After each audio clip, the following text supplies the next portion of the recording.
A very good morning, salam, and welcome to a very cold and foggy Dubai for the Uae Swat Challenge 2023.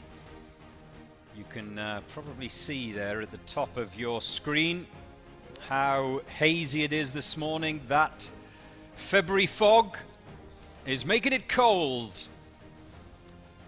And for the first time this week, I will start today with a cup of hot chai. That's what needed. Maybe some shurba, some soup this morning is in order this chilly February Wednesday morning. The Iraqi Counter-Terrorism Service, they are first up this morning in what is called the Police Officer Rescue Challenge. Now, a very, very different set of obstacles for this day 3 effort, and it will be interesting to see how each of the teams approach this. The first challenge is the zip line, and then it's a sprint.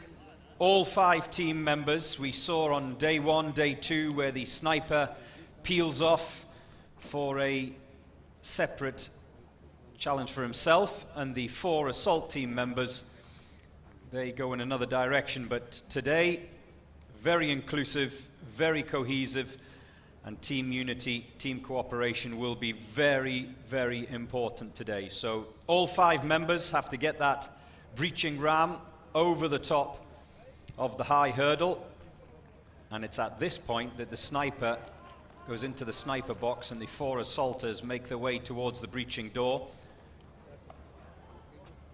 Same principles apply. They are not allowed to breach that door until the first shot is fired by the sniper. There goes the first shot, which means the assault team can now go through that door. And this is where things are very, very tricky today.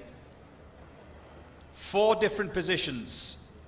1 lying, 1 kneeling, and 2 standing. But the fundamental differences from yesterday is that there are 8 targets for each of the assaulters that they must hit. Handguns only today. No SMGs, no submachine guns. And talking with the judges a little bit earlier on this morning, they said this is definitely the hardest when it comes to accuracy, because they have only 1 magazine of 10 bullets, which means only 2 misses are allowed. So, next stage is carrying this tire, which weighs 120 kilos. I did try to lift it onto one side myself and was unable. Strategy important. It is without question a 3-man job, this tire. Now they can't just drop it down, they must lower it down. It will incur a safety violation. You can see there, it's allowed to be dropped from hip height, but certainly not from shoulder height. And then the team have to make their way back over that wooden wall. The sniper, who's already gone over that wall ahead of them, and he then becomes the officer down. You can see him at the bottom of your screen in that yellow box, and he must be carried across the zip line before they can finish. Technique, everything here.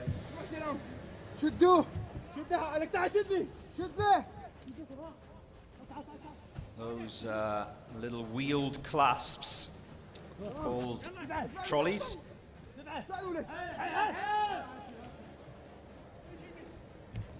The sniper comes next. And if any team member touches the ground between the 2 pillars of this zip line, They must go back to the beginning as they cheer each other across the finish for the first of today's starters. A time just over the 4-minute mark for the Iraqi counter-terrorism unit. They set down the first marker for everyone else to follow today.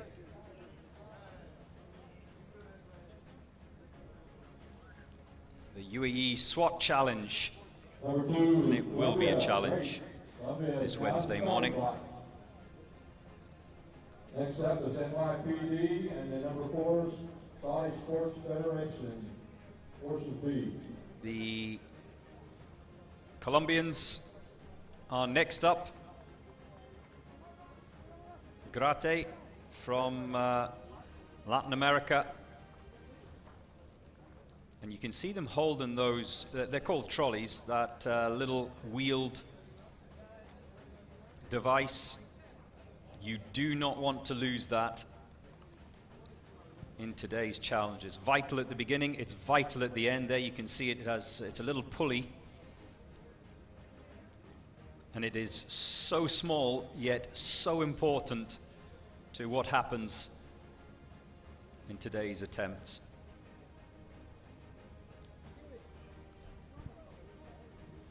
I saw a few of these early starter teams before we got proceedings underway today, warming up, almost like professional athletes, stretching. We saw yesterday a couple of injuries, one shoulder injury in particular, going over that wooden wall. Yes, it's important to be quick, but it's also important to be quick without mistakes and without injury, of course, as well. Oh, just narrowly squeezing onto that platform. It's difficult to see, but there are 2 raised platforms at either end of the zip line. And just to remind you, like I said, you can't touch the ground. If you do, you have to go back to the beginning. Now, yesterday the sniper had to retrieve his rifle from the back of the SUV. Today, he must take it with him. Now, I talked about the assaulters, and we will maybe, as we see the breacher make his way towards the door. The sniper today has 4 targets, and they are much smaller than they were on day 1 and day 2. So a more difficult challenge for the sniper today.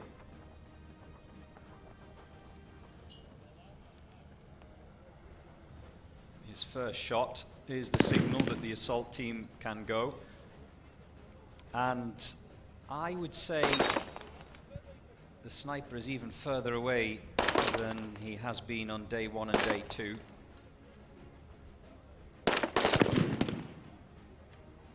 There's the third of his shots as we see the assaulters in the handgun section. And just look at these platforms. I mentioned earlier on how cold it is this morning, but more importantly, very damp with the fog. And it's made those platforms just a little bit slippy, a little bit greasy. So when they're mounting the 4 positions, as we can see, team member 2 has hit all 8 of his targets. 30-second penalty for a miss.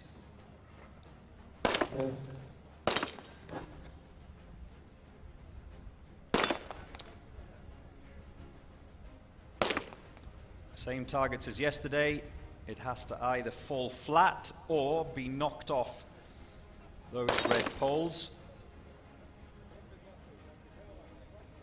And because it requires that tire, that 120 kilo tire, which we'll see shortly, because it's so heavy and it requires 3 people, whoever finishes first, as you can see behind there, has to wait for another, at least 2 other team members. And now he makes his way. Oh, that tire almost dropped. Remember, if the tire is dropped, it's classed as a violation.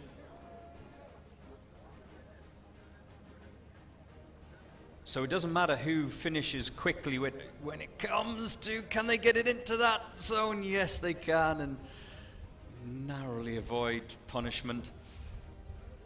The sniper has already made his way back, so the 4 assault team members can now make their way over the wooden wall. And this is where technique is everything. Picking up the sniper, he himself, as they collect their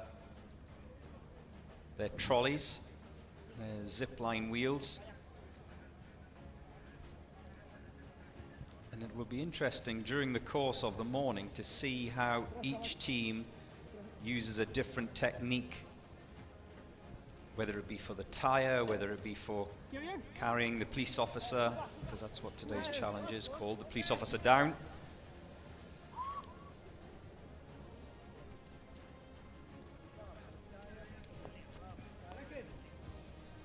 One of the other things is we see the sniper make his way across that zip line, and they all head towards the finish,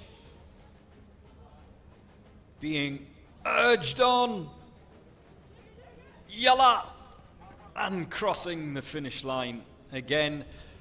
I think, as we have seen in the first 2 teams, 4 minutes 37.23 for the Colombians here at the Uae Swat Challenge Day 3. Breaking that 4-minute mark is the benchmark this morning. Yesterday, we saw the Ahmat team, the only SWAT team to break the 2-minute mark in yesterday's Day 2 challenge.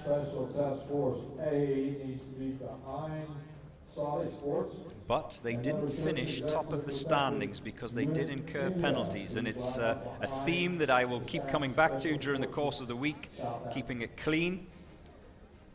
The boys from the NYPD are up next. Another of the early starters here this cold, foggy Wednesday morning. Probably not as cold as New York right now. This is like a New York summer morning, I would suggest. Whistle goes, and the NYPD are underway.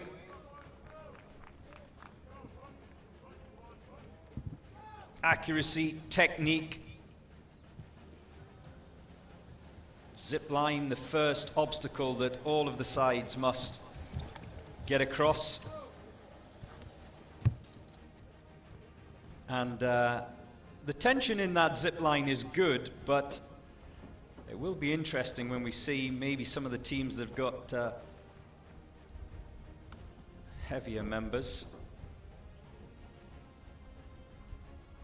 We can see them just lifting their feet, the first 3 teams that have gone this morning, making sure they do not touch the ground. The judges are looking closely at that. We've got to get over that high hurdle, the ladder.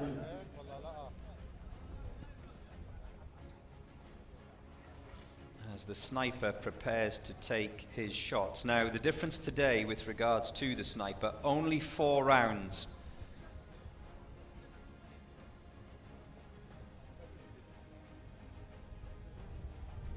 And he has 4 targets. The assault team patiently wait. There goes the first. Oh, not reached at the first attempt, but they get it at the second.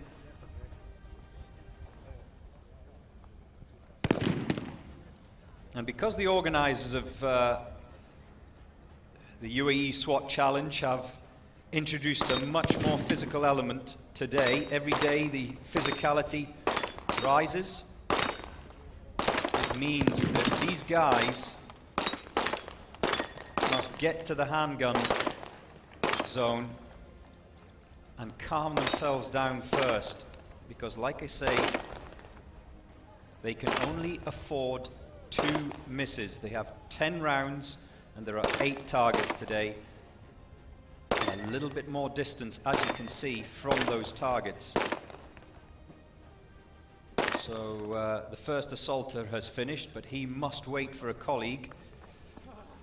And it's interesting, the NYPD being very, very tactical here. And I think they have decided to split their effort.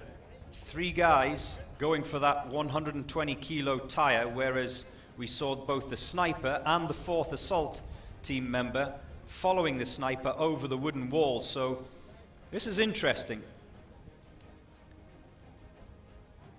They've got to lower it down. They can't drop it from the shoulders. It does incur a penalty. They can drop it from the hip. And you can see the cheeks blowing as they leap over the wooden wall.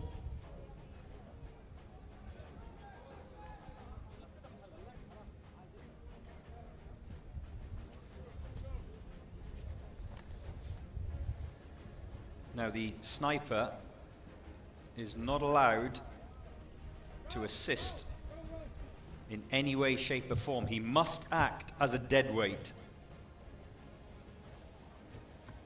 I was looking at the rules and regulations this morning. As you can see, he's playing his part well, the sniper, this morning from the NYPD. He really does look like a deadweight. He's not allowed to grab on to the man carrier. He's not allowed to stiffen himself up.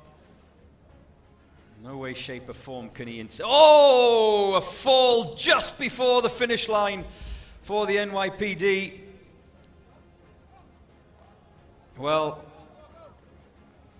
they now cross the finish line so close.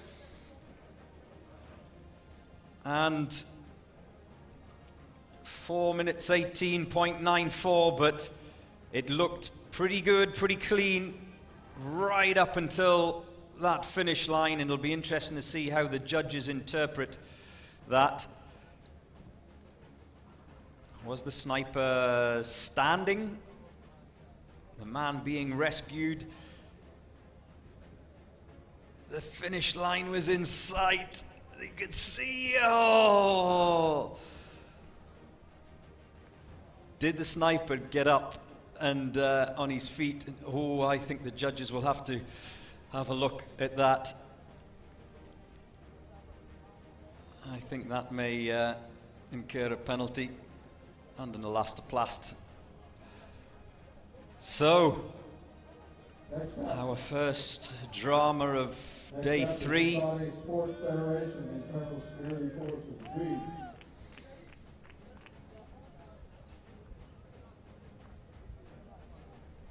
As soon as the clock times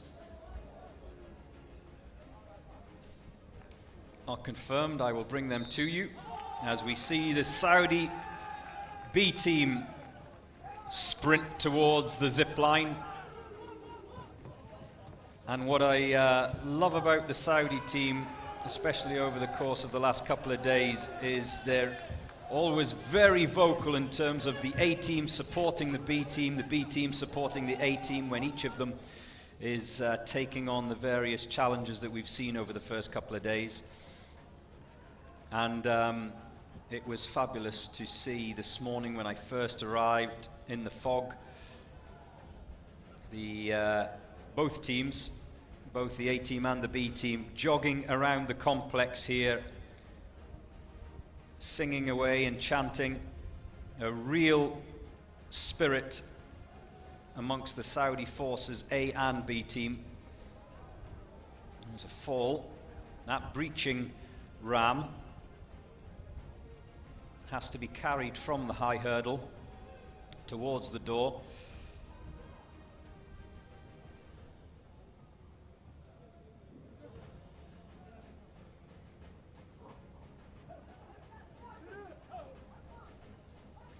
And all 4 members are inside that box at the breaching door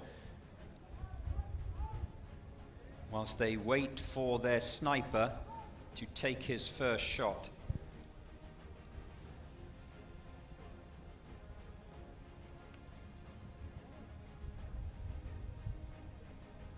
deep breath. Now they can attack that door. Oh, third attempt. They get through it.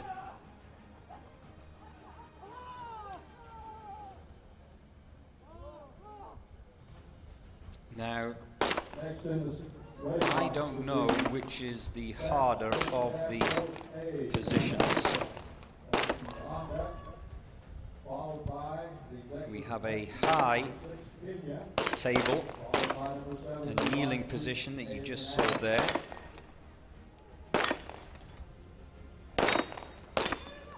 Two standing positions that you can see here, and 8 targets each.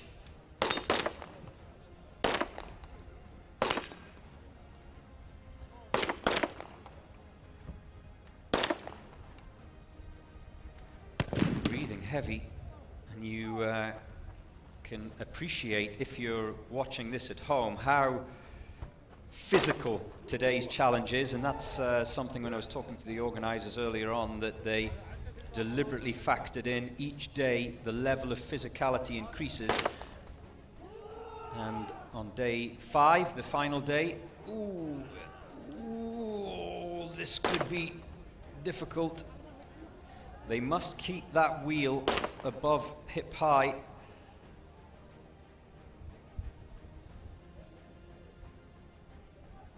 Day 5, yes, is the obstacle course, so it's all physical on day 5, and a lot more intense. We saw on day 1 weapons being dropped. That is a major safety violation. We saw yesterday how some of the teams incurred major safety violations. 2.5-minute penalty, remember, for a major safety violation. All the equipment, except for the breaching ram, all the equipment must return back to the start-finish line. A little bit of a problem getting that trolley, as it's called, onto the sniper's waistband.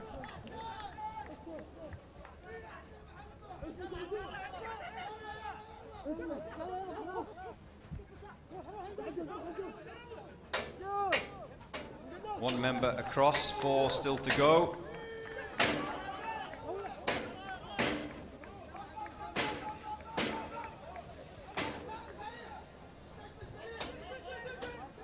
Final team member from Saudi Forces B team bringing up the rear, so can they get him across the finish line?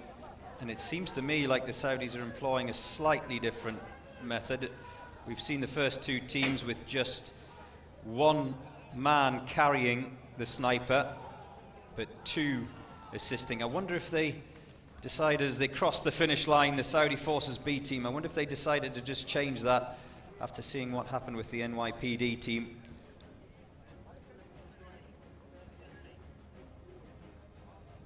Bit slower for the Saudis than what we've seen so far. Entering the start box now would be number 5, SAP, Special Task Force A, South Africa. This is the 4th edition of the Uae Swat Challenge 2023, and you can see the cloud breaking a little bit there. First thing this morning, very, very foggy. And a bit more of a breeze today as well. You can see the red flag fluttering away on the right-hand side.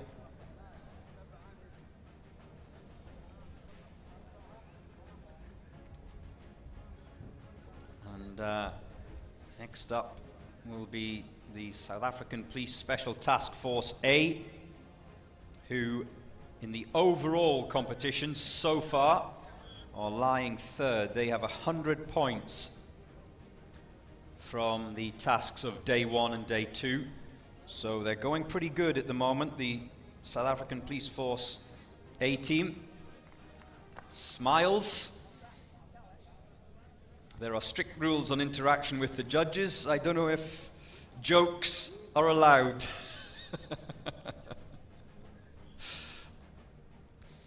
You certainly can't argue with the judges. That is a points penalty. What happens if you tell the judges a joke that they don't laugh at? Is that a points penalty?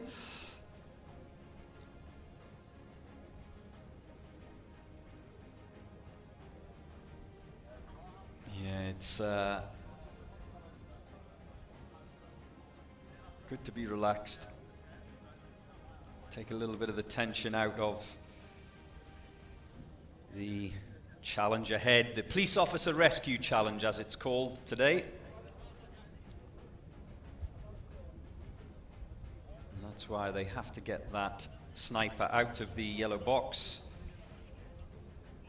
He must become a deadweight, across the zip line and across the finish line.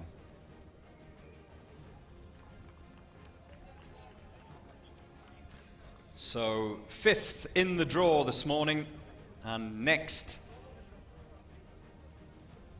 to cross that line will be the South African Task Force A team.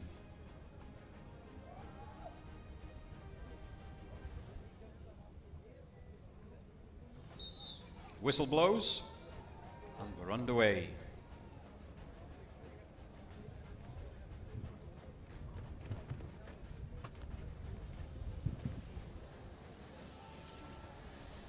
Getting a good little push off to get some momentum. The judge has just sent back one of the South African Task Force A team members. Only 4 have made it over the wooden wall, so he must have touched the ground with a foot. As we see the breach and ram go over. They're not allowed to drop that breach and ram. It must be handed down once they cross the high hurdle. Otherwise, it's a safety violation, which is one of the heftiest penalties. So now we can see the 4th assault member. Thankfully for him, the sniper just taking his time to set up. So they won't have lost anything. I'll just try and check and confirm for you, but I think touching the ground whilst going across the zip line does not incur a time penalty. I think it's just they are sent back to the beginning, but I'll try and get confirmation of that before the end of the morning.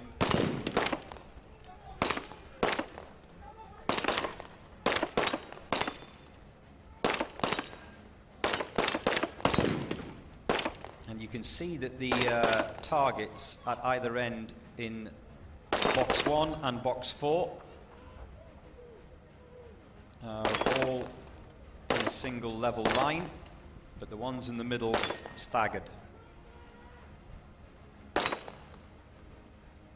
And assault team member 1 has already hit his targets, but he must wait until 2 of the others have finished before they can pick that tire up. Now, as they stand patiently,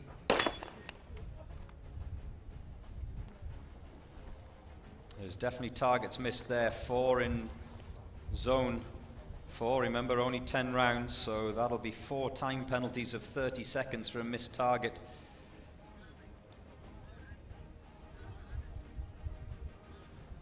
And the dignitaries and VIPs watching on this morning.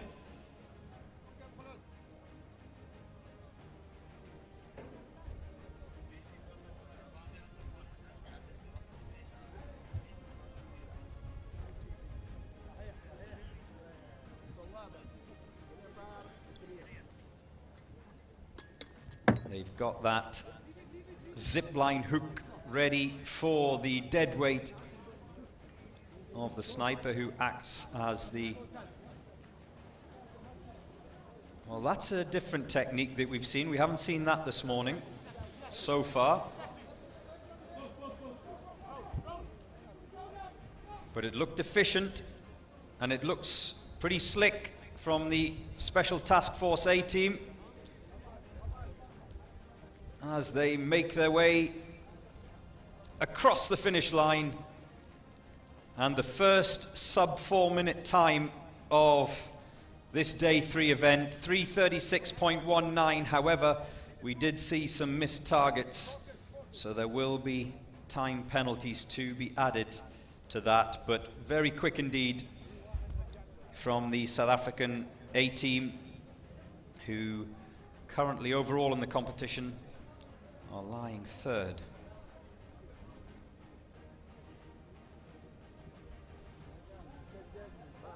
There is Major General Abdullah Ali Al-Gaiti, the Assistant Commander-in-Chief for Operations, and a keen observer of the techniques and tactics that are being employed here in this competition. Remember, all of the participants, all of the competitors that are involved in this UAE SWAT challenge are real-world officers, real-world professionals. Yes, this is fun. Yes, this is a sporting competition, but all of these guys, once this is over, this tournament is over, will go back to jobs where it is not fun and there is serious danger involved. Next up, the Kenyans. The Executive Protection Unit that finished in 5th spot on day 2. A very good run. In fact, all of the Kenyan teams have had very good showings so far this week.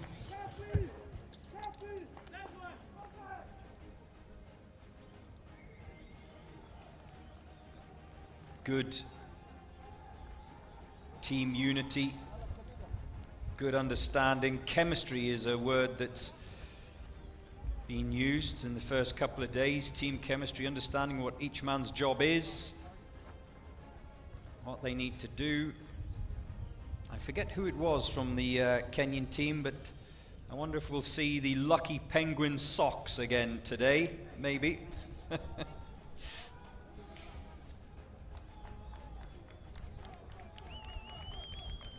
Oh, issue with that magazine, which will cost the sniper and the team time. They can now breach that door, which they do on the first attempt. We've seen, haven't we, over days 1 and 2, when they haven't been able to breach the door at first opportunity, that it's just got the team members a little bit flustered and a little bit frustrated, but the Kenyan Executive Protection Unit managed to do that at first go.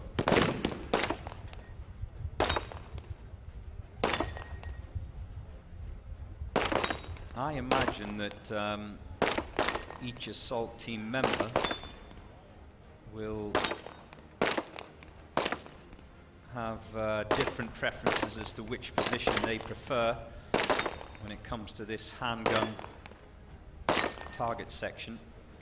We saw just a moment ago one of those white targets, one of those white discs was hit but not knocked over. Just to remind you,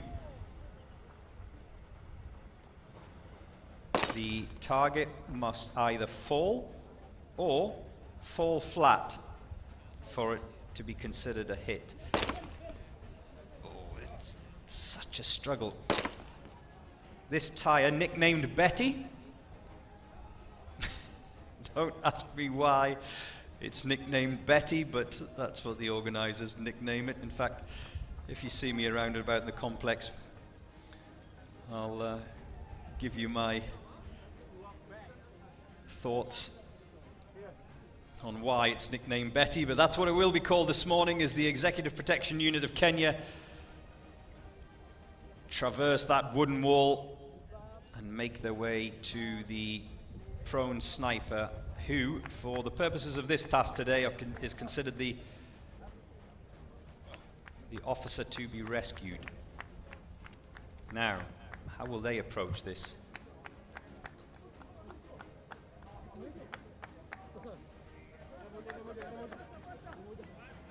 Not quite as slick in terms of getting that officer rescued to onto the zip line. Not as good as we saw a little bit earlier on, but still reasonably good. You can see the judges watching closely for anyone to touch the ground. We saw one of the South African team members, didn't we, just before, touch that green turf, so he was sent back to do it again. Oh, you can see the legs just about to go as the Kenyan Executive Protection Unit crossed the line.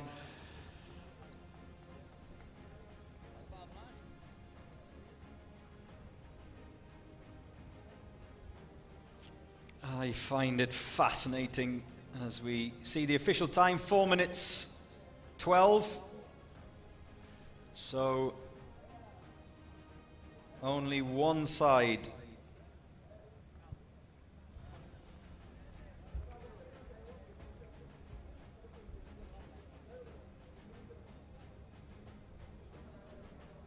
only one team this morning has broken the 4-minute mark.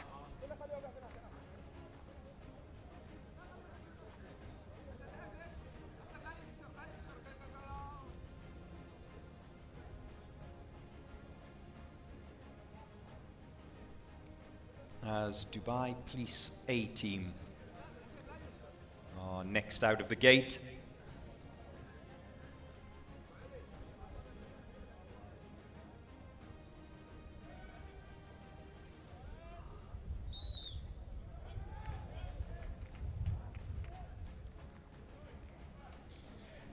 And they sprint towards the zip line.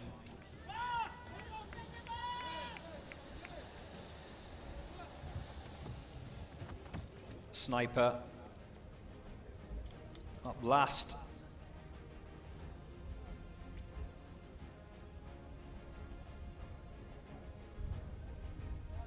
And what I find fascinating, as the day challenges get a lot more complex, different technique and strategy comes into it. And it's interesting to see, isn't it, how different teams use different techniques. Some we've seen this morning, the sniper goes first, and the Dubai Police A team, their sniper, bringing up the rear across that zip line and over the wooden wall. There goes the first shot. Ooh. Issues breaching the door. They make it at the third attempt.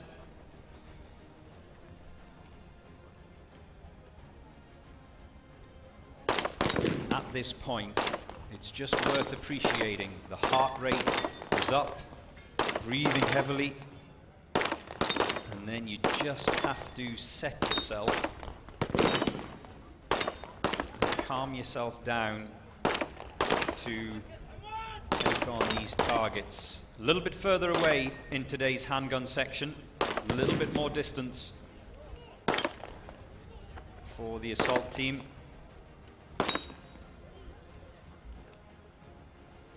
The first member ready to lift that 120 kilo tire. If you operate in pounds, I don't know what it is.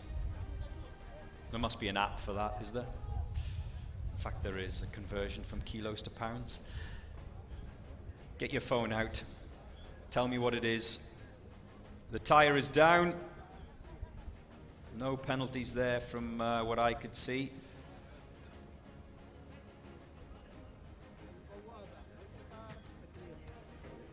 As the assaulters make their way over that wall, and they must pick up their trolleys, as they're called, the little wheels. And on this occasion, the first member of the assault team takes the sniper with him. So again, different technique, but But this looks pretty good from the Dubai Police A team as they head towards that finish line. And they're across. That looked efficient. I did see 1 or 2 targets missed, so there could be a time penalty there. And I think it's just worth pointing out that we are likely to see a lot more targets missed today, because those handgun sections are a lot more difficult for all of the teams involved this morning on this day 3 of the Uae Swat Challenge.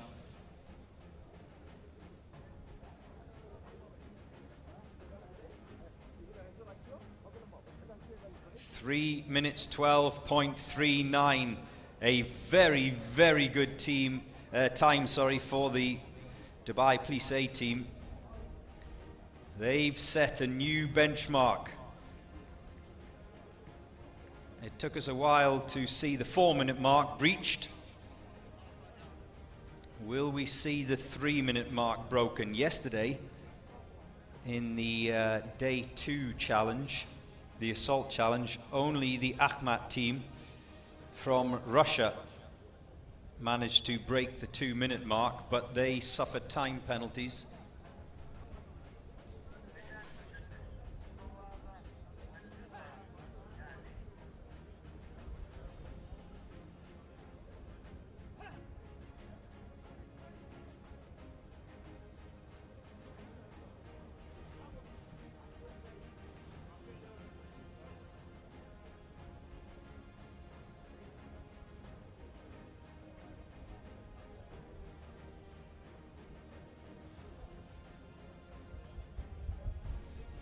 So the Uzbekistan Team 1 is the 8th in the draw to make their way towards that zip line. Remember, all team members do have the opportunity before this competition gets underway this week to familiarize themselves with the various elements of each day.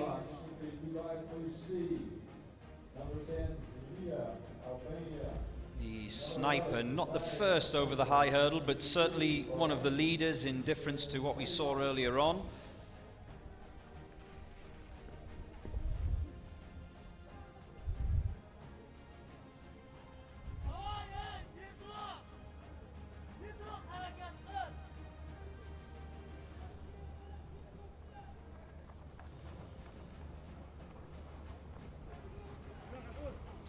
All 4 members into the breaching zone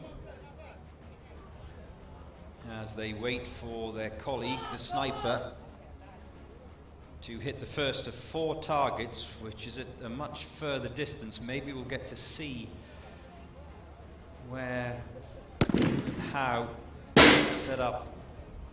Oh, problems. Oh, finally at the 4th attempt they get through that breaching door.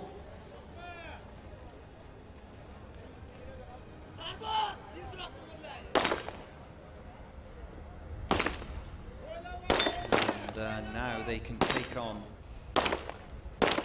those 8 targets. A magazine, only 1 magazine. Yesterday we saw, when it came to the handgun zone, they were permitted 3 magazines with 4 rounds in them.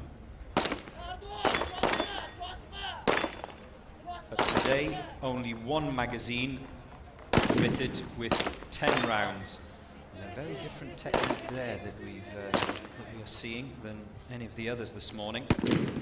But hey, as long as it works.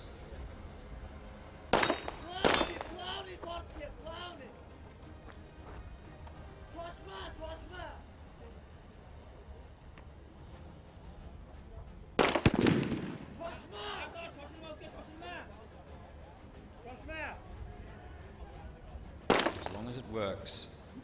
So 1 member remaining, and they're waiting for him to carry that tire, that 120 kilo tire. Can't drop it. It must be lowered down.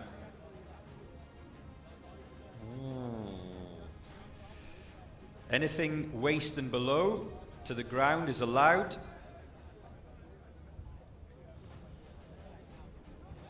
There will be today a lot more involvement of the judges and their interpretation of the rules. And there's no arguing. I'm not sure what the penalty is for arguing with the judges.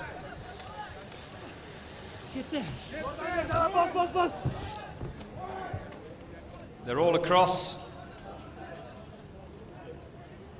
And their colleagues cheering them on as they head towards that finish line and across. This will be the second of the teams this morning to break the 4-minute mark, 3:46.12 for the Uzbekis.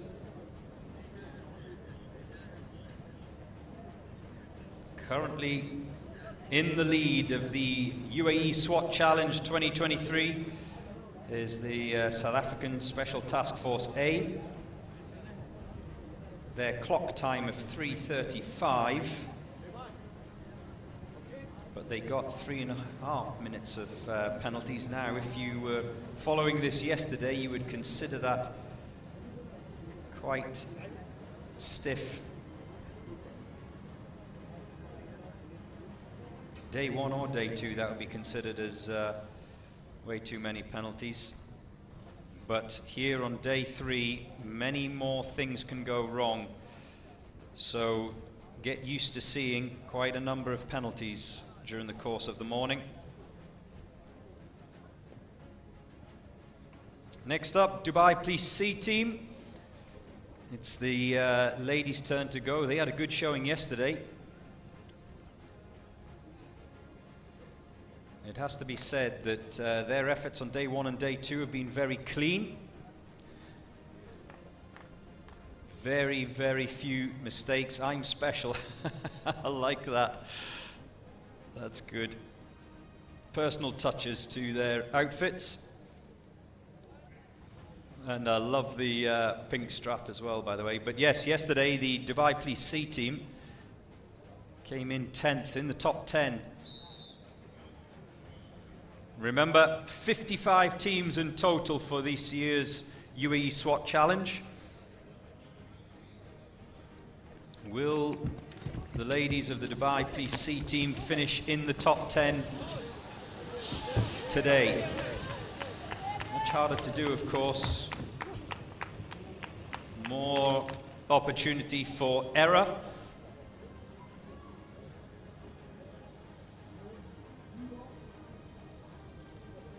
The sniper just making her way over.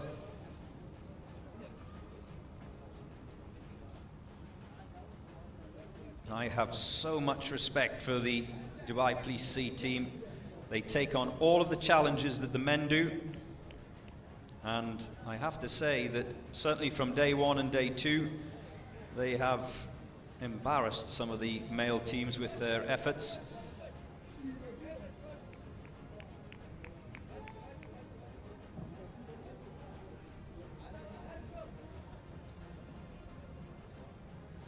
Now, a much more difficult sniper challenge.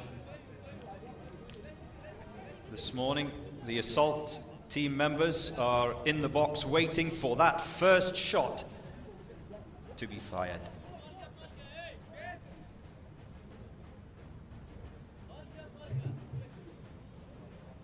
Oh, there's a misfire.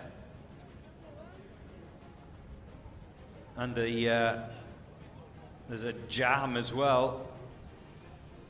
So that's cost valuable, precious seconds. But there goes the first shot. So the breaching ram can go through that door, which they do at the first attempt. It's so important to stress how technique plays a part. We saw the ladies there use 2 people to breach that door with the ram, but they did it at the first attempt. How many times have we seen over the last couple of days one person doing it and taking 1, 2, 3, sometimes 4 or 5 attempts to breach that door.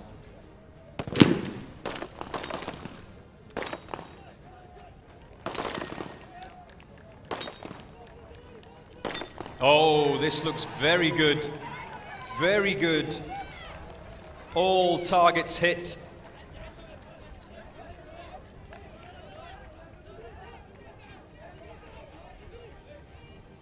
And 4 of the ladies going for that tire. And just look at them and watch them. They're talking constantly to each other. Great synchronization to get that tire up off the ground. Remember, 120 kilos is Betty, the tire. 120 kilos. Coordination is key. They can't drop it down, they must lower it. That looks good.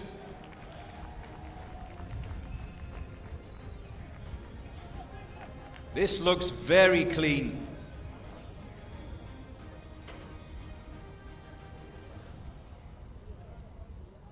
Now, to the officer rescue and a different position. And look how much they've thought about technique here as well.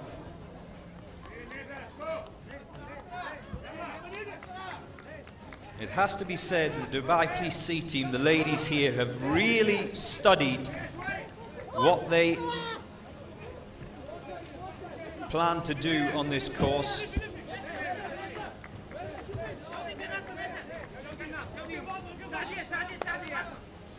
They've done their homework, and this looks good.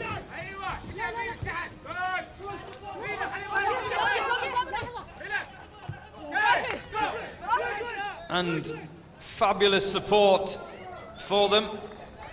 Can they make it across that finish line without mistake? We saw the NYPD team fall just before the finish line, but this looks good from the ladies as they cross the start-finish. They didn't break the 4-minute mark, 4:42.86, but like we've already seen this morning, if they've done it as clean as it looked, then they will not have incurred some of the very stiff penalties which will be dished out today here in this Uae Swat challenge. Sometimes it's not always about speed. Sometimes it's about getting through each challenge. High fives and hugs. Sometimes it's just about getting through those challenges with minimal penalty. And those of you who've been following this since day one will know that it's a regular theme this week. Penalties, penalties, penalties, penalties.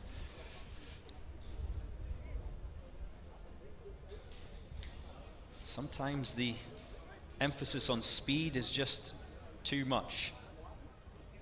The Albanians will be the 10th team to get us underway this morning.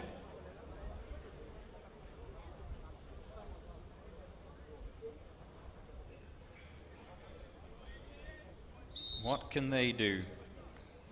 They're off. Now, you probably just saw them cross. There's a little cable that goes across the road just at that start-finish line there. It's got a little cover, a little plastic cover on it. Plays no part whatsoever when they're setting off the teams.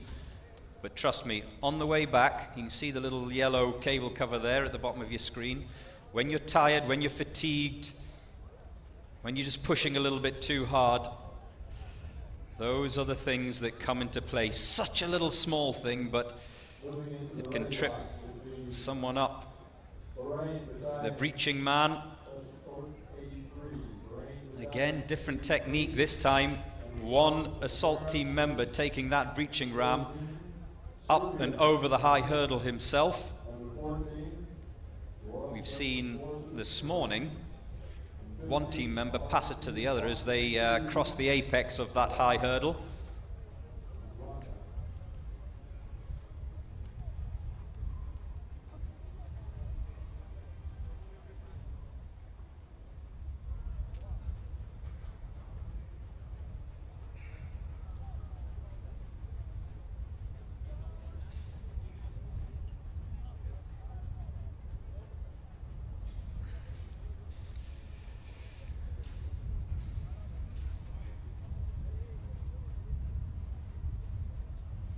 He's taking his time. There goes the first shot. And now the Albanians can make their way through that door. They will have pre-prepped all of this, remember. Each man, it's not random, they each select who's going to be in the lying prone position, who's going to be standing and who's going to be kneeling.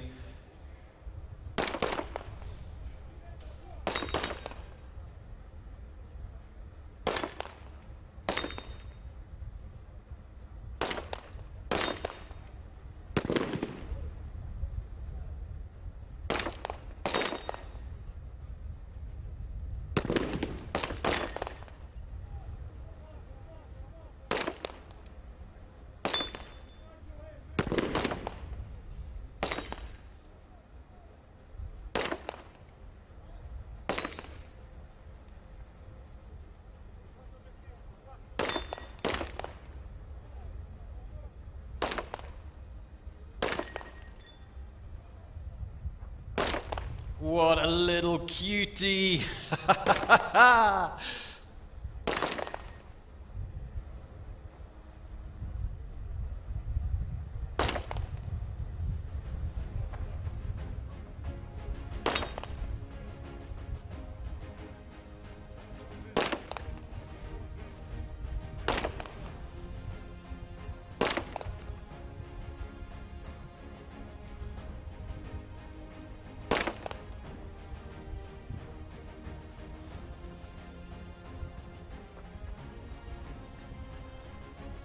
So the sniper waiting in the officer rescue area.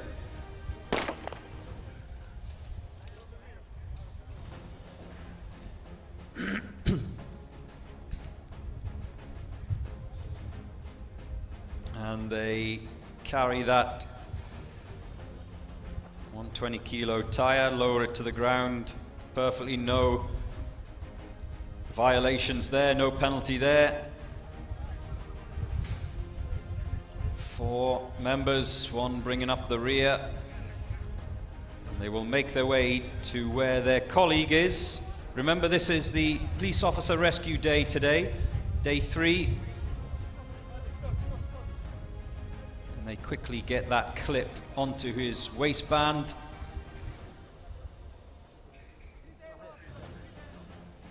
No team member is allowed to drop any equipment. The only things that are permitted without penalty, as far as I'm led to believe, are their eye protectors or their glasses, and their obviously ear defenders. Those earplugs sometimes pop out, don't they?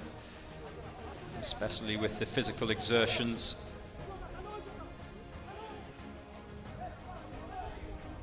And they make their way towards the finish line, the Albanians.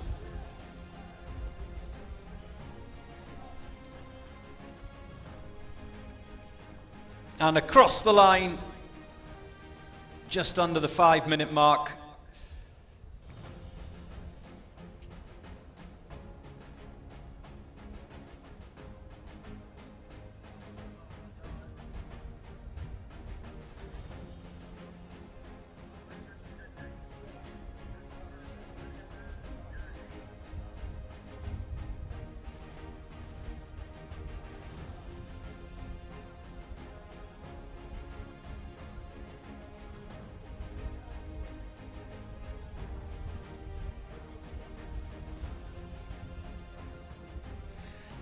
Well, it is day 3 of the Uae Swat Challenge 2023. The Bahrainis will be up next, the Special Battalion 83. They're just having a little brief, of course. They are ready to go off soon. With me here in the commentary box now is Wilson Ramblis. I hope I've pronounced your name correctly, Wilson, from the NYPD team.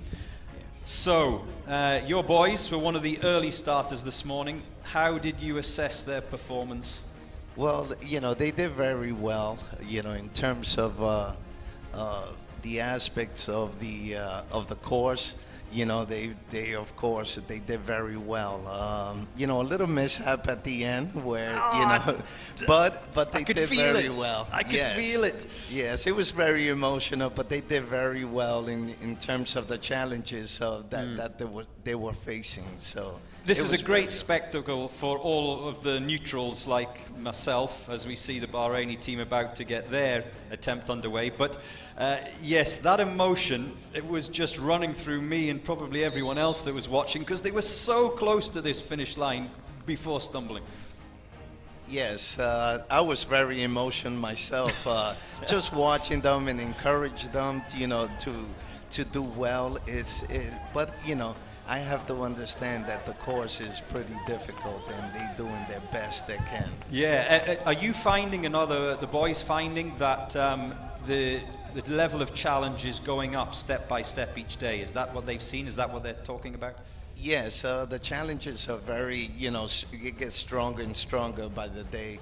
So they are ready for it, but, of course, they always confront that challenge. Now, that they expect. two elements to the whole week, not just to today. One is technical, and one is obviously physical.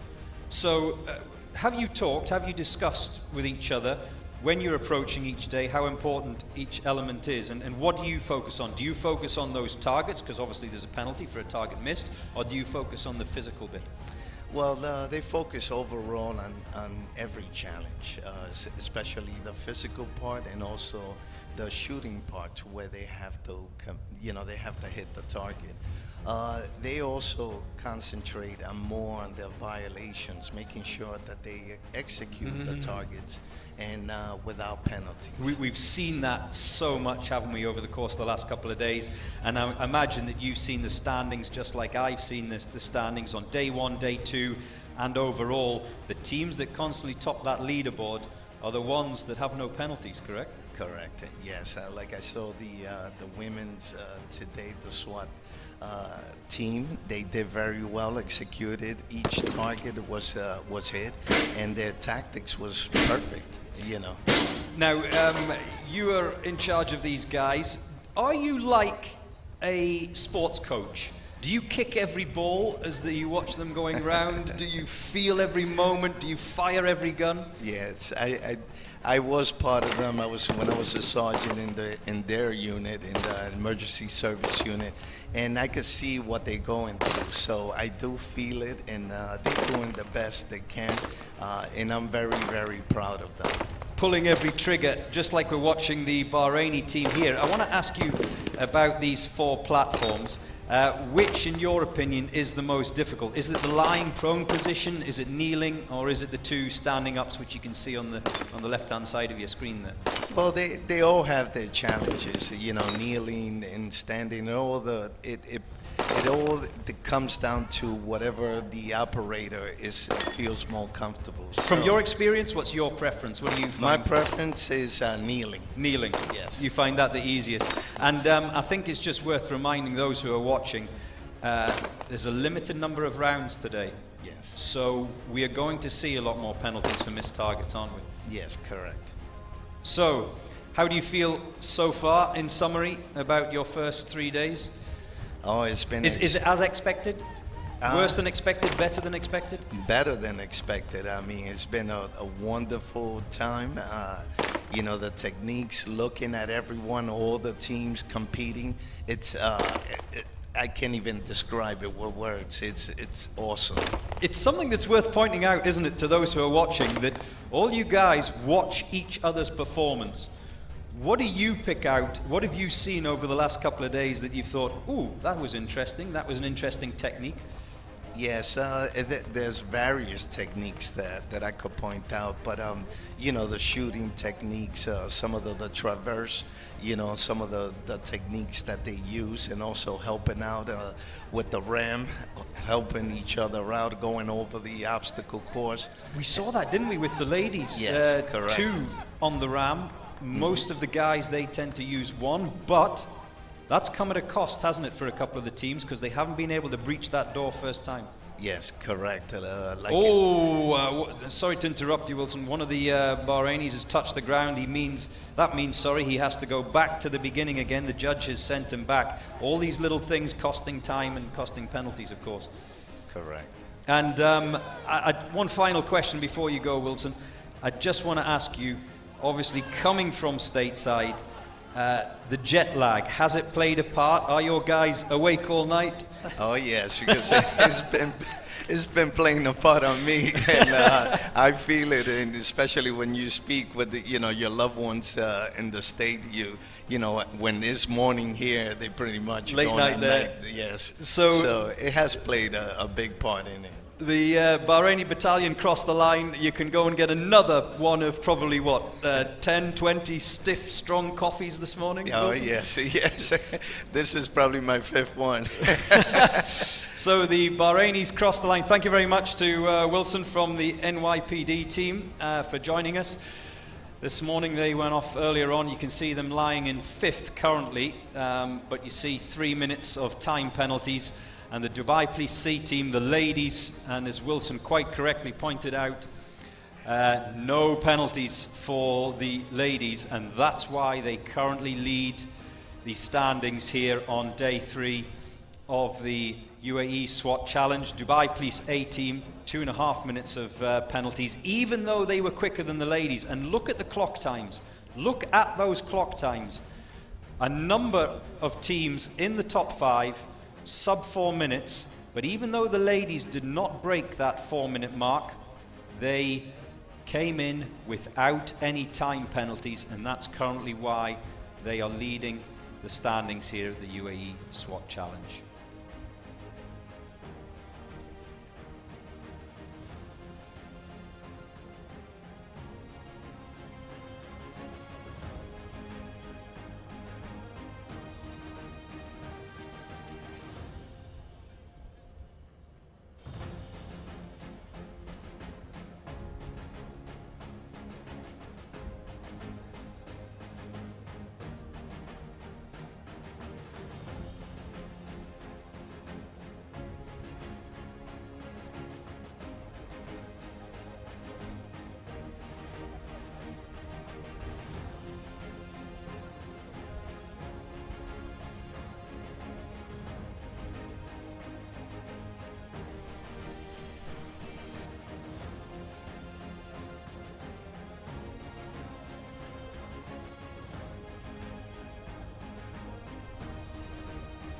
Fera Police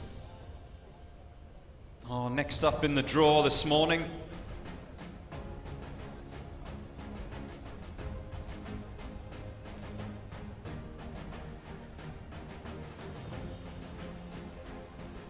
And they are underway as the whistle blows,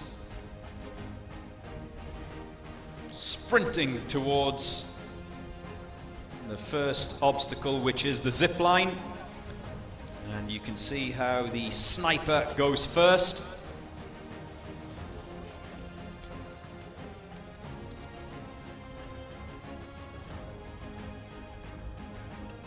Up and over the wooden wall. Next up is the high hurdle, the ladder.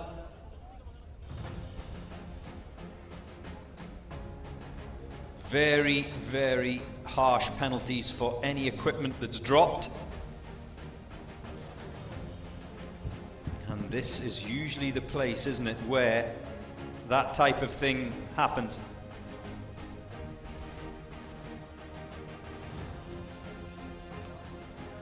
So the team member can just, they're not allowed to go through those high hurdles.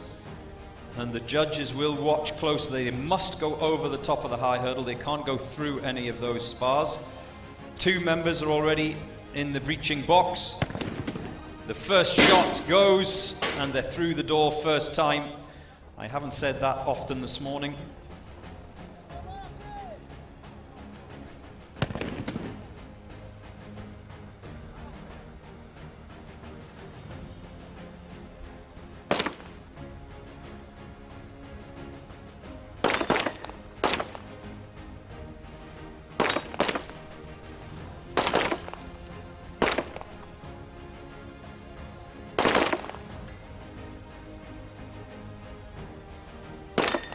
Oh, just trying to calm his breathing, clearly struggling.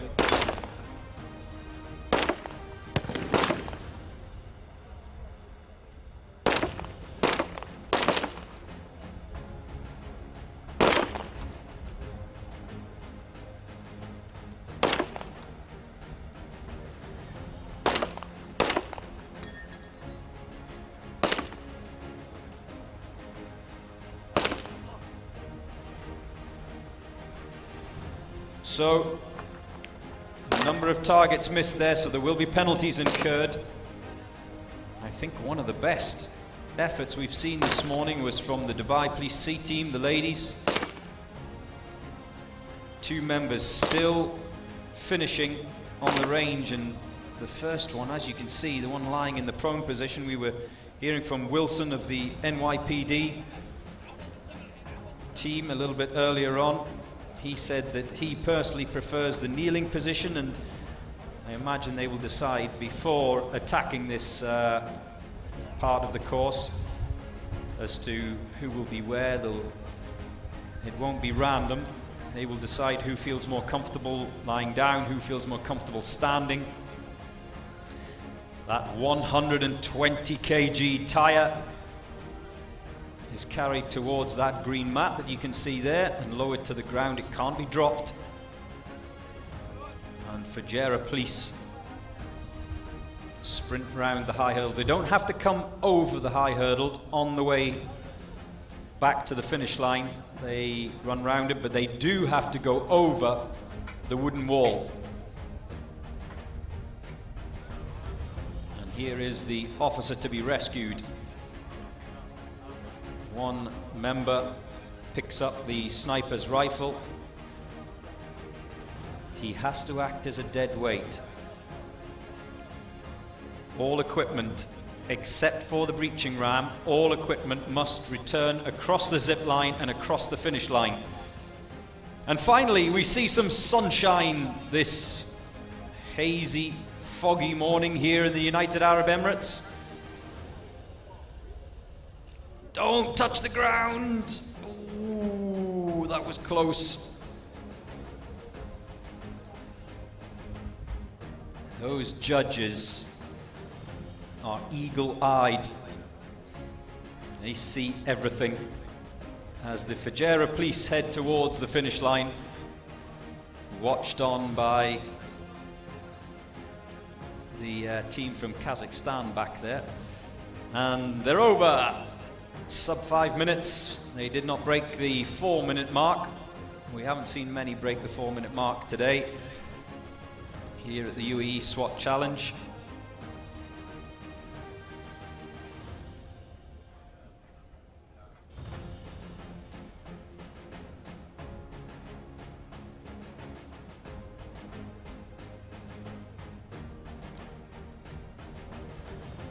And today's standings, led by Dubai Police 1 and 2.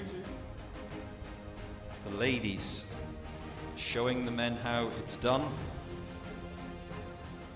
They are top of the leaderboard. The only team, the ladies, the only team so far to go through today's Officer Rescue Challenge without penalty. Wow, very impressive.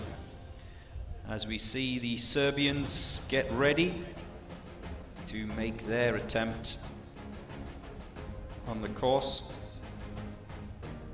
For a while this morning, the South African Police Special Task Force A, they were leading the standings, but they incurred 3.5 minutes of time penalties. Dubai Police A team, 2.5 minutes of penalties. But they came under that 4-minute mark.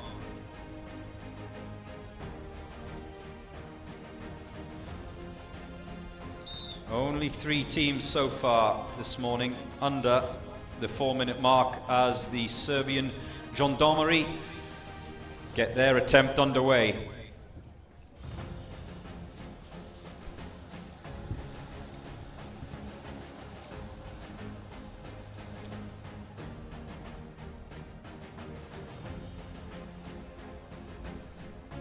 Sniper leading the way.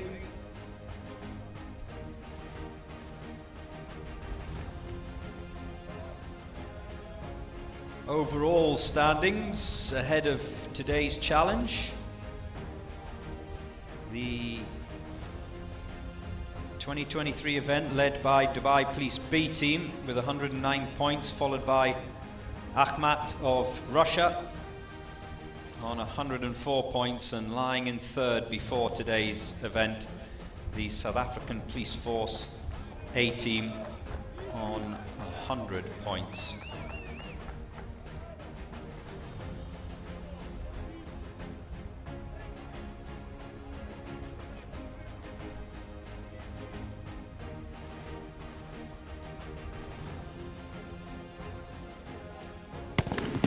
There goes the first shot. Oh, problems breaching the door.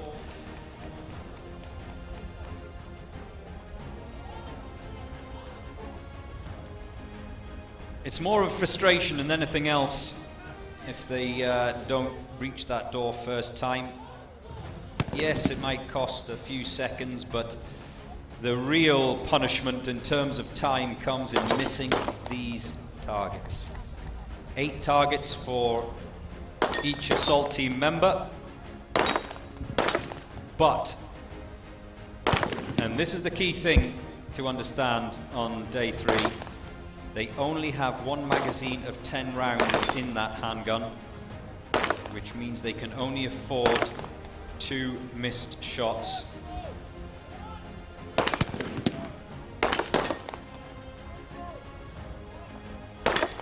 Now we're seeing some shadows from the SWAT tower, and that breeze you can see doesn't affect really any of the exercises today, because that big grass bank behind the target range protects this area, this zone from that wind. But we did see it play a part on day 1 when the sniper was on top of the tower shooting from distance, and it was quite windy on day 1. More calm day 2. Today the breeze is a little bit stronger just as the fog lifts here. I hope you're all warming up. We've had 2 team members who are done. There's the 3rd.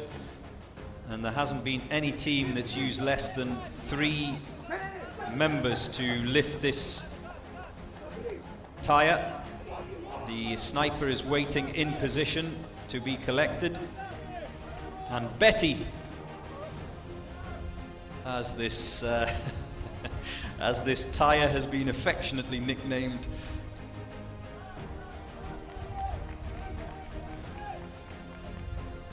Betty is down. 3 members up and over the wooden wall.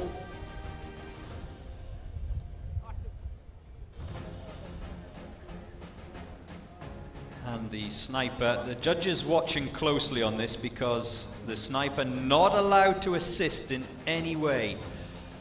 He must just act as a dead weight. We saw the dead weight dummies yesterday. I said then, I wonder what it's like for those dead weight dummies. A little kick in the back to help his colleague onto that platform. And they now head towards the finish. Blowing, understandably, as he crosses the line.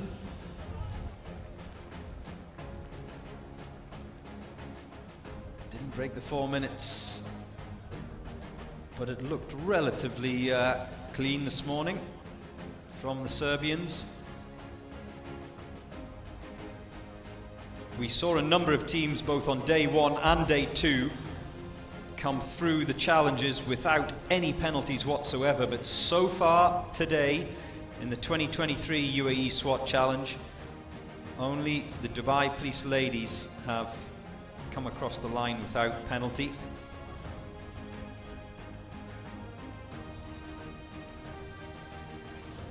And I think you will see a lot more mistakes and errors by the various teams this morning. And I think, considering how physical today's challenge is, we heard earlier on about the increase in physicality each day. It rises.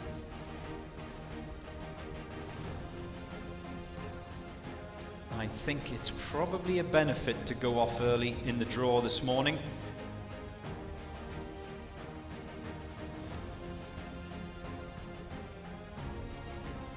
can benefit from the cooler weather. On day one, the competition was pretty much done and dusted by noon. Yesterday, it was closer to 2 o'clock as the temperatures were rising here in the United Arab Emirates. It was, 23, 24 degrees by the time we finished yesterday. It was a very cool, wintry 16 degrees centigrade when we started this morning. Currently, according to my temperature gauge, it's 18 degrees centigrade as we see the other of the Bahraini teams about to start their attempt.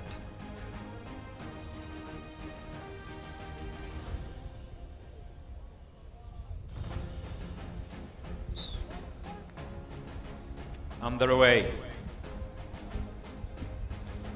The Royal Special Forces of Bahrain make their way towards that zip wire. Oh, someone just got a little bit stuck. Problems getting that trolley, as it's called, the little wheel device that they slide across the zip line with, just got trapped.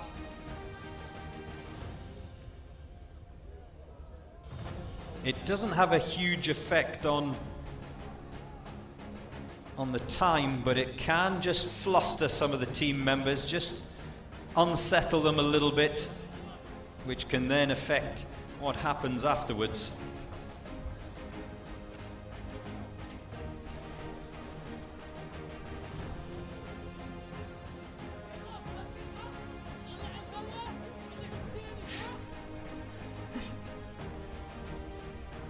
The sniper,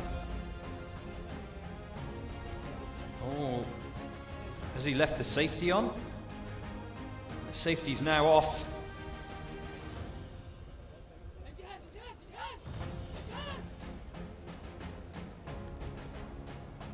Still not happy.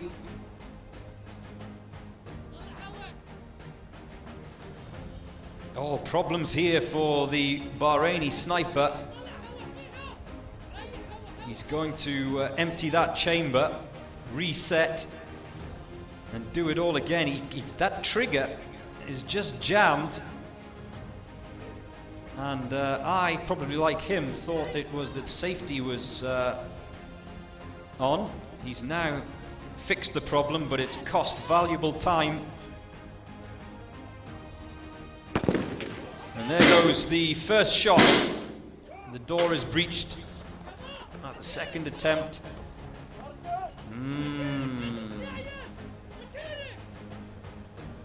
Problems.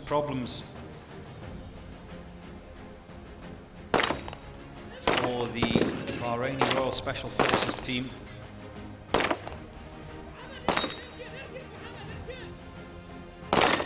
Ten rounds in each of the assault team members' handgun magazine, 8 targets.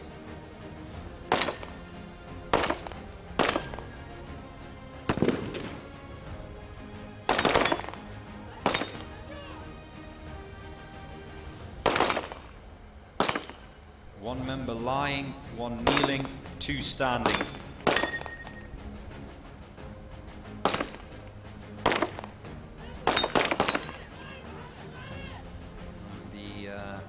First assault team member to clear his targets is the one who's lying.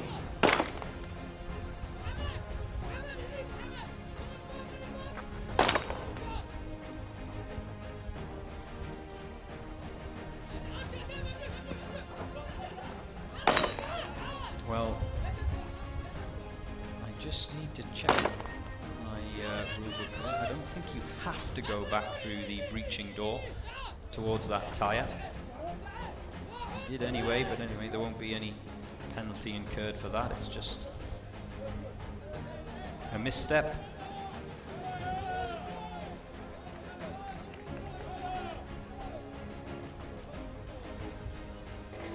Don't drop Betty.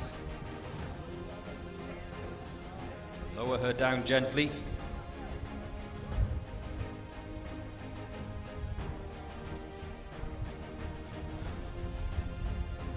Up over the wooden wall. Now here's the tricky part. The judges watching on closely. You can see the judges in their red tops, red t-shirts, closely monitoring everything that's going on.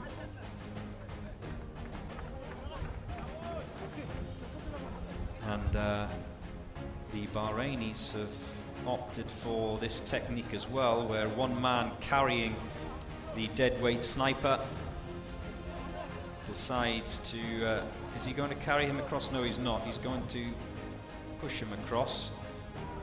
Yes, we've seen this technique a few times this morning, and it seems to be one of the most effective ones. The assault team member bringing up the rear with the sniper rifle. Remember, all equipment must return back across the zip wire and across the finish line. And first over is the man carrying the sniper's rifle, and to come 3 more with the sniper, the officer to be rescued as they cross the finish line just over the 5.5 minute mark.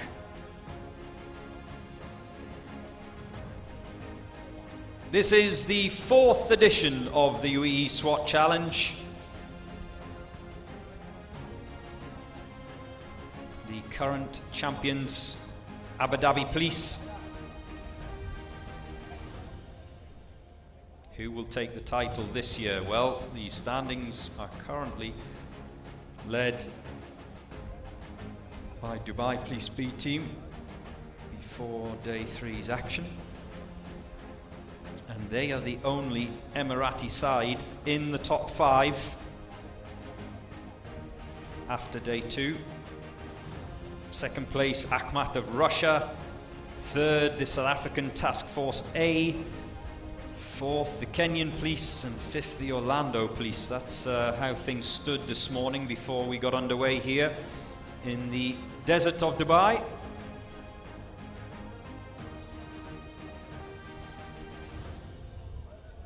Tomorrow is the big one, the tower event. I'm really looking forward to it. This tower that you can see on your screen in front of you, that is to be assaulted tomorrow. Very challenging, very exciting to watch as well, so I am certainly looking forward to that.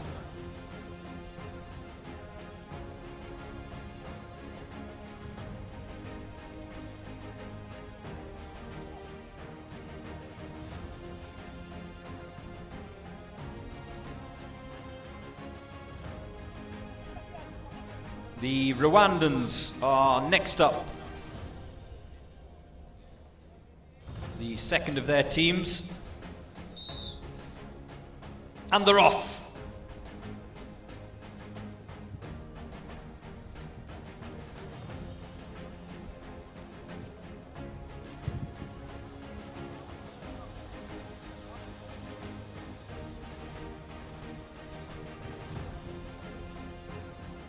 All successfully and efficiently over the zip line. Looking good so far over the wooden wall. Now it's about getting that breaching ram, which lies at the bottom of the high hurdle, getting that over. They're not allowed to throw it over once they get to the top. It must be lowered down.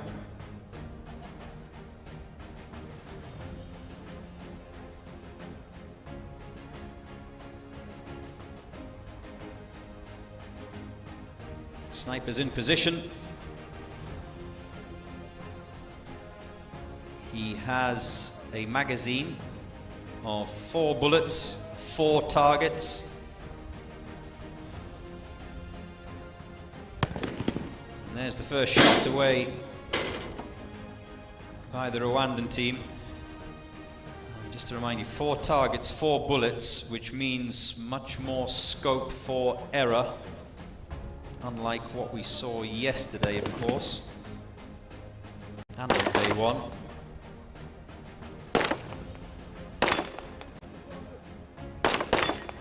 And the organisers of the UAE SWAT Challenge specifically raising the stakes each day. Day 1, relatively simple. Day 2, that little bit harder. Day 3, it's getting tough now. More technical challenge, more physicality. And none more so than this, the handgun shooting zone. They're a little bit further away than they were yesterday. And not only that, 8 targets in total. Yesterday it was 4. Each assault team member had to hit 4 targets with the submachine gun, the SMG, and 4 with his handgun. Today, 8 targets in total. No submachine guns today. It was interesting talking to various team members after yesterday's event. Some of them more comfortable with the handgun, others more comfortable with the submachine gun.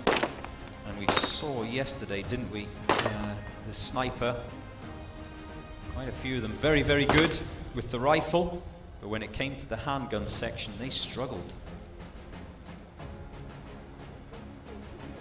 Different technique.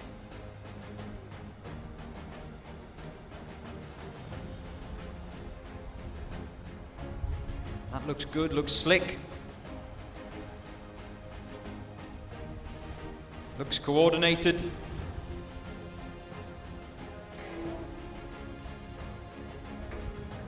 The sprint towards the zip line. Oh, they haven't gone over the wooden wall. Will that be procedural penalties? Little bit of confusion from the Rwandans. They don't have to go over the high hurdle, that's not part of the challenge, but they do have to go over the wooden wall. Oh, and there's a foot down as well. So that assault team member must go back to the beginning and do it again. He was almost across when he put that foot down. This time it's clean. How much will that have cost them?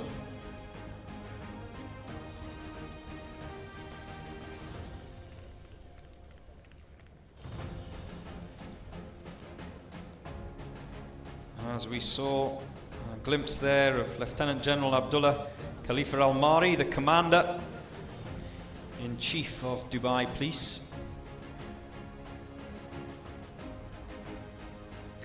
Well, it says 20 degrees centigrade. I'm not so sure from where I'm sitting. And this is how things stand as we make our way through the draw this morning on day 3 this Wednesday. The ladies still leading the way from their male counterparts, the A team. But look at the penalties. Look at the penalties. That's the difference. A very clean, slick round from Dubai Police C team. The South African task force in 4th, the NYPD, despite dropping their man just before the finish line, they are in 5th. If they'd made it over, what difference would it have been?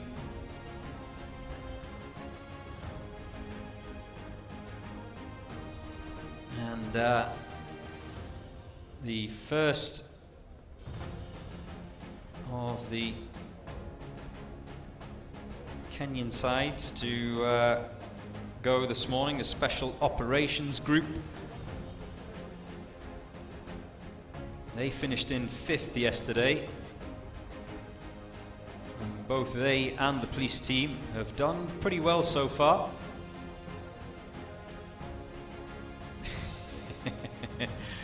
Fist bumps all round. You can't hug the judges. Surely that's a time penalty. In sport, are you allowed to touch the referee? I'm not so sure, but anyway, all good fun. And it has to be said that this competition, all 3 days so far, have been undertaken in great spirits. Competitive, yes. Rivalry, yes. But certainly good spirits. The Special Operations Group of Kenya, they are next up this morning. Smiles at the moment. Will they be smiling when they cross the finish line? I have thoroughly enjoyed the emotions on the faces and the difference in emotion between starting and finishing.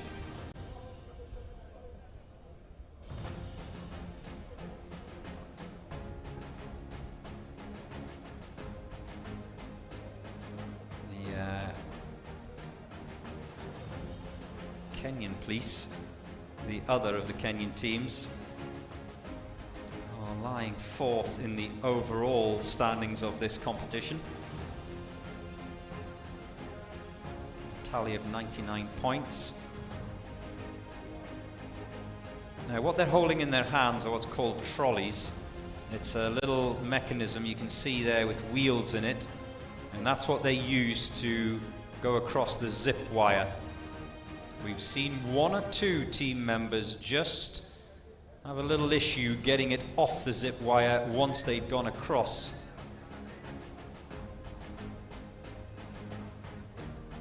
Looks simple enough, that little mechanism, that little tool, but it can be problematic if it's not operated correctly. Whistle goes, and they're underway.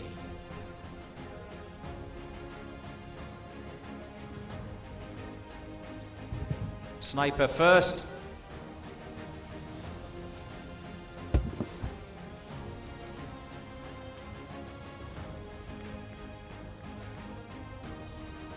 Now it's up to each individual member to get enough momentum to go across that zip wire. You can be left stranded. It's not on an angle, it's level. So a good push off is required. Up and over the high hurdle. Where is that breaching ram? There it is.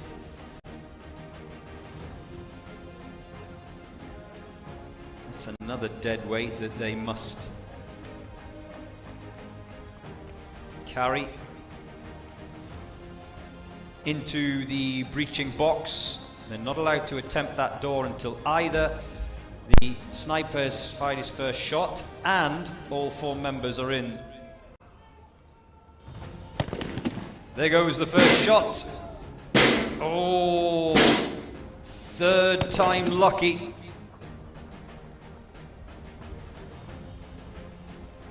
Breaching that door. Now they must just control the breathing. Calm down after those physical elements, and you can see the member lying in the lying position with a very different technique to what we've seen so far this morning. He's almost on his side actually, and when we catch a glimpse of that, he's just getting up now. We missed it, but very slick, very efficient, all targets hit for him. Team member number 1, still targets to go down for the others.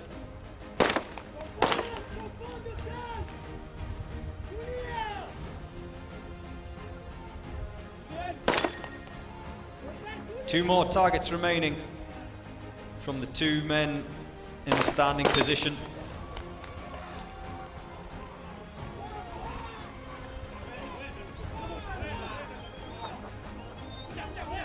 And here are the ladies, the C team, the Dubai Police C team, who are currently leading the standings, and a round of applause for them. Superb, absolutely superb so far by the women of Dubai Police. Efficient is the word I would use. They made sure they got round that course, and the thing that struck me that I was very impressed by, they were constantly talking to get that coordination, especially when it came to that 120 kg tire, which of course exactly the same that the women had to carry as do the men, so no shortcuts for them. And they made sure that their coordination was perfect, as we see the Kenyans bring their deadweight sniper, who is the rescue officer. Oh, something's been dropped. Was that a weapon? Either way, that will be considered probably as a serious safety violation. I think it may have been a weapon. It didn't look like. They just are over the 4-minute mark. I would like to see that again. But something was definitely dropped. It looked black, which would suggest something on the belt.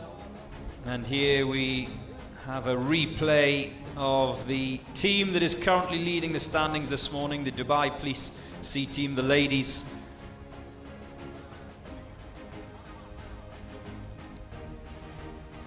And even though their sniper had an issue just chambering the bullet, it did not cost them any significant time.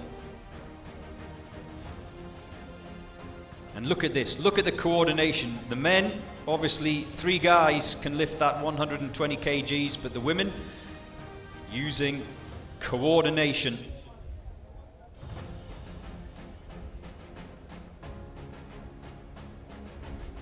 And I hope that some of the other teams were watching this. It's not all about speed, because the women this morning, the Dubai Police C team, were not the fastest across that line. They did not break the 4-minute mark. In fact, they were closer to the 5-minute mark.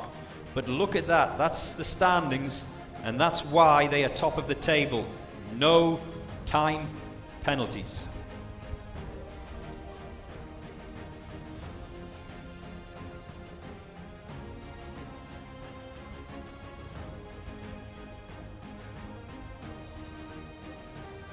The secret to this competition is working as a unit.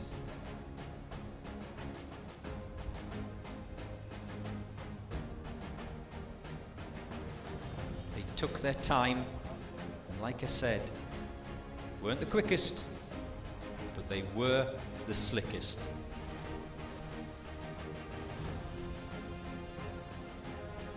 And clearly every element, each obstacle they'd thought about and prepared for. We saw when the officer to be rescued, the sniper as it is, in the box, she was lying in a very different position so that she could be easily collected by the other team members, different to all of the other teams that had gone before this morning.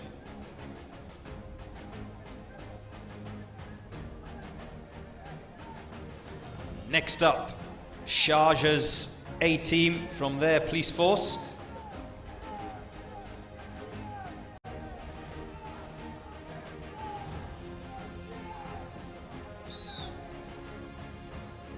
And they're underway. I have enjoyed the inter-force rivalry during the course of this week.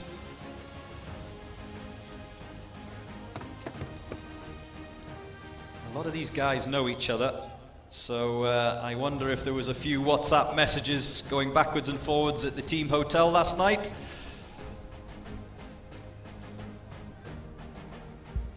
We have represented Dubai Police, Abu Dhabi Police, Sharjah Police, who are on the high hurdle right now, Fujairah, Ras Al Khaimah, the various forces of the United Arab Emirates, all represented in this Uae Swat challenge.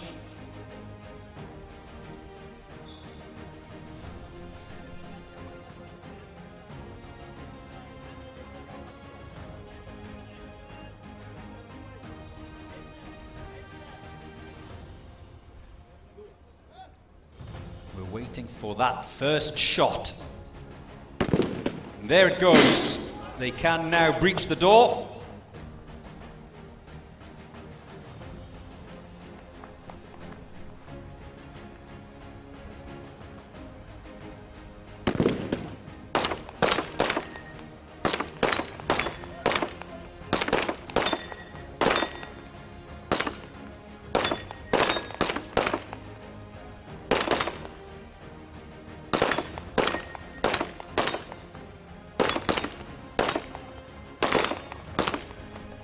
Oh, that looks good.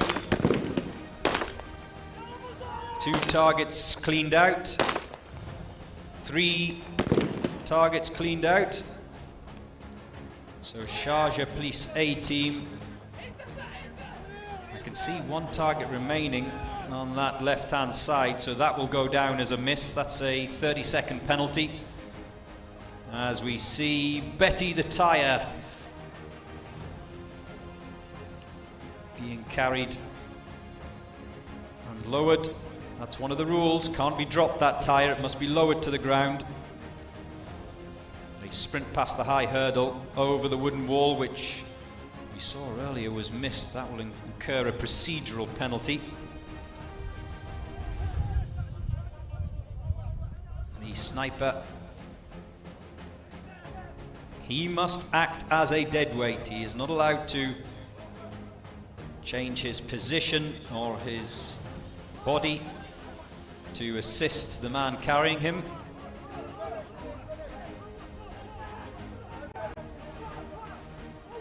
Almost bumped his head off the SWAT truck. I don't think he would have thanked his colleague there as they sprint towards that finish line. Don't trip over that cable cover. And Sharjah Police A team break the sub 4-minute mark. A round of applause for them. That's a quick time, 3 minutes 15.33 for Sharjah Police. And pretty close to Dubai Police A team's clock time of 3 minutes 12, but they incurred penalties, of course. Hello, hello, hello. They incurred 2.5 minutes of time penalties, the Dubai Police A team, so let's see what the judges say.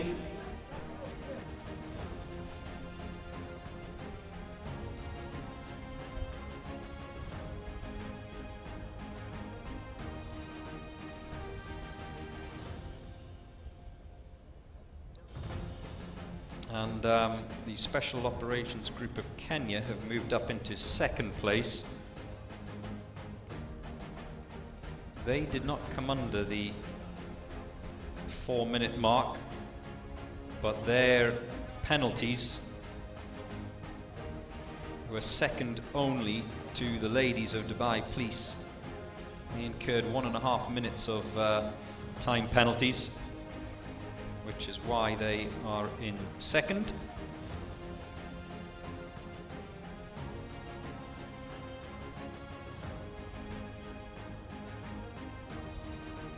One of the fastest times this morning was the South African Police Task Force. They too, like Dubai Police, low 3 minutes, but also picking up penalties, and that's what's cost them.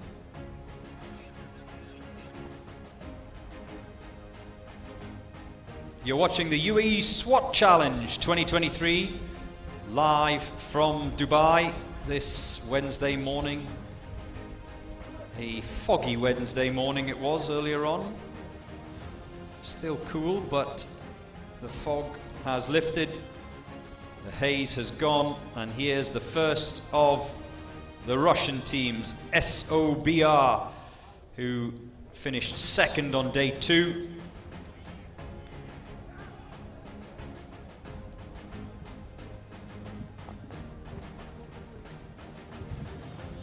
This looks good.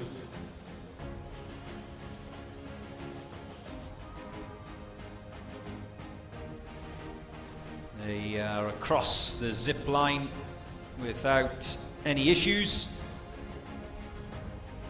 over the wooden wall. And you can see there the sniper is leading that line.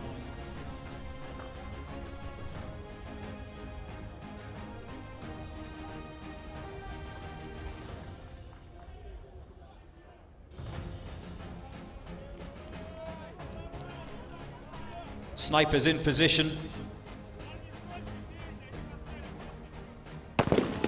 There goes the first shot. And the door not breached at the first attempt.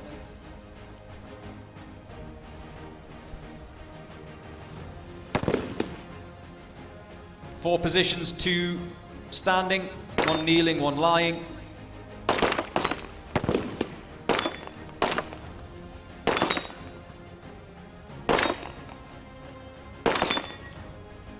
Appreciate that all team members in the handgun section are just that little bit further away from the target than they were yesterday on day 2.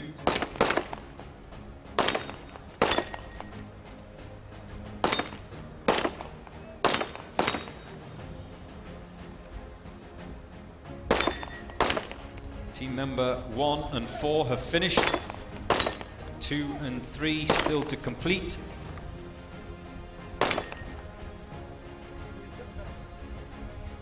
And I see a couple of missed targets there, so that will incur 30-second penalties for SOBR. There you see, 1, 2. So that'll be a minute to be added on.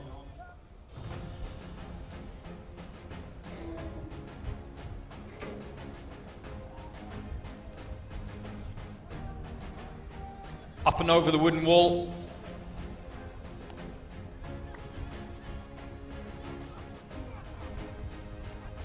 We will see a lot more penalties today, but if the Russian SOBR team finish this with only those 2 missed targets, it should still be a pretty good time.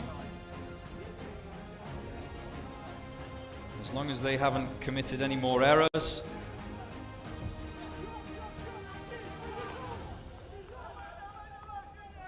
Cheers from their support to get them over that line.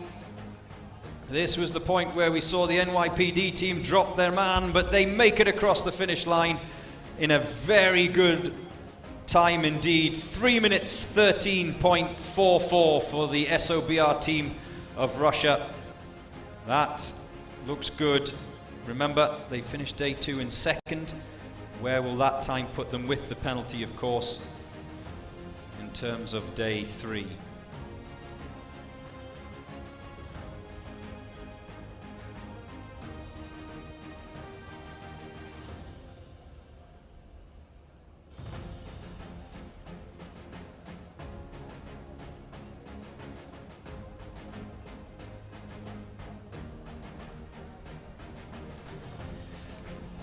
This is the Uae Swat Challenge 2023, and joining me in the commentary box now is Rui from the Sao Paulo SWAT team. How are you enjoying the competition so far, Rui?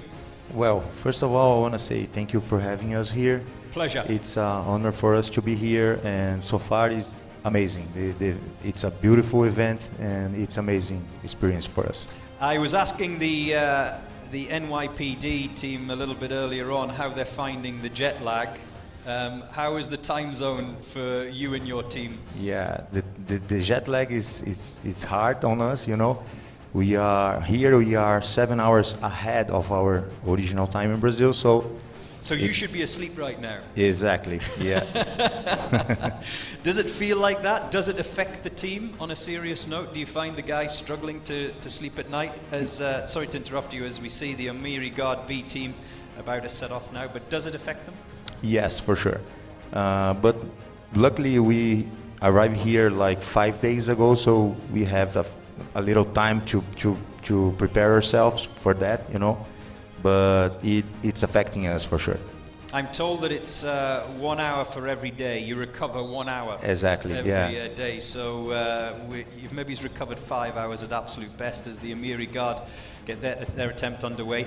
What have you found so far in the competition to be the most difficult element? Is it the physicality or is it the technicality, the targeting? Yes, considering that my team is a senior team, everybody's over 50 years old and has at least one orthopedic surgery, you know. Speed is not our concern, you know. Our strategy is to finish the courses and leave no targets behind. So we are taking our time and focusing on the precision of the shots, you know. So the physical part is very hard on us, but you have to take care with the shots because they are not easy to, you know, but we are not worried about the speed. And that's a smart strategy because we saw the Dubai police ladies earlier on who currently lead the standings. They weren't the quickest, but they were accurate and no mistakes. And is that something you've discussed as well? No mistakes, no mistakes, no mistakes. Exactly, yeah, that's the ideal, you know, to be fast and accurate. But it's impossible for us to be fast, you know. So yes, so exactly. So that's what we talk all the time. You know, take your time, breathe, recover your breath, you know, your breath, and take your shot slow and accurate. What has impressed you about the other teams that you've seen this week? Has there been any team in particular from any country that you've maybe picked up some ideas from, some tips? For sure, yeah. Of course, in Brazil, we have much younger police officers, well prepared and technically prepared. But the idea for us to have is to have an older team to use like a incentive for younger people to join the police in Brazil, because the average age is getting higher every year. So yes, every team is impressive for us, you know. They are physically very well prepared and technically very well prepared as well, you know. And another thing is that it is very hard for us is that we don't have our own gear here. We didn't have enough time to ask for the licenses to bring our own rifles and pistols. So you don't have that familiarity with the weapons. How important is knowing your own weapons? Yes, the weapons is the same as that we use that, but the setting is different, you know. Right. So the especially for the sniper rifle, which is a very particular gun, you know. But I think it's worth just explaining, isn't it, Rui, to those watching that don't understand and know about the SWAT challenge and all the technicalities. There are a number of elements to a sniper's rifle, but the two key elements are not only the gun, but the sight, isn't it? Or exactly. The sights can be different. And not only the sight specification, but the positioning of the sight, the scope, you know. So we have to have a specific eye relief and cheekpiece elevation.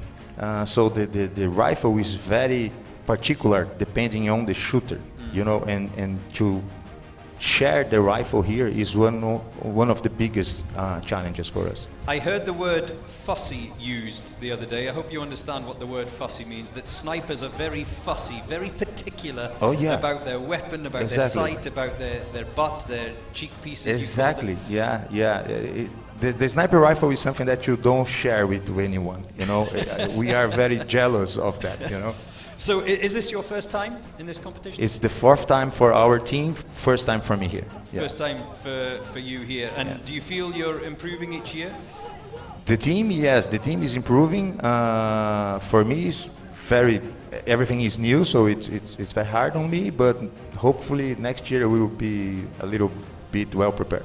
Okay, thank you very much, Rui. Rui from the Sao Paulo SWAT team of Brazil. Thank you for joining me this morning. And like he said, the seniors, they're actually showing so far this week some of the juniors how to do it as the Amiri Guard B team crosses the line here in the Uae Swat Challenge.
Uae Police begin their attempt at this day 3 challenge. It's called the Officer Rescue. A lot more physical than day 2, and the targeting for this challenge here on day 3 is a lot more difficult as well, both for sniper and for the assault team with their handguns. There is the sniper first over the high hurdle.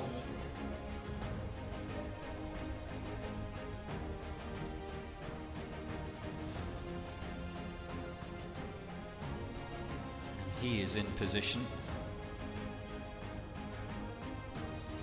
as the assaulters make their way over that obstacle towards the breaching door. All 4 have got to be in that box before they can reach the door, and I think for the first time today, as the first shot goes away to signal the start,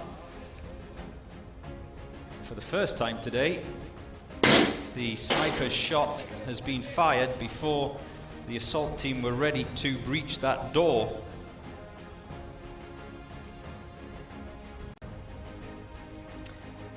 And just to confirm, as we talk about Ras Al Khaimah Police, one of the Emirates Police Forces, that their contemporaries from Sharjah, the A team, currently top the standings. They've knocked the ladies of Dubai Police C team down into 2nd spot. A very quick time indeed, clock time of 3:14. They managed to keep their penalty down to just 1 missed target, which was a 30-second penalty.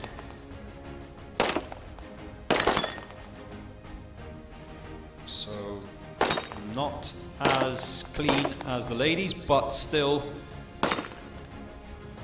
their speed around the course gave them another advantage at the top of the standings right now. So box 1, targets have been cleared. Box 3's targets have been cleared. We're only waiting for 2 and 4, and there you can see assault team member 2 is done, but the member lying in the prone position in the 4th box, struggling with his targets. There's 3 targets missed there, as you can see in front, so that'll be 1.5 minutes with the penalties minimum, as this 120 kg tire is carried towards the drop zone, that green square that you can see.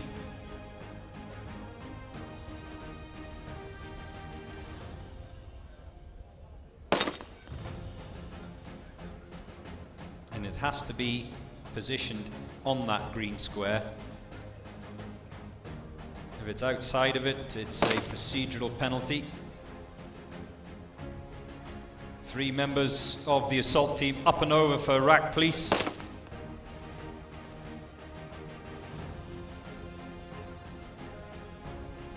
And another different position for the sniper. Remember, he has to be picked up, connected to that little strap that you can see,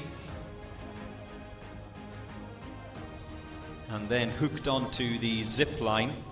And it's interesting, isn't it, that on this occasion, just like we saw with the Dubai ladies, the police ladies team, he has opted to go on his back. All of the others have been on their fronts, but the Uae Police opting for their officer rescue man to start on his back.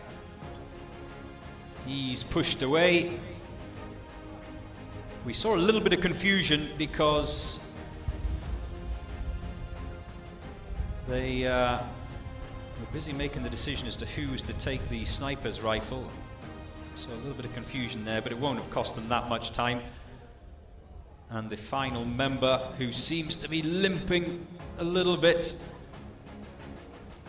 There goes the rescued officer, and the final assault team member just limps across that finish line. And they are just over the 5-minute mark. Uae Police, 5 minutes, 11 missed target penalties to be added to that clock time, of course.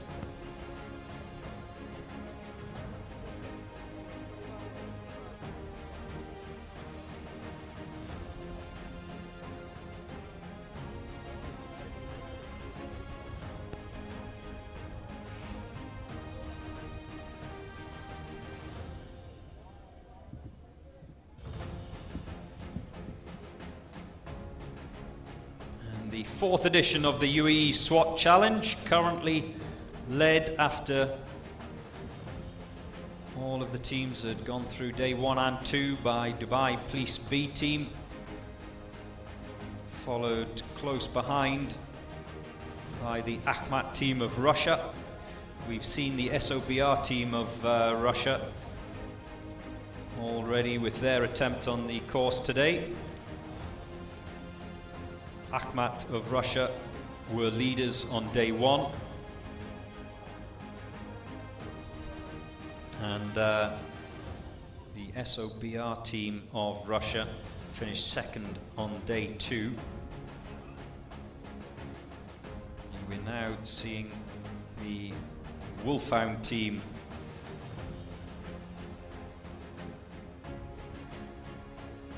of Armenia. They make their attempt following on from Raq Police.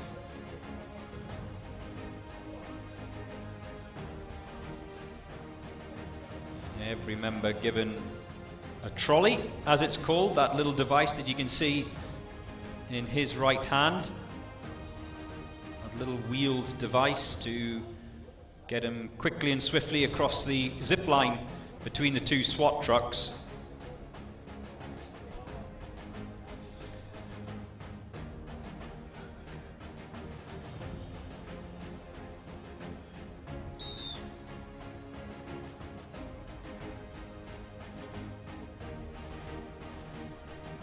And it was interesting to get the thoughts of Rui from the Sao Paulo Police SWAT team a little bit earlier on, the team from Brazil. They are the seniors, every team member over 50 years old, that Brazilian team. And about how they focus, because they can't match the speed of some of these younger guys, how they focus on target accuracy. Remember, 30 seconds penalty for every target missed. And they also focus on keeping the errors, the mistakes to a minimum.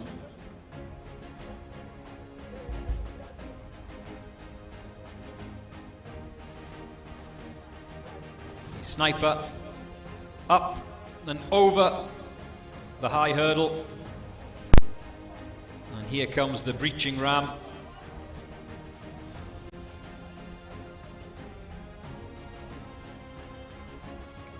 Makes his way onto the sniper position, which is very different today and a very different challenge.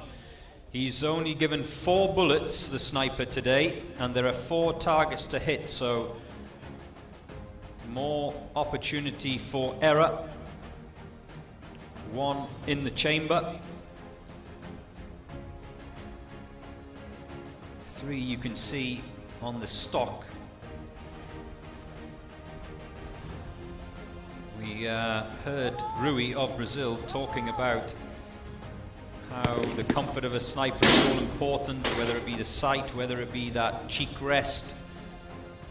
They all have a part to play. They all can affect the comfort of the sniper, and of course the sniper's role is so key to this competition. Huge amount of responsibility on the sniper. Well, I can hear shots, but I can't see many white discs going down. 2 from box 4 are already down. There's the first from box 1 to fall. Remember, the white disc has to either lie flat or fall for it to be classed as a hit. Merely grazing that white disc or brushing it does not count as a hit. Someone is already down. Box 1, I think it is. So the Armenian team, the Wolfhound team from Armenia, have certainly racked up a lot of target penalties, which could cost them dearly. 30 seconds for each target missed here at the UAE SWAT Challenge. Up. We witnessed yesterday the deadweight dummies, which were approximately 70 kilos each. Worth pointing out that this tire is nearly double that, so it's almost 2 of those deadweight dummies at 120 kilos.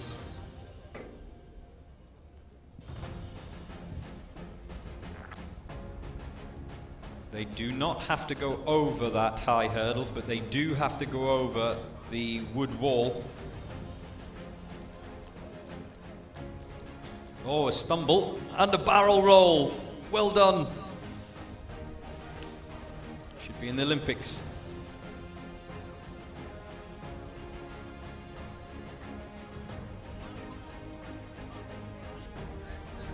So they quickly grab a breath of air up onto the shoulder. They'll then be hooked on. Now you see the difference in technique with Wolfhound of Armenia. They put the trolley, that little red line that you can see, onto the wire first before hooking up the sniper, whereas we've seen other teams actually hook that trolley onto the officer to be rescued first, and then putting that officer or that sniper onto the zip wire. So different techniques for different teams. You can make your own mind up as to which you think is better.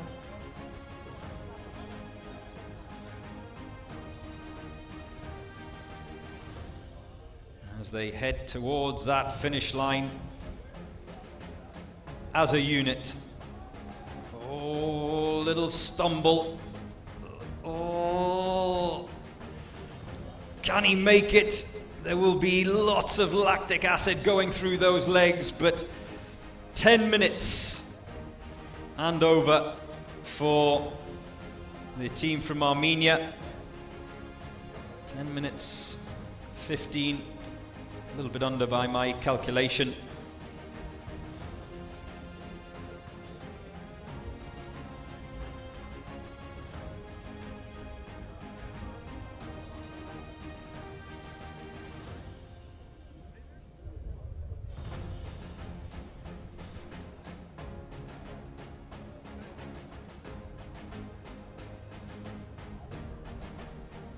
So this is how things stand so far on day 3. Sharjah Police A team top the table, and even though they picked up a penalty, that's the first time we've seen someone leading the standings that have had a penalty in the first 3 days so far. But it was only a 30-second penalty for a target that was missed. The ladies of Dubai Police C team lying in second place.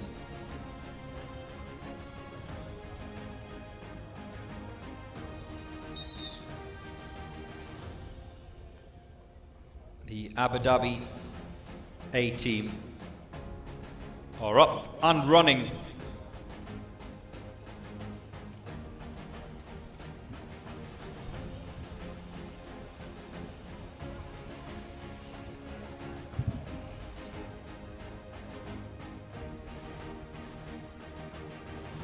SOBR of Russia, who finished day 2 in second place, are currently lying in third. A very quick time indeed of 3:13, even quicker than today's leaders, Sharjah Police. But they picked up more time penalties, did the Russian outfit. 1.5 minutes of penalties.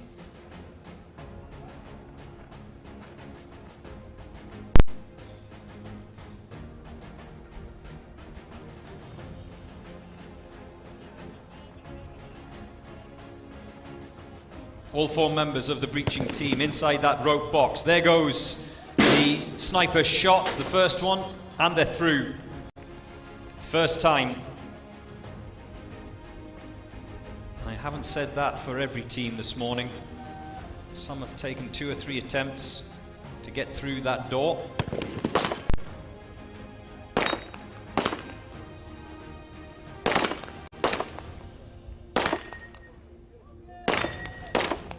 The 4 egg disc targets, 1 lying, 1 kneeling, 2 standing. That's why it's so much more difficult today for this handgun section than it was yesterday. No submachine gun element to today's challenge.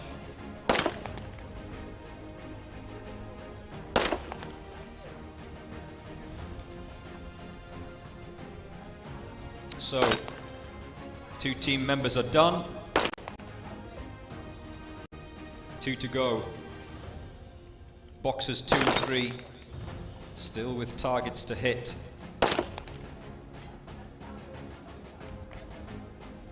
you can see that 3rd assault team member is done. Now the final one jumps off the platform.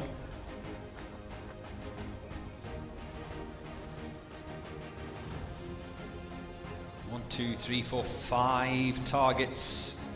5 30-second time penalties that will be added on to Abu Dhabi Police A team's final result.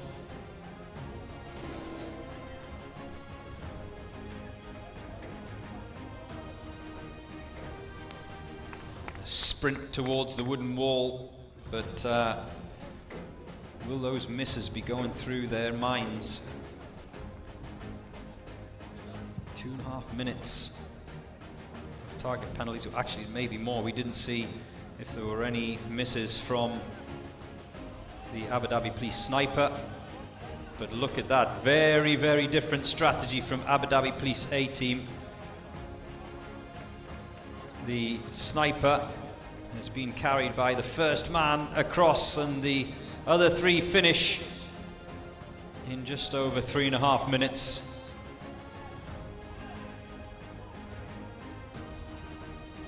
3:32.95.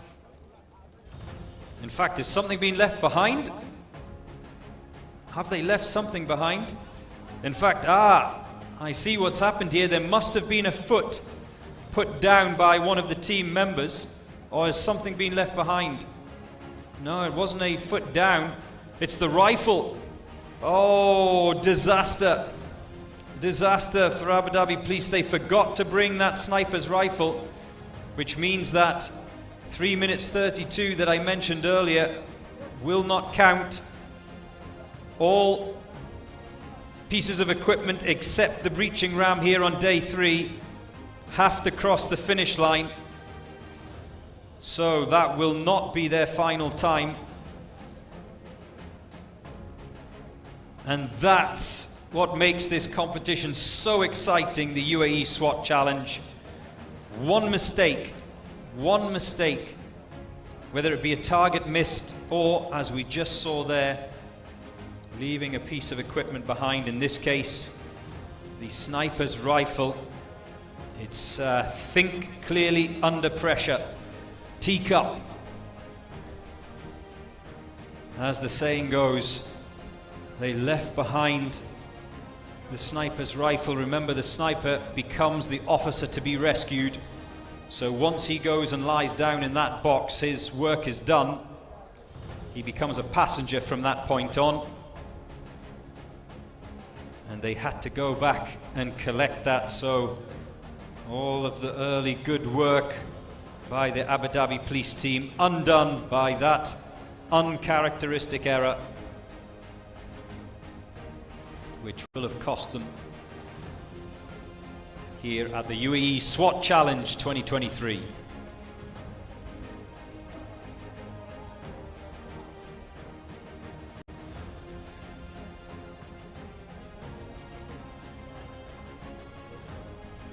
And haven't spoken to the organizers on all 3 days this week. These are the elements that they tried to introduce.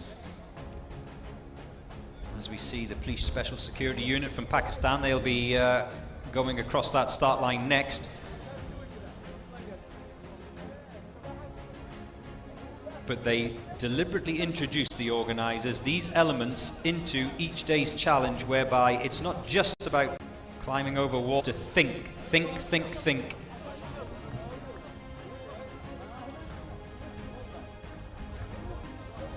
That's not always easy when your heart rate is up, when fatigue is creeping in.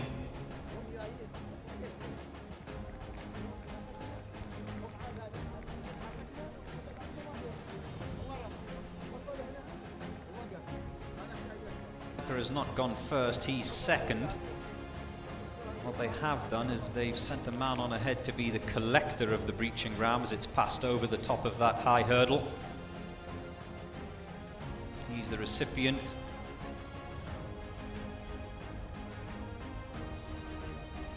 Four bullets, 4 targets. We've seen some employ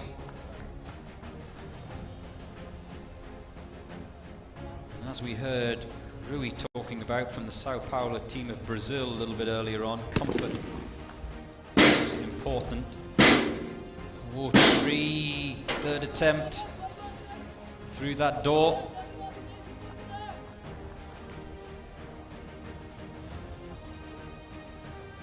I'm not aware that there is a penalty for not reaching the door at the first attempt, but hey, maybe the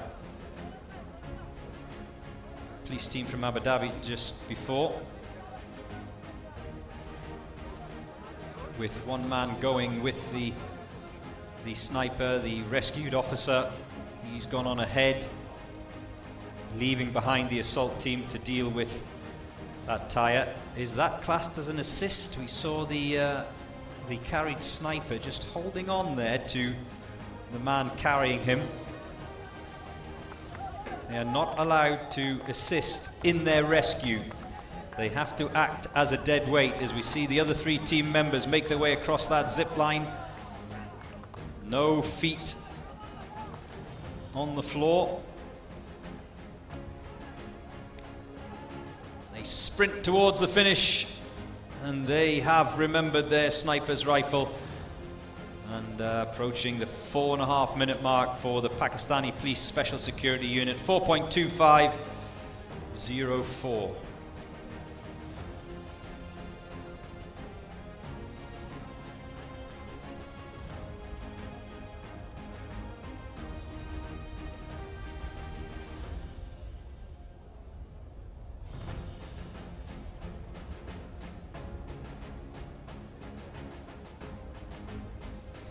That tower comes into play tomorrow. It was used on day 1. It was one of the sniper positions on day 1, but it comes back into play tomorrow for the tower challenge, which I'm really looking forward to. We go again at 8 AM tomorrow, and if you are a member of the public, you can come here and watch. It's the turn of the Moroccans next. Direction Générale de la Sûreté.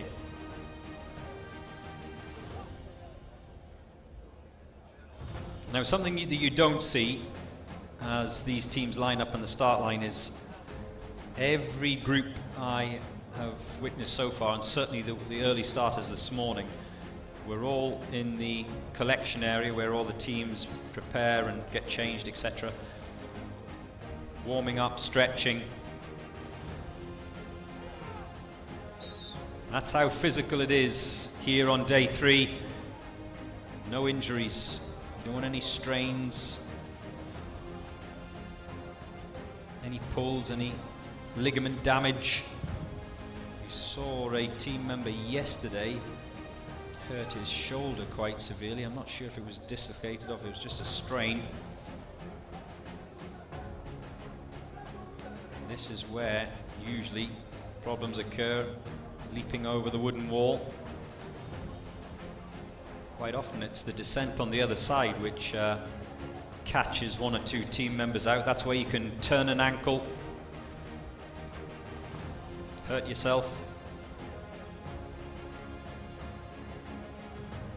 There is the breaching ram.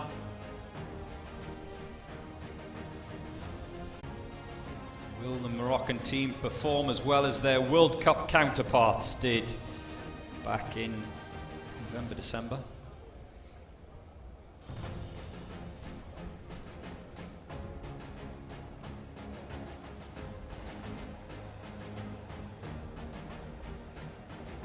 No magazine for the Moroccan sniper.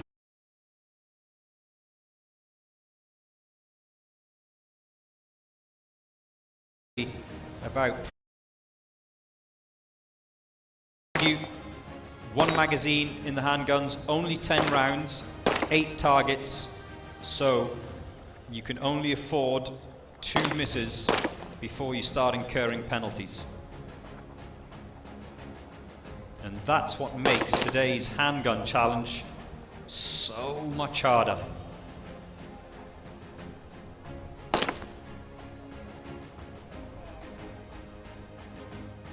Still 2 members waiting to exit the handgun zone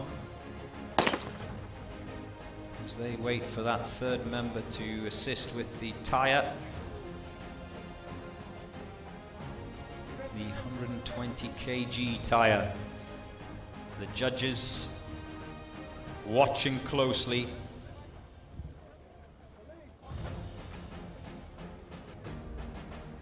Back over the wooden wall.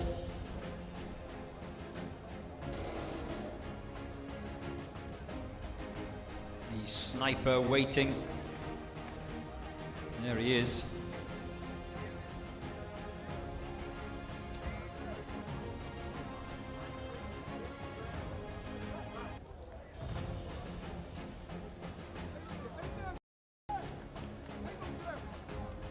And they've got to get that dead weight, that rescued officer, off the zip line, which they do eventually.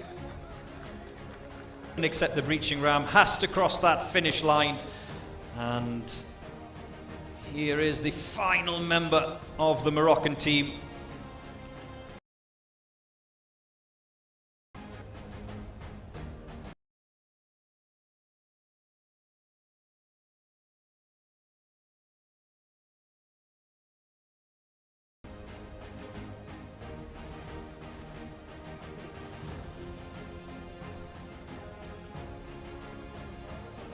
Lead these day 3 standings.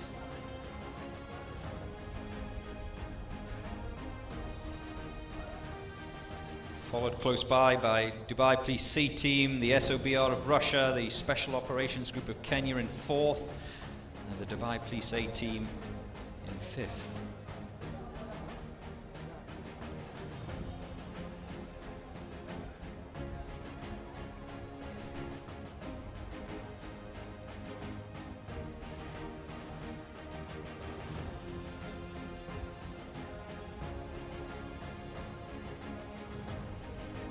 Another of the Emirati teams to go now, the Special Security Forces team from here in the UAE. And first out the gate will be the sniper. Last minute instructions from the starter official, and the whistle goes.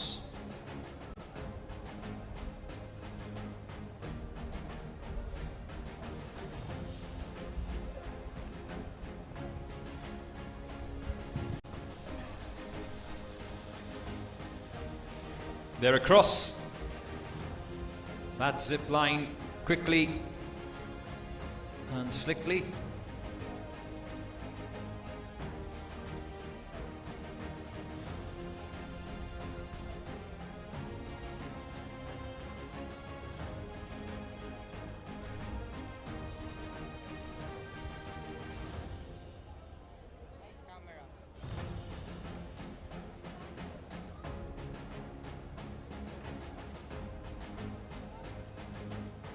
They're not allowed to drop that breaching ram once they're over the top of the high hurdle. It must be lowered down and it can't touch the ground, otherwise there's a penalty.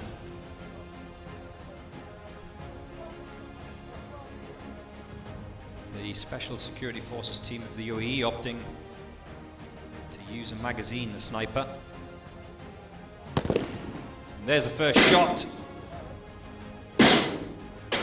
Through the door at the second attempt.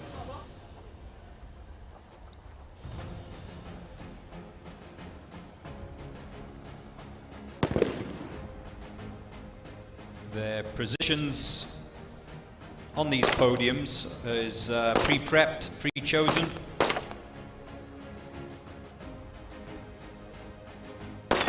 And Michael, we're talking to some of the competitors this morning. Yes, there is a preference. You have some of the assault team members who like to stand and shoot, others who prefer to be in the kneeling position, or maybe even in the prone lying position that you can see on your right hand side there, but they will have pre-selected that and decided amongst themselves before taking on this handgun challenge as to who's going where. And that's a very good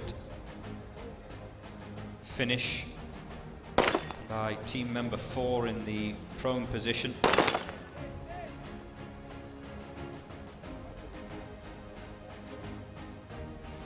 And that man, as you can see on the high table, just taking a deep breath. This is not about speed, it's about accuracy. 30-second penalty for every white disc that's missed. Procedural penalties are only 10 seconds. Now I think there's a target on that right-hand side there that is turned side on, so it's obviously been clipped but not knocked off its pedestal, which makes it very difficult to hit with another shot. It's been abandoned anyway. 1, 2, 3, 4, 5, 6, 7 white discs that have not been hit. So a lot of penalties in terms of targets missed racked up by the Special Security Forces team of the UAE. And again, they are employing this strategy of the first man across that line picking up the sniper. He's got him, but he can't find that trolley, that red strap that gets hooked onto the zip line, just struggling with it. He's done it now though. And goes across with the sniper.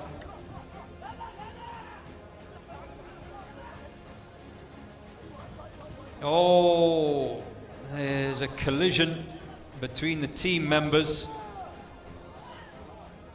just at the end of that zip line. And he couldn't get the sniper, the dead weight sniper, they couldn't get him off there quick enough before the other members came over, but they crossed the finish line in just over 4.5 minutes. 4:36.20 for the Special Forces team of the United Arab Emirates.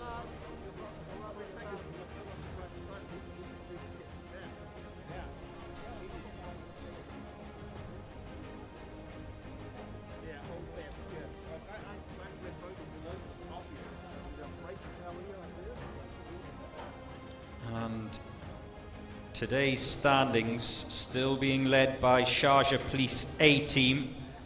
Their clock time of 3 minutes and 14 plus a 30-second time penalty still puts them top of the table today. And remember, Sharjah Police A team finished third on day 1, so when the final reckoning comes round at the end of this day 3 assault challenge, Sharjah Police A team could be looking in a pretty healthy position.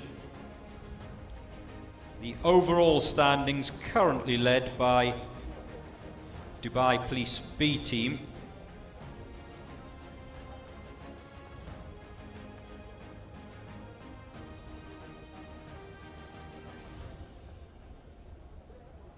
And the Dubai Police B team, they are team number 41 in the draw today, so they will be out a little bit later on. The team that have 109 points from days 1 and 2 combined.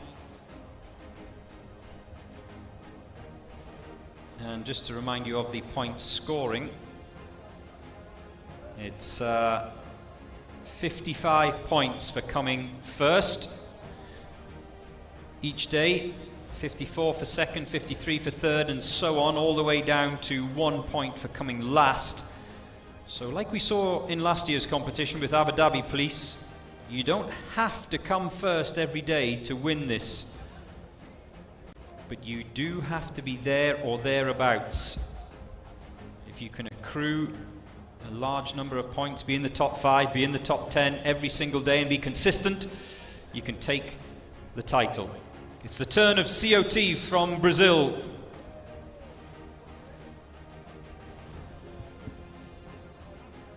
We heard from Rui of the seniors team. This is the juniors, I can call them. They're certainly younger than the plus 50-year-olds of the Sao Paulo SWAT team, the seniors that have managed to gain a popular following here in the desert of Dubai. We saw yesterday quite a few members of the public, the neutrals if you like, willing them on. The old guys. But these are the young guys from Brazil.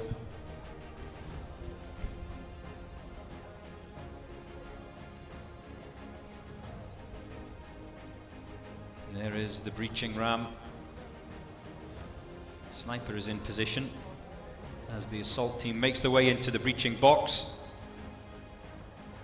As we await the first shot.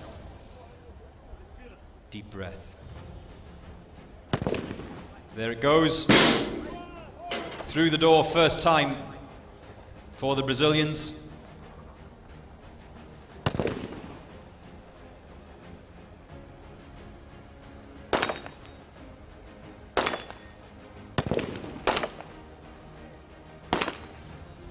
Those white discs starting to fall nicely.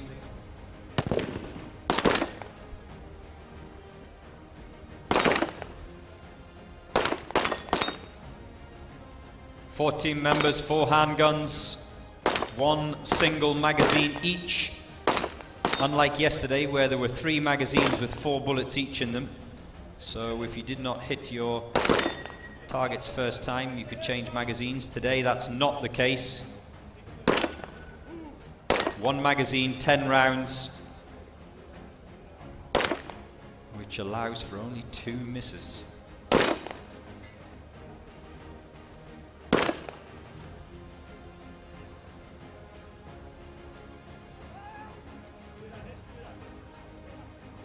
Well, team member 2 still on that podium. 2 targets remaining for him. Now just 1.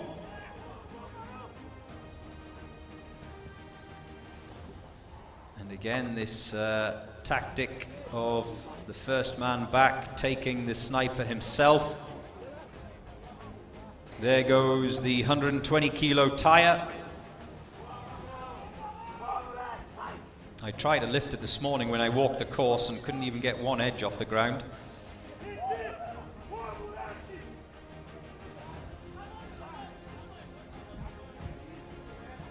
And the deadweight sniper is carried across the finish line. That's 2 members of the Brazilian team that are done. 3 more still to come. We didn't see if that final target was hit by the 3rd team member. But they will not have, even if it wasn't, they will not have incurred many time penalties for targets missed. It'll only be that 1. So this looks pretty good from the Brazilians. Final member to cross the line with that sniper's rifle. He's been cheered on. And they're over. And that's sub 4 minutes for the Brazilians, but it looked pretty clean.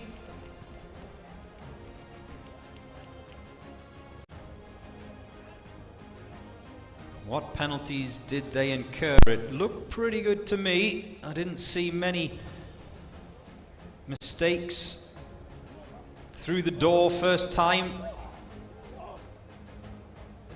Took all their equipment over. Didn't, like we saw with the Abu Dhabi police team, to leave behind any weapons.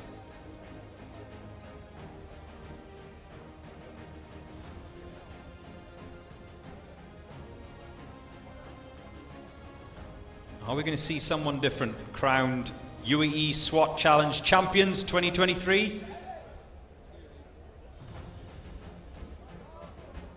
In this, the 4th edition, there's one of the judges.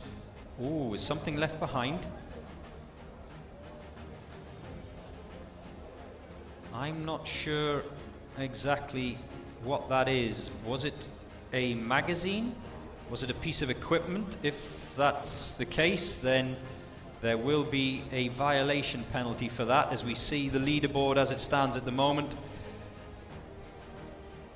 Dubai Police C team in 2nd, the A team in 5th, and they are split up by SOBR from Russia, the Kenyan side, of course, in 4th, but today's challengers led by Sharjah Police. Here is the 3rd of the Russian sides in this year's competition. Vitiaz are about to get their challenge underway. We've seen some fabulous attempts so far in the first couple of days from Akhmat on day 1. They were top of the standings. SOBR from Russia on day 2. They came in 2nd. Vitiaz so far, even though they've been quick, Vitiaz, on days 1 and 2, they have maybe been a little bit sloppy when it comes to penalties, and that's what's cost them.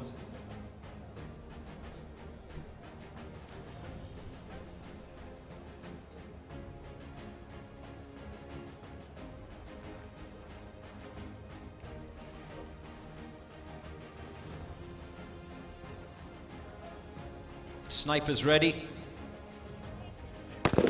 There goes the first shot.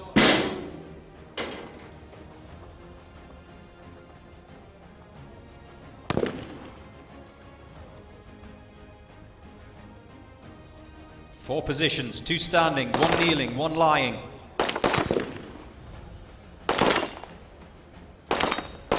Eight targets, 1 magazine, 10 rounds.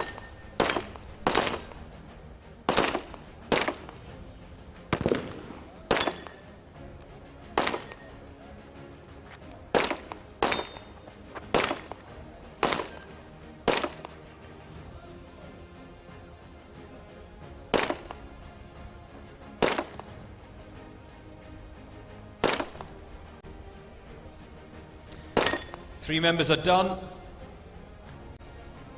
and 1, 2, 3, 4, 5. Ooh, that could be costly. 5 targets missed by that man in box 1.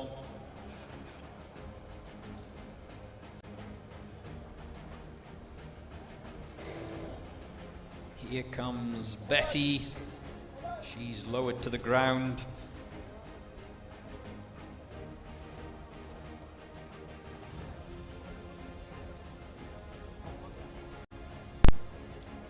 First man across. The other 3 will take that officer to be rescued. You can see the sniper has his rifle. So 2 men. There comes the dead weight, and oh, that's very efficient. One of the best we've seen so far in terms of getting the man across the zip wire. This looks good. This looks good from Vitiaz. It's very good.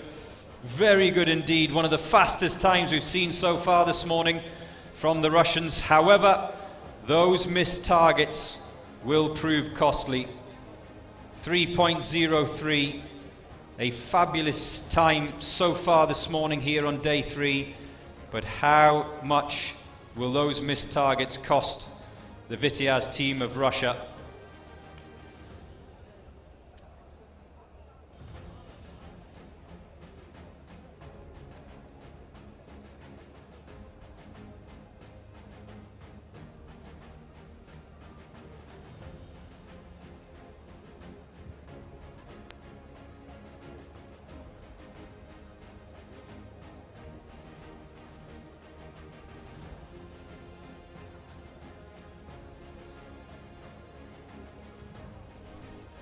So the Sharjah Police B team, they've already seen what the A team has done. They are topping the standings here on day 3, the A team, so can the B team better them? They will know what their time was, they will know what they've done, no doubt they will have had a little chat with each other, exchanged notes, maybe a few tips and tricks, as the Sharjah Police B team is about to get their attempt underway. The whistle goes and they're off. With me in the commentary box now is the Armenian team and Mikel. How have you enjoyed the competition so far? Has it been good? Are you happy with your performance, Mikel?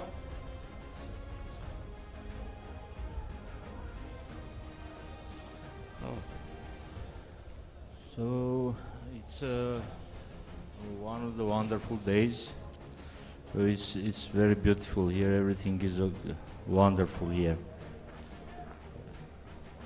And what have you found the most difficult, Mikel? Has it been the targeting today, or has it been the physical today, the biggest problem?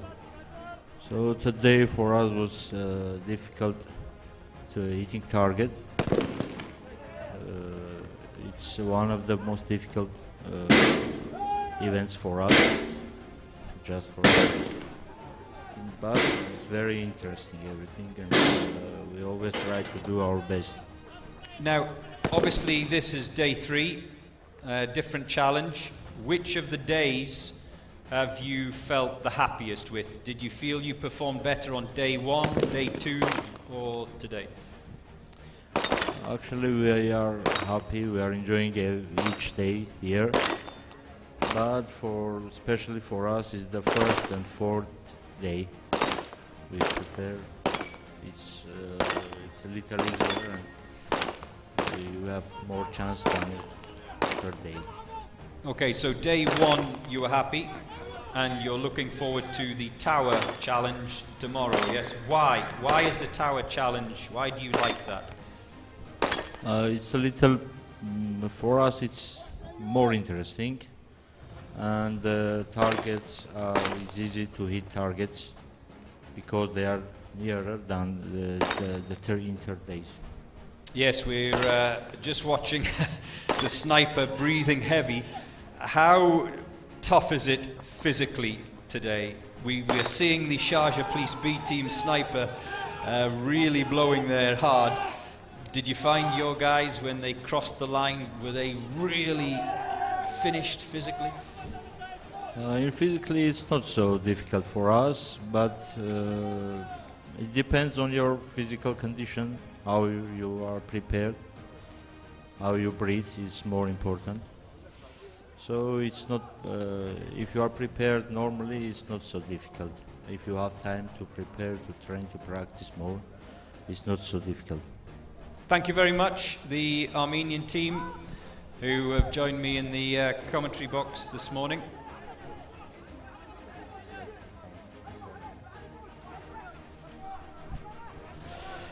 So by me and by our team, I would like to thank Major General Abdullah Khalifa Al-Mari and Brigadier Ubaid Mubarak Ali. Thanks for everything. Thanks what they do for us, for invitation, for welcoming. Thank you so much. Thank you for every day. It's not just a challenge for us. It's like a celebration, and we enjoy each day here. And thank you all so much by our team. Another very good time as the Sharjah Police B team cross the line in 3:38.80, and we hope to welcome you back next year, the Armenian team. And this day 3, as you heard them talk about, day 1 they like, day 4, which tomorrow is the Tower Challenge, they also are looking forward to. And that's the thing about this competition, certain elements of the challenges some teams find easier, some are harder, and oh, there's someone struggling there from the Sharjah Police B team. He has to be assisted by his colleagues. It's intense, it's physical, as we heard Mikhail and the Armenian team just talking about there a few moments ago. And for different teams and for different team members, some find that physicality easy, some find it tough. Has he hurt himself? Thumbs up, he's okay. I'm glad you are okay as well. And I think it's worth just repeating that this morning when we began this 3rd day challenge, it was very cold and foggy.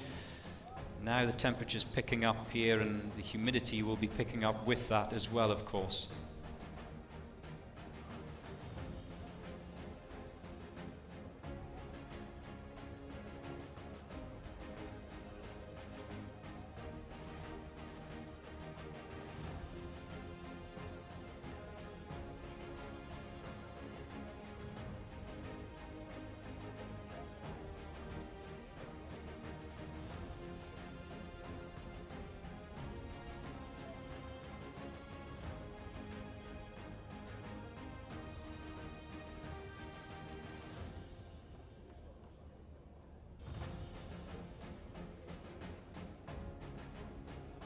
We're over halfway through the draw for today. Remember, 55 teams, 28 countries represented in this year's Uae Swat Challenge 2023. Can any of these 55 teams take the crown from the current champions, Abu Dhabi Police, who took the title last year?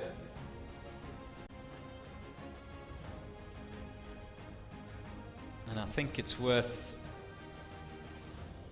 mentioning, and I have to say, huge respect to the range boys. They're the ones that have to reset everything after each team has been through. As we see the Special Forces of Kalkan in Kyrgyzstan, they are next up.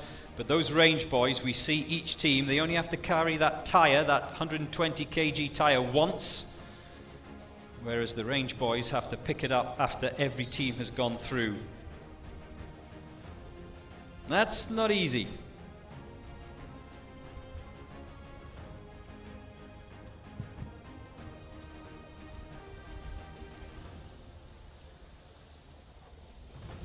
Now, all of these teams had an opportunity in the days running up to this event to go through the course, to familiarize themselves with each of the challenges from each day.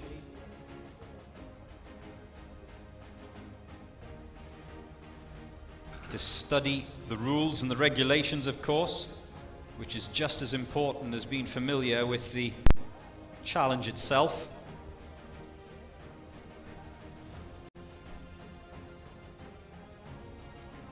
The breaching ram is in place, the sniper is in place. Deep breath. And there goes the first shot. The door is breached at the first attempt.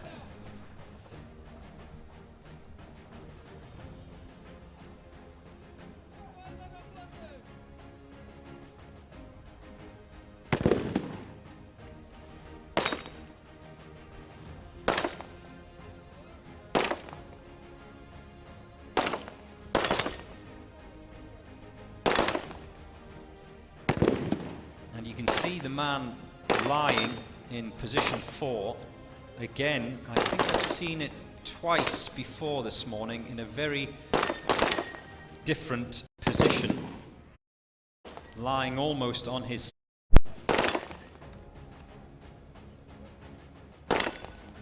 And this is where personal preference comes in, personal style.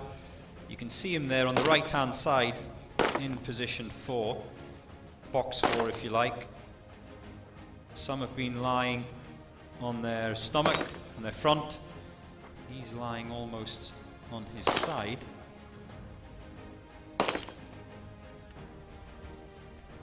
So, box 4, box 2 are clear. Box 1 is finished, but a couple of targets have been missed by the man in box 1, and box 3 they're still waiting for.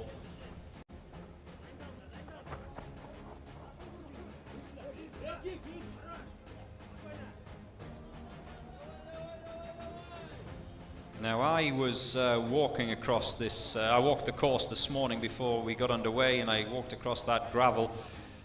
Even walking, I have to say, it wasn't easy. It's softer than it looks on the screen, that gravel, which means that running over it would be even harder.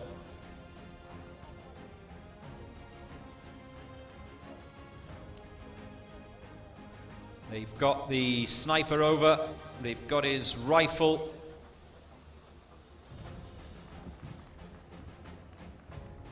And this looks pretty good, except for those targets that were missed. This looks good from the Kyrgyzstan team. Yeah. Very healthy time, 3 minutes 30.68. That's good, that's very good. Anything sub 4 minutes today is a fabulous time.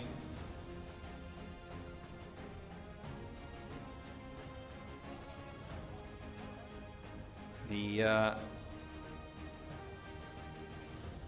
fastest time of the day so far is the SOBR team from Russia. Ooh. That was a little bit earlier. He managed to recover himself, but this was the Sharjah police team. Remember, we saw one of the team members who was just struggling at the end, and I think that's a replay of why. Just landed heavily as he came over the wood wall, and maybe just turned his ankle, came down heavily on his ankle. But just coming back to the times, no team has broken the 3-minute mark so far today. We've had a 3:12, a 3:13, 3:14 is the time that leads the table. That's because it's without penalty. Quite a few in the 3:30s, which, like I say, is very, very respectable on this day 3 challenge.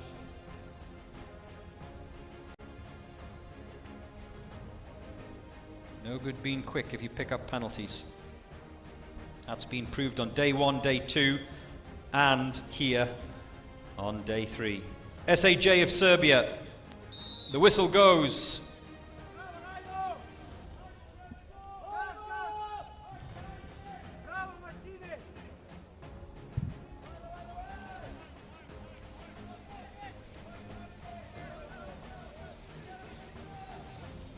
Sharjah A team, who lead today's standings, they finished 3rd on day 1. So they're racking up good points at the moment, are Sharjah, but this is one of the Serbian teams. Sniper over first. Where's that breaching ram?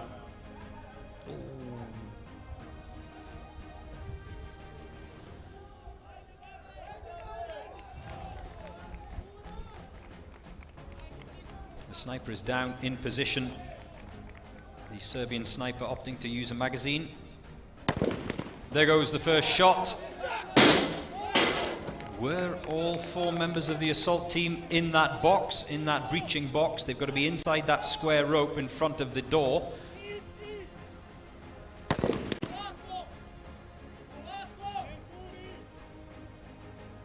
you can see the 3rd assault team member in that 3rd box just taking a deep breath, settling himself before attempting to take on these 8 white discs, these 8 targets. And that's a great aerial shot to show you how far away they are today in comparison to days 1 and 2.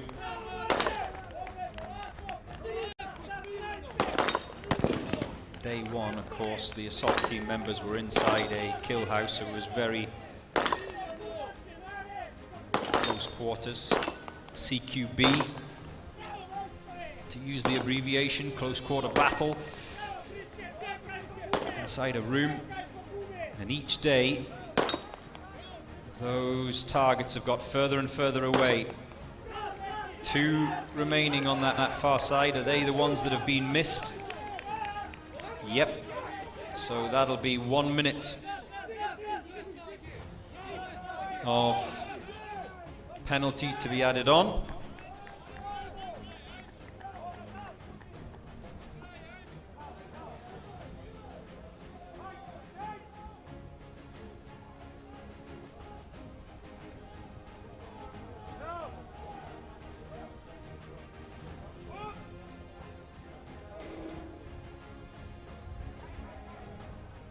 Back over the wood wall.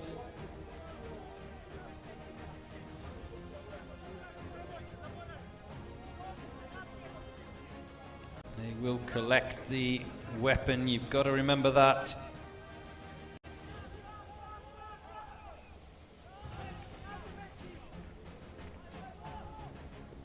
And except for those 2 targets missed, like I said, today a lot harder not to pick up penalties, as the SAJ team from Serbia cross the line, and they're under that 3.5 minute mark. And there you see one of the range guys bringing the breaching ram back to the high hurdle. He's going to get a good workout today.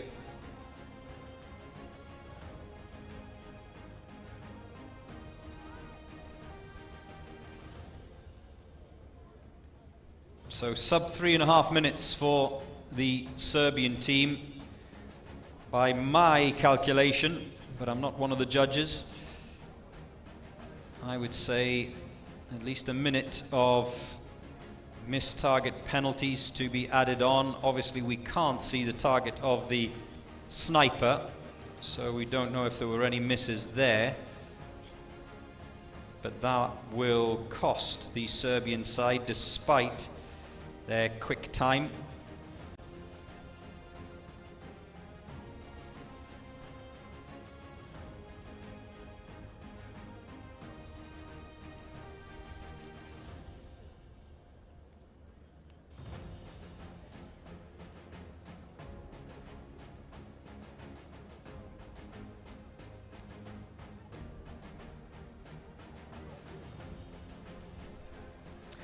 The Orlando Police Department from the United States of America are up next. They'll be used to this kind of weather in Orlando. More their kind of climate. And sunny Florida, from sunny Florida to sunny Dubai.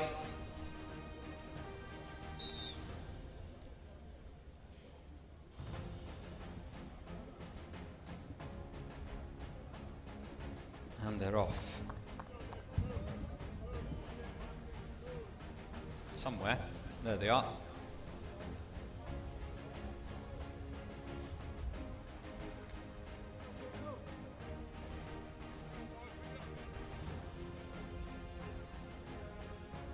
Now that wood wall has an angled base, so as long as you get a good run at it, it can propel you up and over. This, however, more of a ladder, the high hurdle.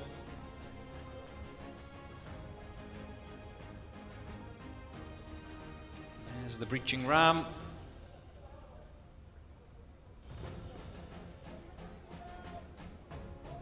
The assault team all over the high hurdle.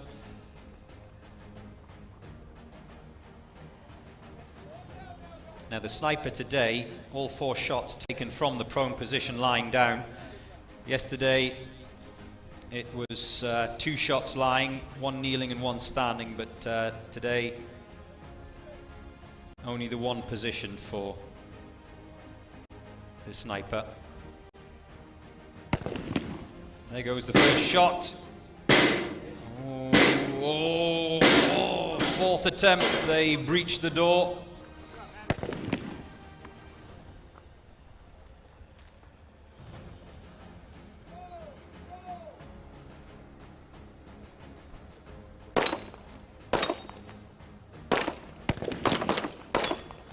And this is where, despite those problems of breaching that door, this is more important, hitting these targets from further away today than yesterday.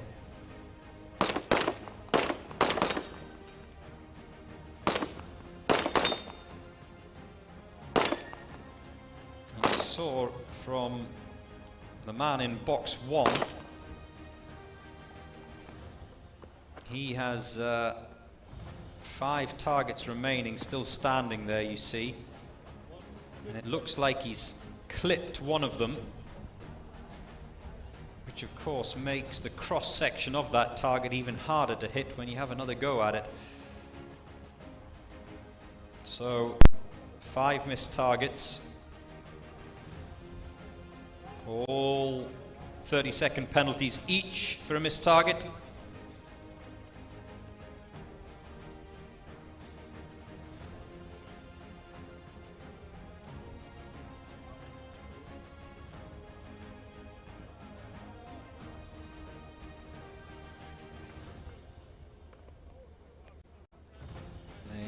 Pick up their trolleys. That's the little metal clasp with wheels to get them across that zip line. And the Orlando Police Department team using a very different technique here to get their man over. All 3 of them.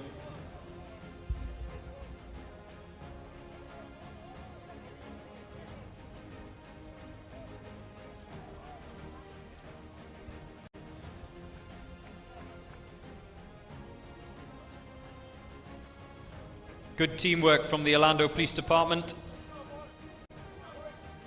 Don't forget those trolleys.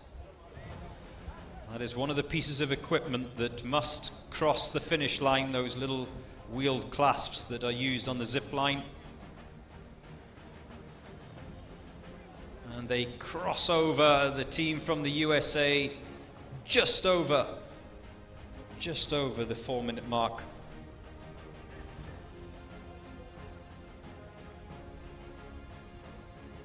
Orlando Police started today in 5th in the overall standings with 96 points, so they've been relatively consistent so far, the Orlando Police Department. Let's see where they finish up at the end of day 3, the assault challenge.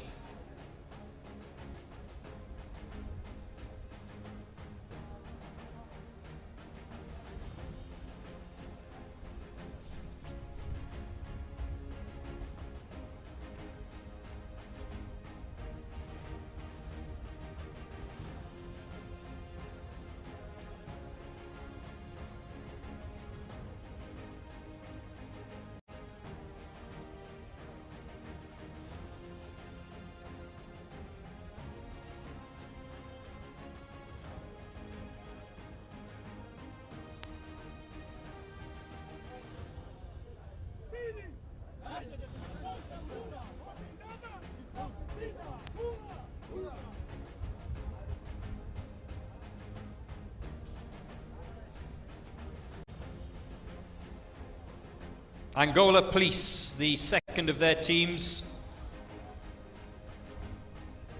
Up next.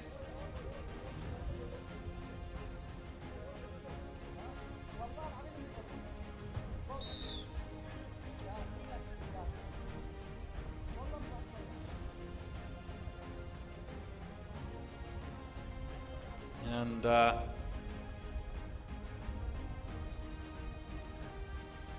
Angolan teams have been propping up the tables on days 1 and 2, so a little competition really as far as they're concerned between the two teams 1 and teams 2, and I think one of the team members there, his foot touched the ground, so he has to go back and cross that zip line again. And it has been errors that have cost them on days 1 and 2. Their times have been respectable, but too many mistakes, too many penalties.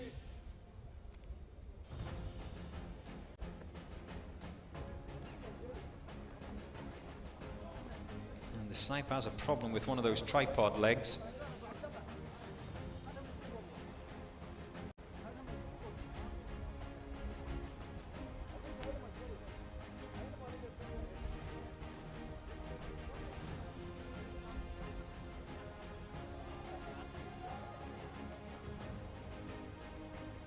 Oh, that's a misfire. Is there a round in the barrel? I don't think so. We didn't see a bullet pop out there, so clearly there was not a round of ammunition chambered first time round, which is why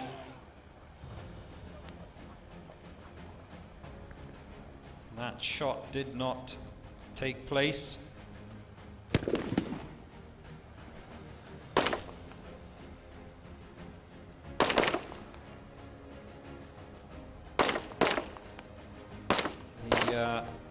Angolan Police Team 2 lying 54th out of 55 before this Day 3 challenge.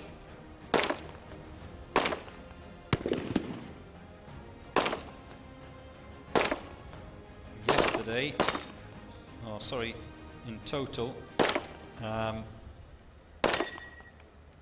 over 15 minutes of time penalties, and that's what's cost them over day 1 and 2.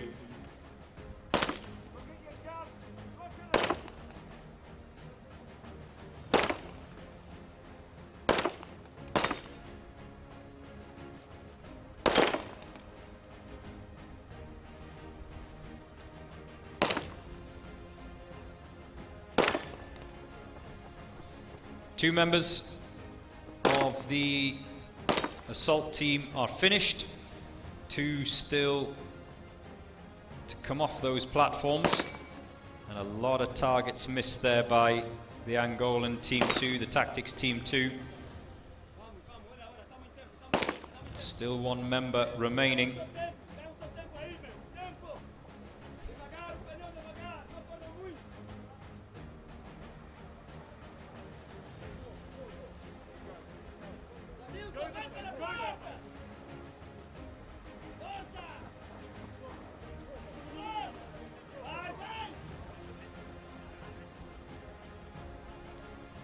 He now is finished and sprints towards that wooden wall to join his colleagues.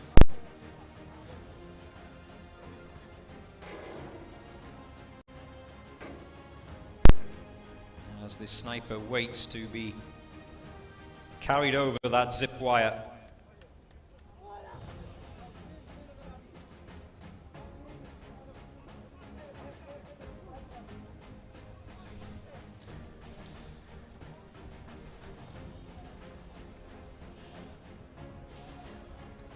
Don't drop him. That is considered a safety violation if they drop the sniper.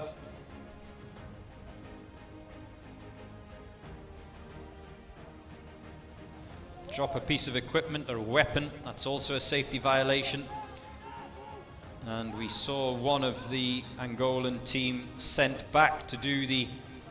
Oh, did he almost touch the floor? The judges are looking on closely. We saw one team member touch down, put his foot down on their way out, and he had to do the zip line again.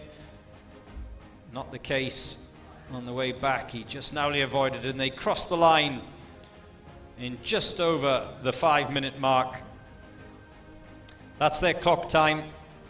There will be a lot of penalties to be added on, in particular from that handgun range, where, as you can see in the distance there, many of the targets are still standing. Those white discs, many of them were missed by Team 2 from Angola.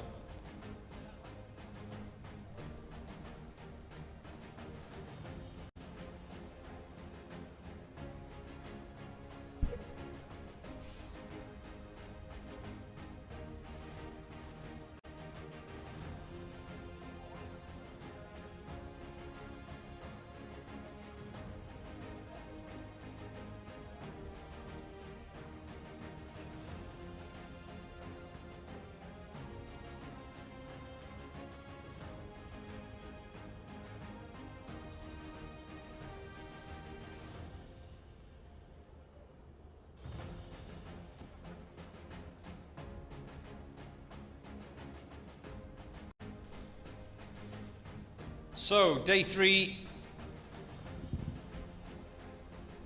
the Police Officer Rescue Challenge is the theme for day 3. That's why they have to carry the sniper across the finish line. Tomorrow it's the Tower Challenge, this tower that the camera is looking down from. And I'm excited for that tomorrow. But this 4th edition of the UAE SWAT Challenge, that going into today was led by Dubai Police B team.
obsession. Give it all I got. Gotta fight, no, I won't stop. Taking no chances. It's the final shot to come alive and reach the top. It's the Uae Swat challenge, hosted by Fera Police. This is an emergency. Don't stand in my way. I'll take pleasure from pain. Won't bring my armor down. Nothing can defeat me now. This will be my day.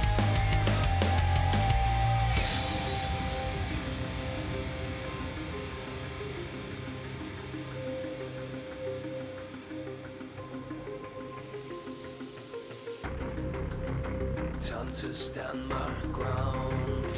I will never take no shame. I won't play this like a game. It's the Uae Swat challenge, hosted by Fera Police. This is an emergency. Don't stand in my way. I'll take pleasure from pain. Won't bring my armor down. Nothing can defeat me now. Yeah, this will be my day. Together with the MOI, hosted by the police here in Dubai. Here come the SWAT, giving everything that they got. Gonna touch the sky, take the world by storm tonight. The special forces. So that's a little look back at what's happened already this morning, as we see the B team from Indonesia make their way off across the start line. And with me here in the commentary box is the team from Brazil, the COT team from Brazil. Glauber is here. And how did you think your day went today? Are you happy with what happened this morning? Very happy. Very happy. I'm just having a look at the standings today, and you are currently in 4th place. I have spoken to many teams today, Glauber, and everyone says that if you can keep penalties low, then you have a good chance. Is it about those penalties? Quem tem menos penalidades. É justamente sobre isso, cometer menos penalidades. Yeah. É mais ou menos isso, e é trabalhar para ter a menor quantidade de penalidade possível. So to do well in the competition, it's very important to have as many penalties as you can, and that's the thing that differentiates the teams. Yeah, I'm just looking at day 1, day 2. We see the teams day 1. Ahmad from Russia, no penalties. Dubai Police, no penalties. Sharjah A team from no penalties. So when your team looks back at today, are you happy that you only had 1 minute of penalties, or did you want no penalties today? É melhor não ter nenhuma penalidade e trabalhar com mais calma. Yeah, we were aiming for no penalties and to work like on a more calm manner, but competition is like this. Sometimes things go not as we plan, but we were trying to do no penalties for sure.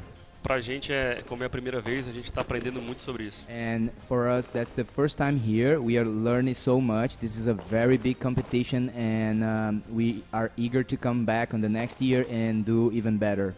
How difficult is it today, because this is the hardest day out of the 3, how difficult today to have no penalties? O mais difícil provavelmente hoje é o tiro, porque você chega muito cansado e você tem que ter um tiro preciso, e normalmente seu coração, o batimento está muito alto e você tem que concentrar para não errar.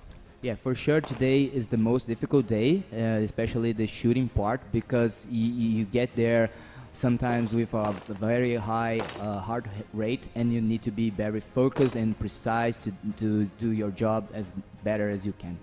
I think it's worth reminding those people who are watching this on TV that we're looking at the 4 targets for the 4 assault team members. They have 8 targets to hit. These are handgun targets, Glauber, and there's a big distance today.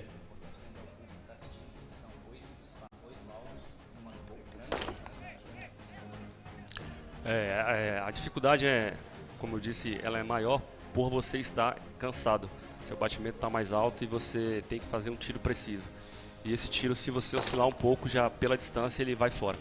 Yeah, so that's the biggest difficulty is just because we have like high heart rates, and you have to be very precise with your pistol. Remember, this is a pistol shoot, handgun shoot, and then that's what differentiates the teams.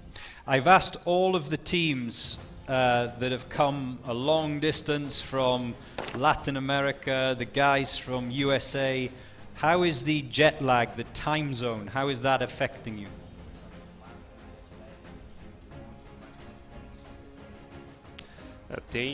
Afeta de certa forma, porque pra gente é novidade. Tudo é novidade. Como é a primeira vez que a gente participa, tudo é novo. A oportunidade de conhecer, com certeza na próxima vez a gente vai fazer melhor.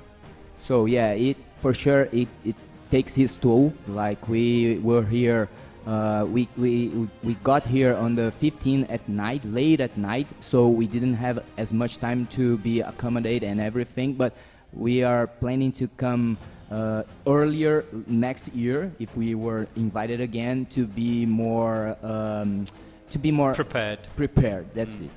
I'm just looking at the schedule.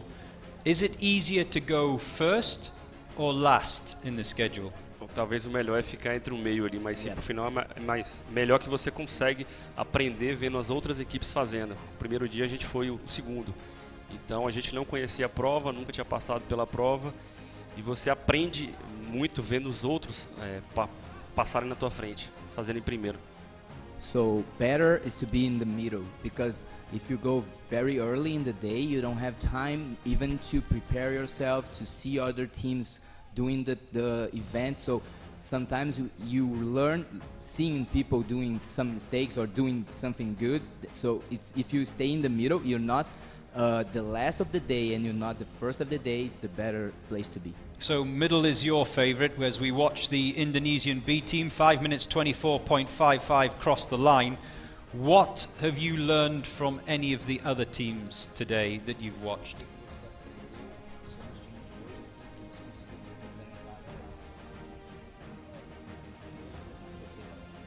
Na minha observação, tem algumas equipes que são muito rápidas nas passagens dos obstáculos. A gente não tem esses obstáculos para treinar e você aprendendo como é que eles trabalham, com certeza para a próxima a gente vê melhor. So he noticed that there are some teams that are very fast on the obstacles, and we don't have this type of obstacles to train at home. So for us, it was kind of, we had to learn like to fall from the bridge and learn to fly on the fall. Like we had to just learn to do things when we just got here. And one final question before you go. Weapons. Did you bring your own weapons? And that obviously helps, yes? Yeah, we brought our own weapons. Ontem a gente teve uma dificuldade no tiro do M600. Não era nossa, então assim a gente teve uma penalidade que foi por conta do tiro. Yeah, and yesterday we had a penalty because on the Grenadier launcher we didn't bring our, so we had like another ammunition and another gun that we are not used to use, so we missed that shot. The gas gun. The gas gun yeah, shot. Yeah. And you got a penalty for that. Yeah, and we got, because we are not used to that, and the ammunition didn't work as we was expecting, so our gas gun guy just missed the shot because we're 30 seconds, yeah. 30-second penalty. Okay, thank you very much. Thank you to the guys from the Brazil, the COT team here, and we thank them, and we hope you come back next year as well. And they currently lying in 4th place as we see the drummers preparing. We talked about preparation earlier on with the Brazilian team.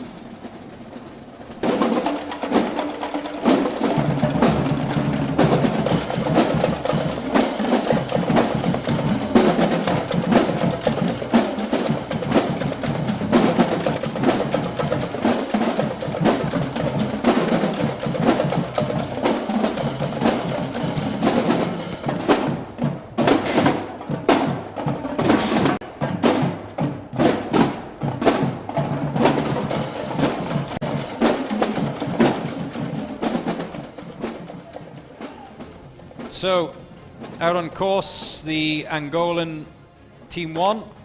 They are now in position. Police. They were good, weren't they? Really good. Really good.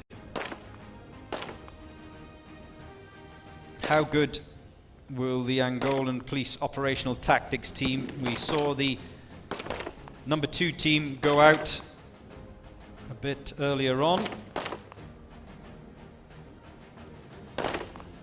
They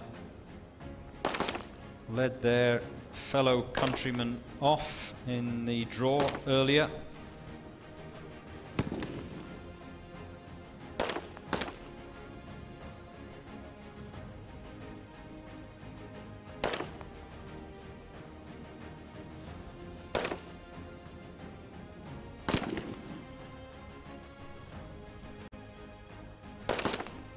And it was interesting, wasn't it? 2 of the Brazilian teams today we have witnessed. The COT team that we were speaking to just before.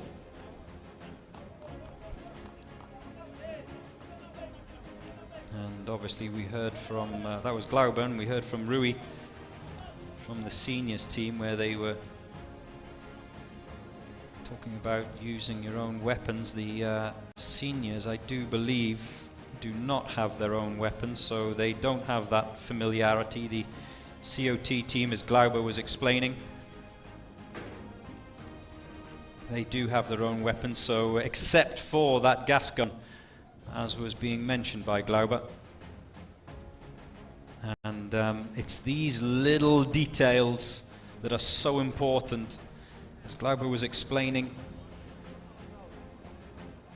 because they didn't have their own gas gun yesterday, and because the man on the gas gun missed the target, that was a penalty. The Angolan team just strapping that sniper to the zip line.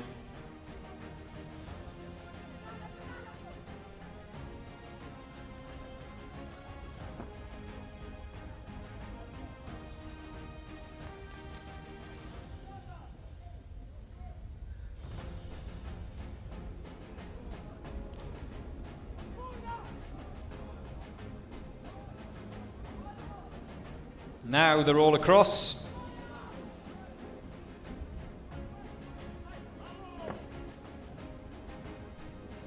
And they make their way towards the finish line. There you see it. Under the 5-minute mark. Low 3 minutes has been the best today so far, 4:52.71. Oh, I've got to keep listening to these guys.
Oh, they're good. They're good. I'm not talking about the South African team. They're good as well, but I'm talking about the drummers. They are good. Not as good as both the Sharjah teams so far today, because they lead the standings at the moment. And the Sharjah B team that we saw just a few minutes ago, they are currently top of the table. No penalties, even though they were slower across the finish line than their colleagues of the Sharjah Police A team. They did incur a penalty, and that's why they currently lie in second, and SAJ from Serbia are now in third. Here's the second of the South African Special Task Force teams, the B team. The Special Task Force A team started today in third in the overall standings with 100 points. The B team off and underway now. The A team lying 14th today, but, and I think this is the most important thing, they'd had a very quick time round the course, not the fastest, but just over the 3.5 minute mark, 3 minutes 35 seconds, but 3.5 minutes of time penalties added on. So that's what cost the other South African team.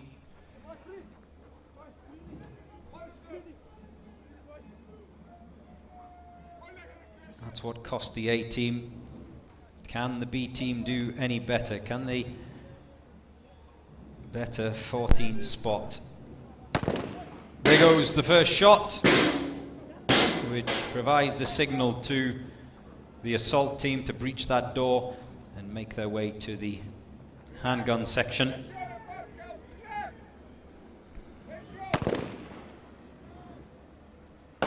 We've heard from a number of team members which they prefer. Some like to shoot lying down, others kneeling, some standing up.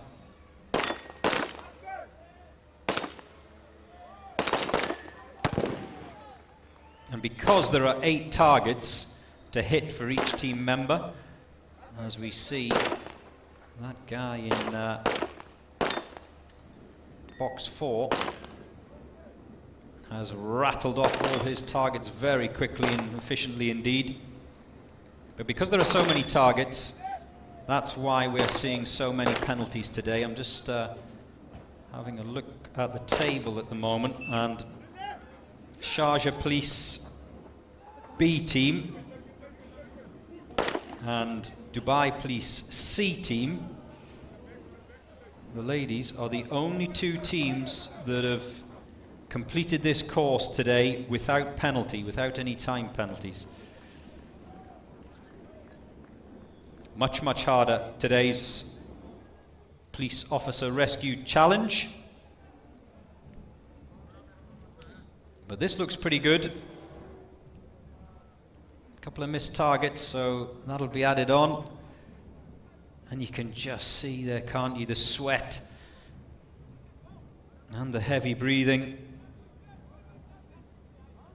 Trying to be accurate whilst being physical is what makes this so difficult, this day 3.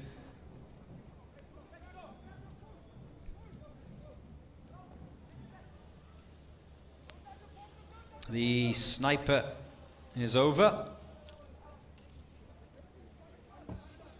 Now, the other 4 team members, they must not touch the ground, but the deadweight sniper, he does not have to go back to the beginning of the zip line if any part of his body touches the ground, obviously. Oh, was that a bit of equipment dropped, and was it a safety violation? Something was definitely dropped. And they crossed the line, Special Task Force B. They're under the 4-minute mark.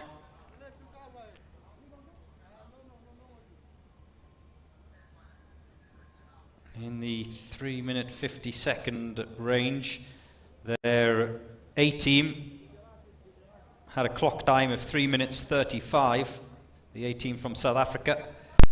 So they have not bettered that, but it will all come down to those time penalties. There were definitely missed targets, so There will be a few 30-second penalties to be added onto that.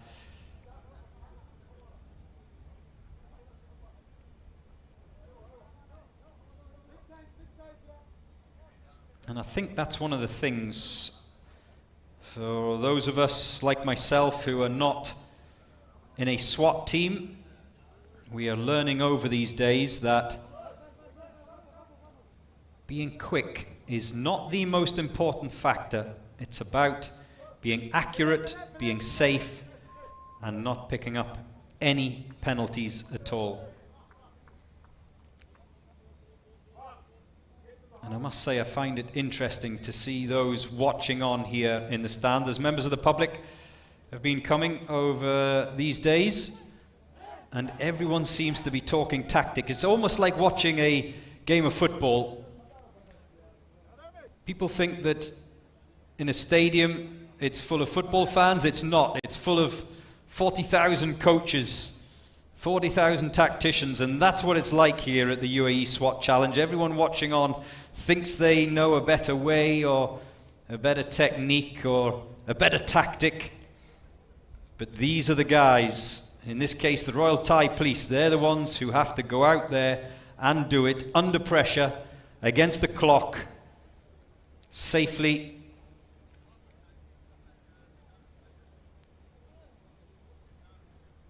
There is the trolley, as it's called. The trolley is the device that gets them across that zip line. It's a little clasp with a couple of wheels in it.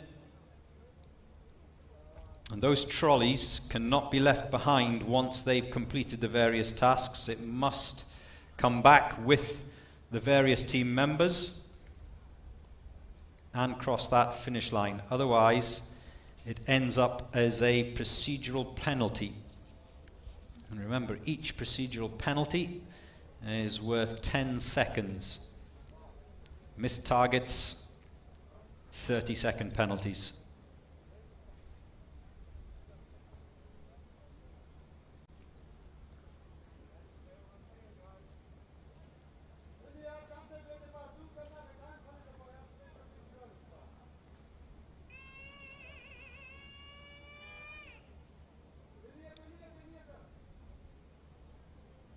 So, the Royal Thai Police wait patiently here on day 3 for the Officer Rescue Challenge. I hope you're enjoying this year's UAE SWAT Challenge as much as I am. And certainly from those who've joined me in the commentary box from all 4 corners of the world.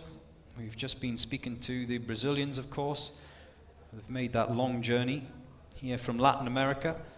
They seem to be enjoying it as well. So far, so good. The days just keep getting harder. I was watching on day 1 thinking that was quite tough. It got tougher on day 2. And day 3's challenges catching a lot of people and a lot of team members out. We've seen a lot more mistakes, and I think that's just represented by the fact that only 2 teams have completed today without penalty. Yesterday we saw a number of teams in the top 10 who were penalty free. Day 1 the same. Many teams at the top of the leaderboard without penalty, but that's not the case here on day 3, and that just goes to show you only Sharjah Police B team and Dubai Police C team, the women, have come through today's tasks penalty free.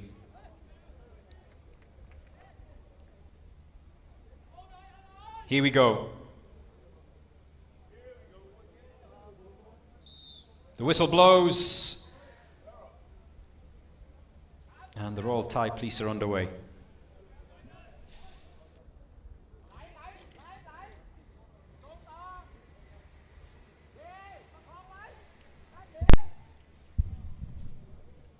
Oh, that looked good. That looked very good from the Royal Thai Police across the zip line. Those of you who have been watching from 8 o'clock this morning along with myself, you start to recognize an assault team that makes their way across both the zip line and the other obstacles in a smooth fashion, usually come away with a pretty good time at the end. The more cohesion, the more cooperation between the team members. Is that bullet chambered? The Royal Thai Police sniper opting to use a magazine. And there is the first shot.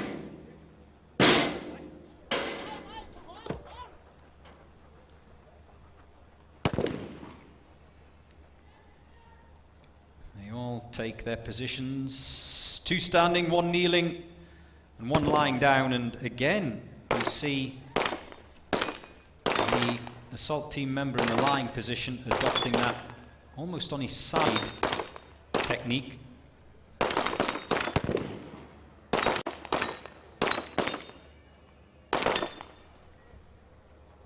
You see him on the right hand side of your screen there. He's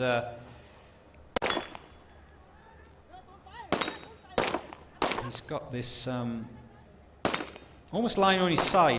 They're the 2 guys, sorry, 1 standing, 1 kneeling, but the guy to the right of them, he's now finished. That's a technique which seems to have been quite successful so far this morning. 3 targets left behind by the Royal Thai Police, so that'll be a minute and a half as they lower Betty onto the green square. And already another of the assault team members and the deadweight sniper across the zip line, which leaves just the other 3 still to come. They will collect the sniper's rifle and take that for him. Getting a little bit tangled there, but those trolleys.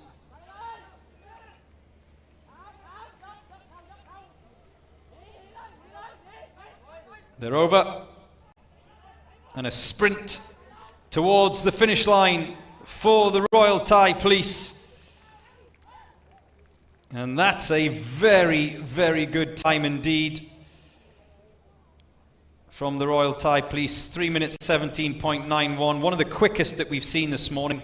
However, there will be those missed target penalties to be added on to that. I counted a minute and a half, maybe more, depending on what the judges think.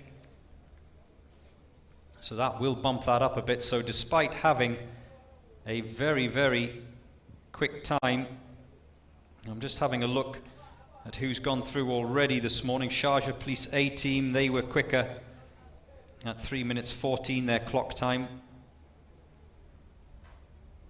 We saw SOBR from Russia faster still with a time of 3 minutes 13, but they too did pick up a minute and a half of missed target penalties.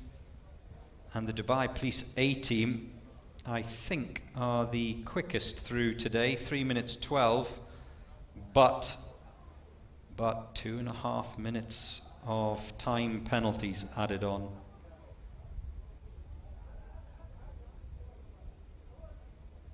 I stand corrected. Vityaz from Russia. I apologize, boys, if you're listening to this, the Vityaz team from Russia, but they very quick through in 3 minutes and 3 seconds. But like we've been discussing the last 3 days, the 3.5 minutes of time penalties added on to Vityaz of Russia, costing them greatly.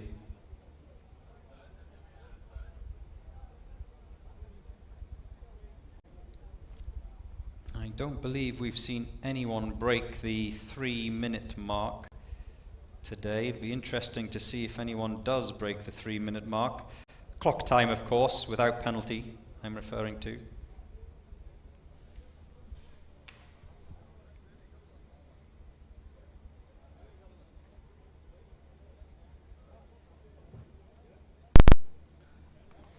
The Amiri Guard A team, it's their turn now.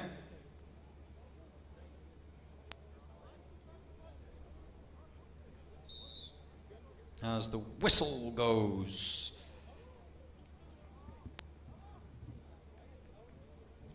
The Amiri Guard B team finished the course in 4 minutes 23.69, plus 4 minutes of time penalty. So how will the other group do?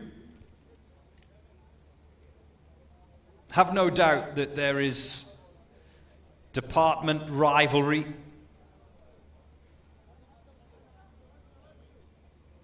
Wouldn't you love to be on the group chat of these guys at the end of this week's competition?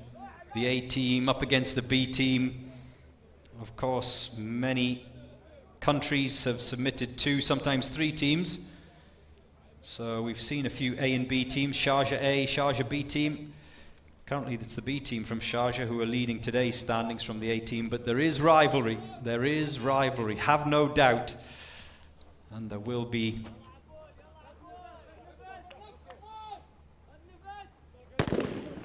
comments on those WhatsApp groups at the end of each and every day.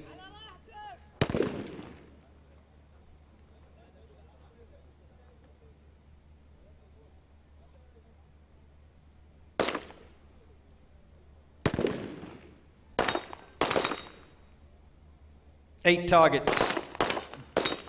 Now you can see there the assault team member on this occasion lying down on his front. So 2 techniques being adopted by that member in box 1. Beg your pardon, in box 4. Some lying on their front, some lying on their side, as long as they're lying down in the prone position.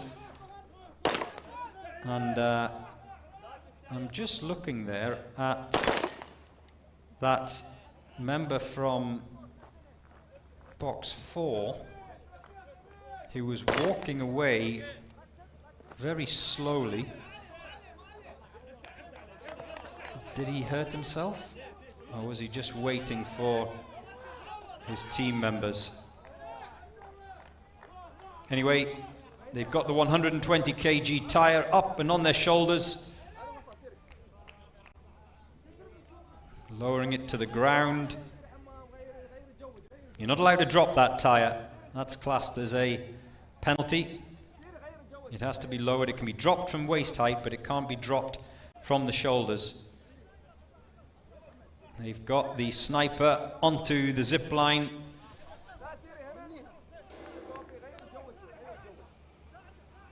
Remember, 4 minutes 23, the time to beat of the Amiri Guard B team. And this looks good. Shouts of yalla yalla as they head towards the finish line. Can they keep a hold of him? Yes, they can. And that is much quicker from the A team. 3 minutes 26.16. And it'll just be a case of seeing what penalties are added on.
Libya police are across the zip line. They will be hoping for a good showing in today's Officer Rescue Challenge. They started the day after days 1 and 2, bottom of the standings.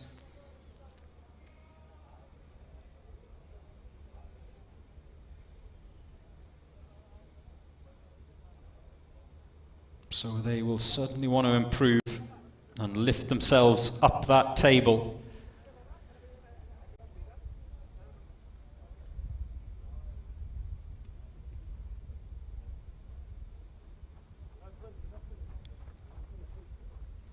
The Libyan sniper opting for a magazine.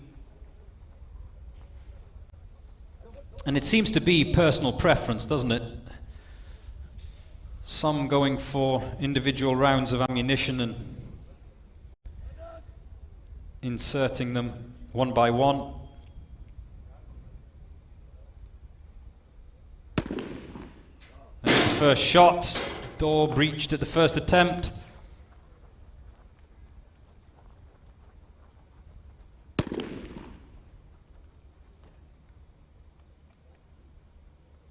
Each of the judges watching on closely for any violations.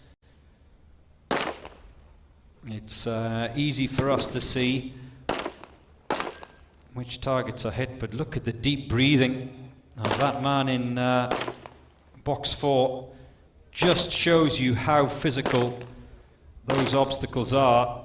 Not just the wooden wall, but the high hurdle, ladder that they have to get over, and then come through that door. And as we heard Glauber talking from Brazil, to try, I mean, it's impossible in such a short space of time to get your heart rate down, but to just try and control your breathing to hit these targets, and there hasn't been many hits so far. I count, is it 1? They each have 8 targets, and they each only have today 1 magazine with 10 rounds. So the Libyan police amassing large amounts of penalties at the moment.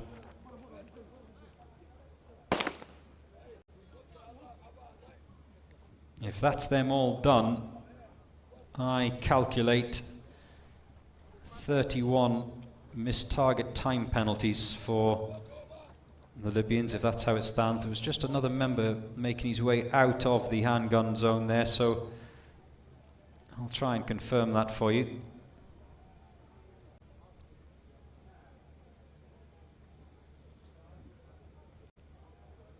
They race back over that wood wall. We saw one team earlier on today who completely forgot to go over that wood wall. They ran round it, which will have incurred penalties as well, of course.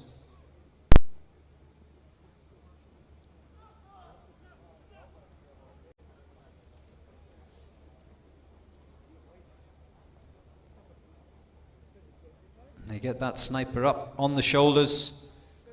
As soon as the sniper's work is done, as soon as he's hit his 4 targets, he makes his way into that box, lies down, and then he becomes a dead weight for the other 4 members of the assault team to carry home and across the finish line. The first stage of which is to, ooh, almost hit the SWAT truck. That would have hurt. Trust me, there's not one soft part of that SWAT truck that can be hit with a human body. But the Libyan police head across the finish line, and just under the 5-minute mark. But like I said earlier, they will have amassed a large number of missed target penalties, possibly 30 maybe, 30, 31 missed targets was my quick count. from what I saw.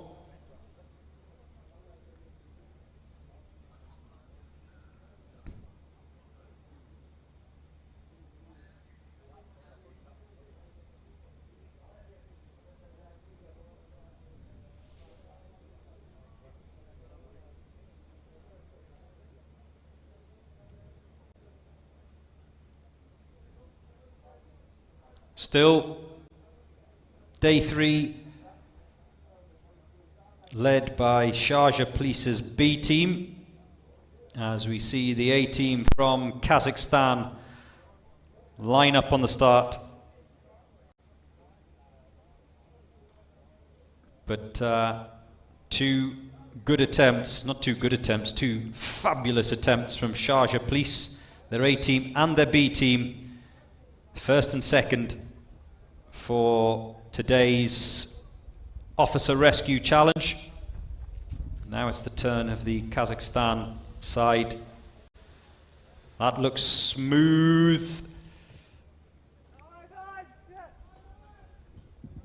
And it was interesting to talk to the Brazilians and the guys from Orlando Police earlier on about how each of the other teams, the rivals, they do stand and they do watch on and they do pick up tips and see where other teams from other countries have done things maybe a little bit differently, maybe a little bit more efficiently and effectively. And that's why, as Glauber was talking about from Brazil, it's good to go in the middle, because you will have seen a few sides go through on the challenge already and you can pick up where they made mistakes. There's the first shot. The door breached at the first attempt.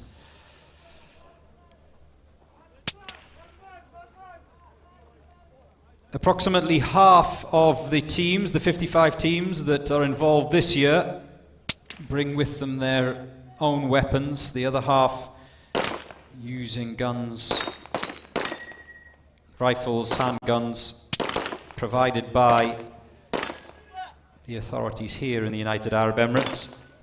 And that has proved quite important, hasn't it? We heard, was it one of the Brazilian team members talking about, I think, the gas gun yesterday? They did bring their own weapons, but they did not bring the gas gun, grenade launcher. Everyone calls it a different thing, of course. And as a result of that, that lack of familiarity just meant the target was missed and a penalty incurred. Box 1, cleared.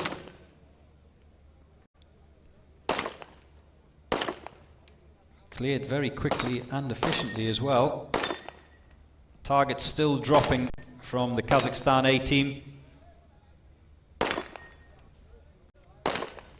Every white disc left behind is a penalty of 30 seconds.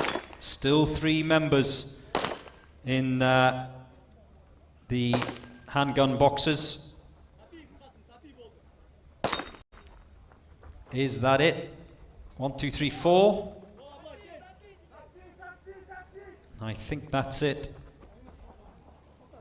So that'll be 2 minutes of missed target penalties. You can see how every team has support staff, almost like a coach, like a sports coach, shouting on a bit of advice, tips, instructions from the sidelines. They're not allowed past those barriers, of course.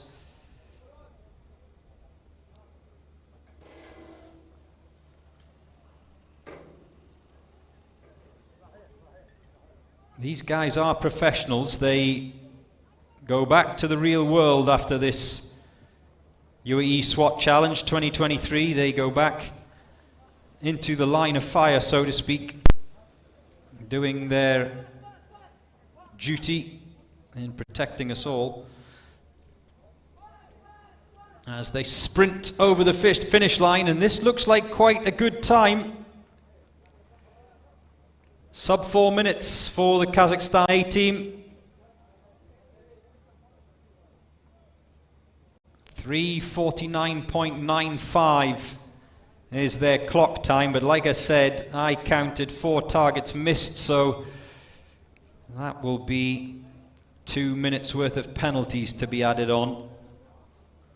At least a minimum of 2 minutes of penalties. Obviously, I do not get to chat with the judges as soon as these teams cross the line. So any procedural penalties I have to pick up from them. Here's the Dubai Police B team, absolutely flying this week here in the SWAT Challenge. They finished day 1 in 2nd place. They finished day 2 in 1st place, and they lead the overall standings, the Dubai Police B team, ahead of today's challenge. 109 points they have totaled so far. Just a reminder of the point scoring system. When you finish first at the end of each day, because there are 55 teams, it's 55 points. You finish last, it's 1 point. The whistle blows, and all eyes from the other contenders for this year's title will be watching closely as the Dubai Police B team make their way over the zip line. Day 1 and day 2 for the Dubai Police B team, they did not incur any time penalties. What happens today? Will it be as clean? No mistakes. No mistakes needed. There goes the breaching ram. The breaching ram, by the way, is left at the bottom of the high hurdle. That's where all of the teams pick it up from, and it is left behind. It's the only piece of equipment that each of the teams do not have to take back across the finish line. Everything else, weapons, etc., have to return to the start-finish line. There goes the first shot. Remember, the assault team can only go through that door, or attempt to go through that door, when that first shot is fired.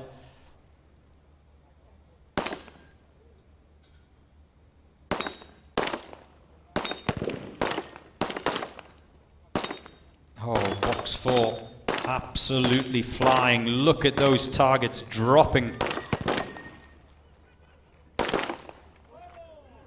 That's the prone position, the lying position.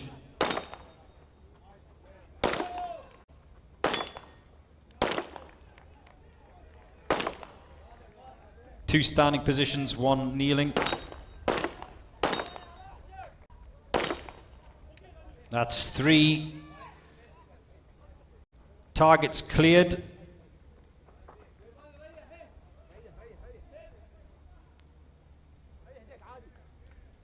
And they await their colleagues.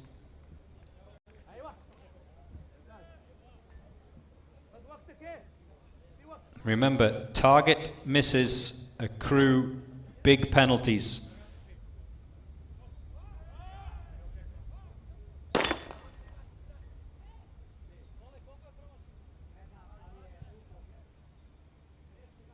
The deadweight sniper is hooked onto the zip line, and he goes over together. Another different technique. We've seen that only employed once or twice today.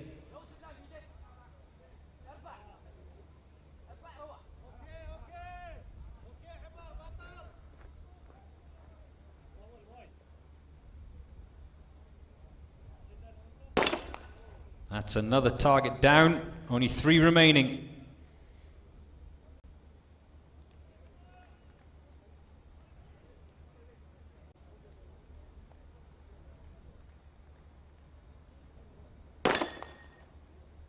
Two to go.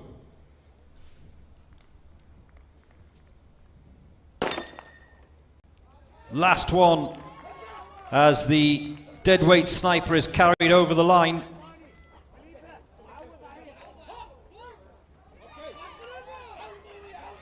So, by my calculation, only 1 target missed for Dubai Police B team. Now they can get that 120 kilo tire. Ooh, was that dropped from shoulder height? It'll be interesting to see how the judges interpret that. It has to be lowered.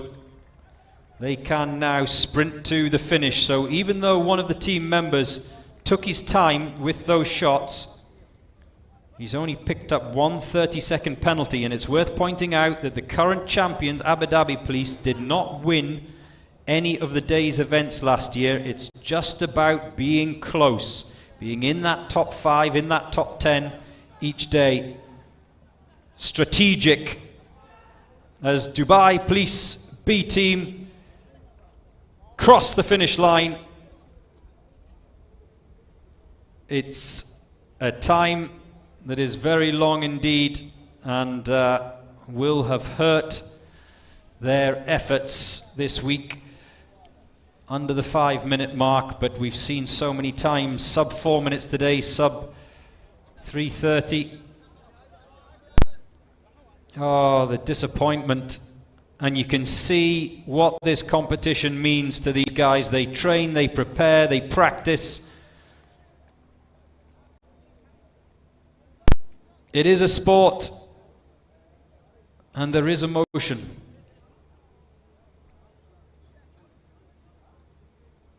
He knows, doesn't he?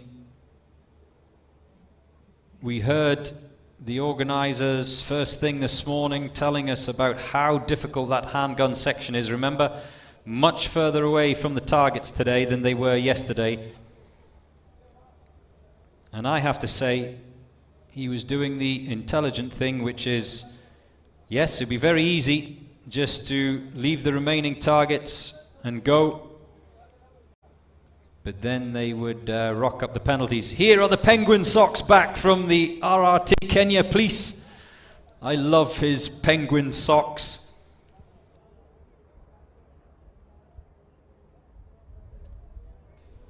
Look at that. They were lucky. They were lucky on day 2. Look at those penguin socks. Lucky penguin socks for the Kenya Police team. Will they be lucky here on day 3? I asked the same question on day 2, and they were. The Kenyan police team, they finished in 4th for day 2's assault challenge.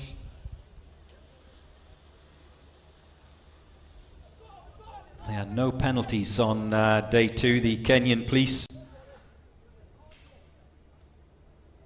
Hey, if it works for you, it works for you.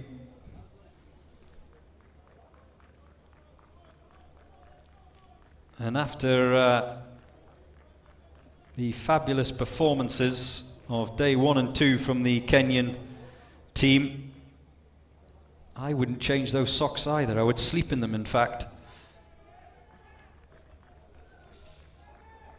My mother wouldn't be happy if I didn't change my socks every day, but hey, this is competition.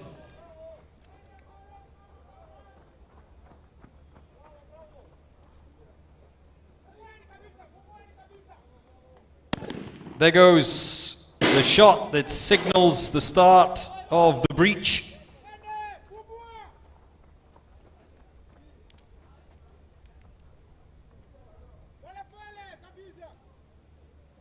Now the man in the prone position electing on this occasion to lie in his front.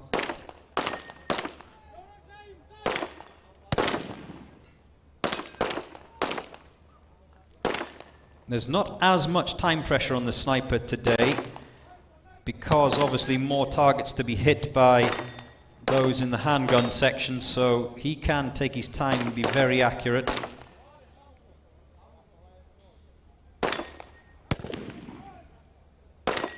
Those targets are dropping quite nicely for Kenya Police.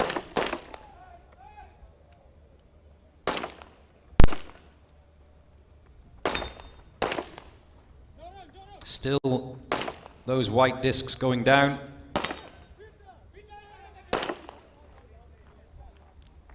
There's 3 members done, but there are white targets remaining. So And there's the magazine finished. 1, 2, 3, 4, 5, 6, 7, 8, 9. Is that right? 9 missed target penalties. That will be expensive. 2, 4, 6, 7, 8, 9. Yes. 9 30-second penalties to be added onto the Kenya police tally. That will hurt. That will hurt the Kenya police team.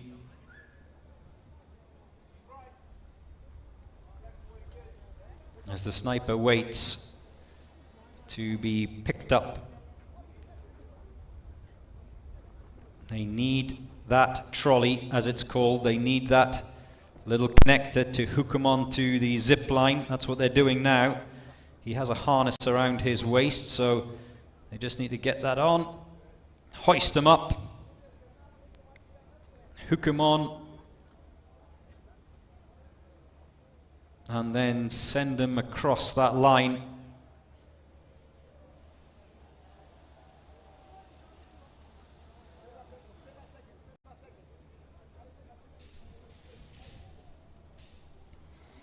And then they must carry him over the finish. Here comes the Kenya police. Here comes the Penguin Sox across the finish line in a time of, was that 4 minutes dead or just a whisk under? Yeah, 3 minutes 59.78. So not the worst time that we've seen today, but I think what will do the damage are those, what was it, 9 missed targets?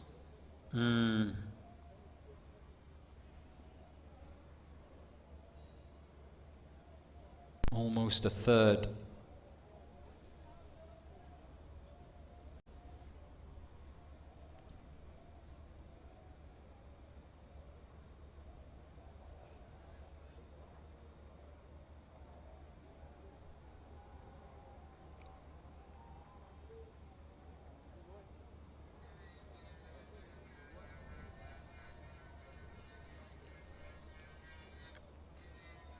Here is the Black Wolf team from Chile.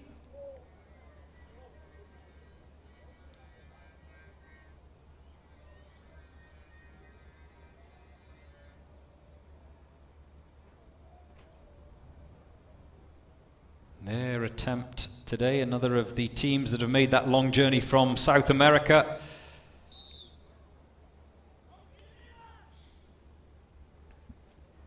And we just heard from the Brazilians a little bit earlier on about how jet lag plays a part for these teams that have made the long journey. We saw the guys from Orlando and the NYPD, of course, from the USA earlier on as well. They too have made that long journey, trying to slot into the time zone here in the United Arab Emirates. And it can be a struggle, it can affect you.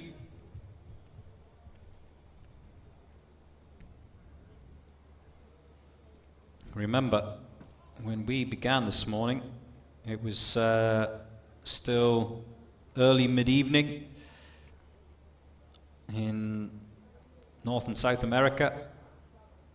Now it's, what is it, middle of the night or very early morning, depending on which time zone you're in, of course.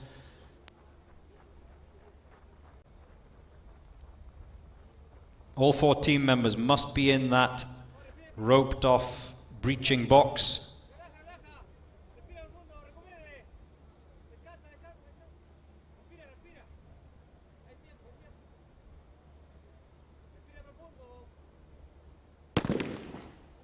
There is the shot that allows those guys to go on to the next stage of this competition, and by far and away the hardest stage, I think everyone agrees.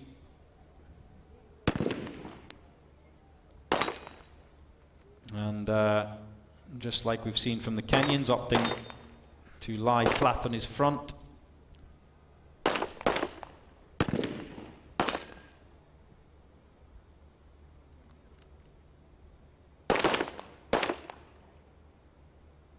listen carefully, you can hear the shots being fired whilst at the same time seeing the white discs fall. So it is possible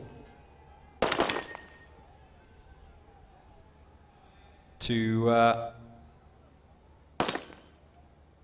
see who's missing. They only have today one magazine with 10 rounds, which means you can only afford to miss twice. And it seems to me that one of the Chilean team members, the guy in box 3 in the kneeling position, is he seems a bit uncomfortable, but he's doing all right so far.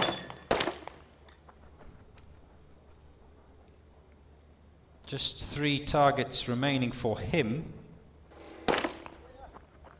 Still 2 members of the Chilean team in position.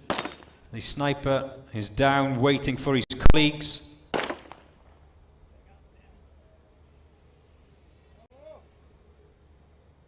Now, is that allowed? If it is, very clever from the Black Wolf team.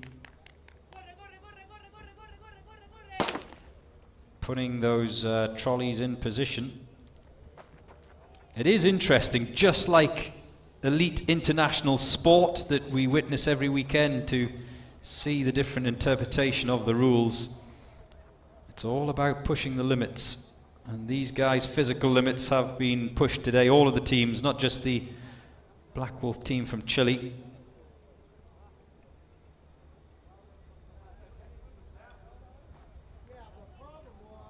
Oh, did they drop that tire? Did they lower it or did they drop it? They're not allowed to drop that tire from the shoulder position. I'll be interested to see the judge's interpretation of that.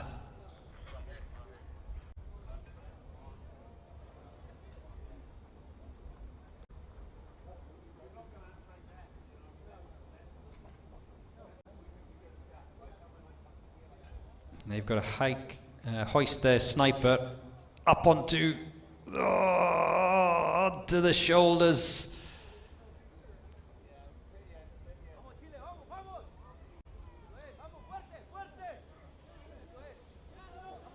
Well,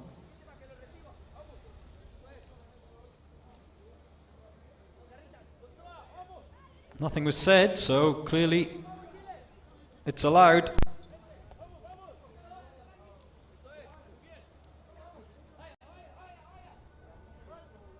They're over and on their way to the finish line. The Chileans, apúrate, apúrate. Hurry up. And they cross in the 5.5-minute zone. A couple of targets left behind on the handgun section for Black Wolf of Chile.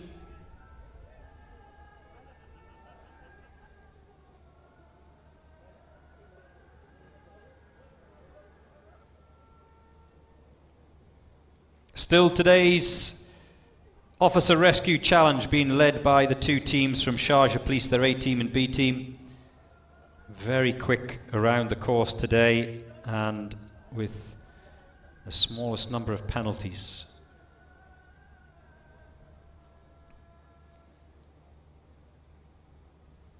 The Dubai Police C team, the ladies, they led the standings for a large part of the morning. Not because of their time. Their time was not quick. As you see there, the temperature rising now to 25 degrees centigrade, so it's heating up here in the Dubai desert. But just coming back to the women's team, the Dubai Police C team, by far and away not the quickest team this morning. They finished in a clock time of 4:41, but because they were penalty free, it meant that they led the standings for most of the morning. And only now are they slipping down the leaderboard a little bit. They're currently in 4th, but just goes to show you how being strategic and being clean around the course can result in a fabulous points haul.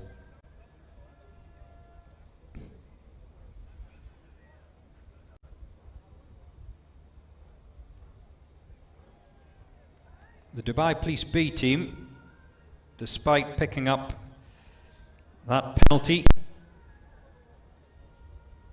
they are lying in 7th. And remember, Dubai Police leading the points tally as we see the Sunkar team from Kazakhstan get underway. But this is what I mean about being strategic. The Dubai Police B team, they were not first on day 1, they finished 2nd, they were first on day 2. And if they finish at or around 7th on day 3, that'll be very, very healthy for them in terms of their points tally.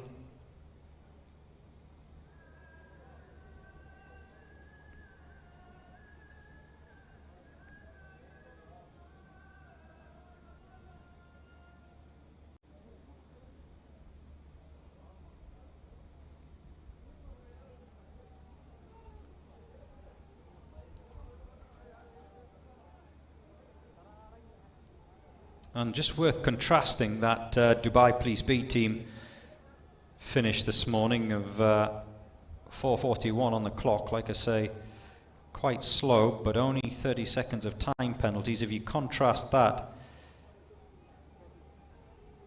with the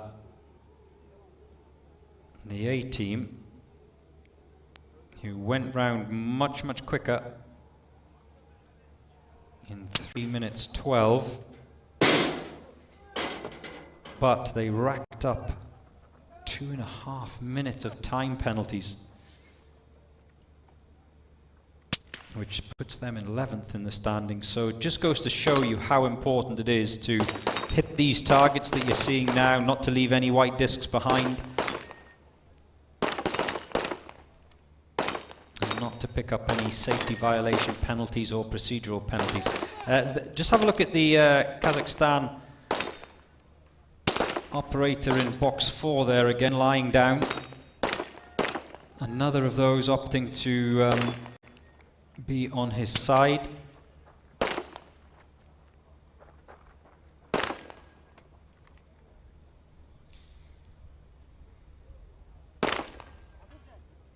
There's a discussion here between one of the team members and the judges. In box 2, quite a few targets have been left behind. 4 I count there in total.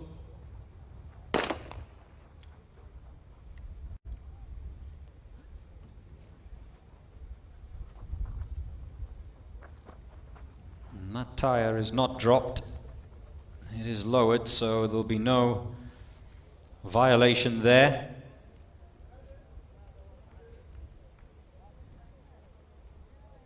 It's getting harder as the temperature lying in 3rd at the moment.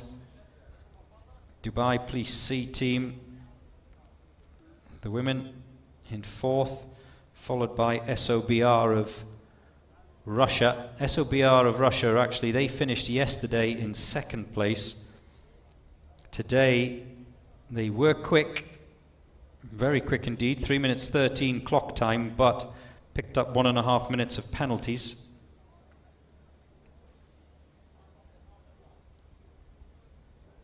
The Royal Thai Police also in the teens, 3 minutes 17. 2 minutes of penalties for them.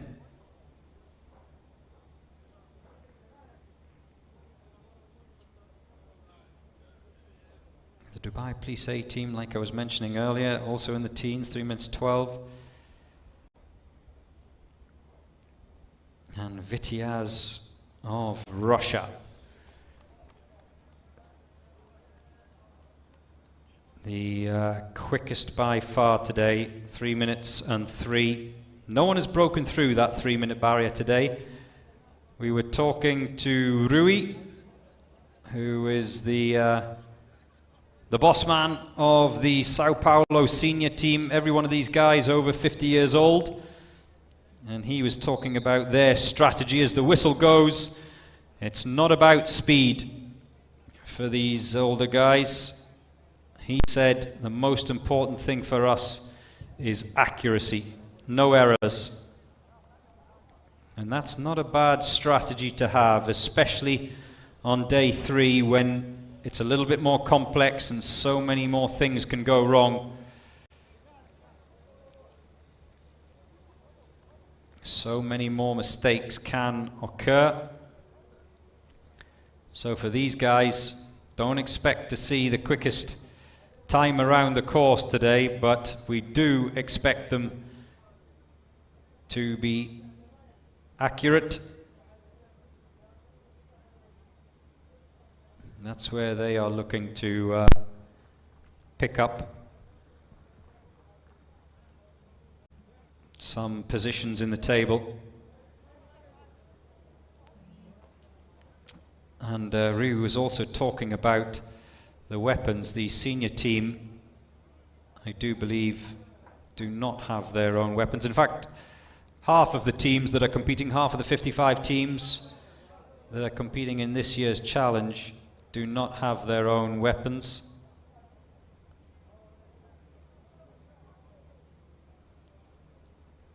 And that familiarity with your weapon can prove vital.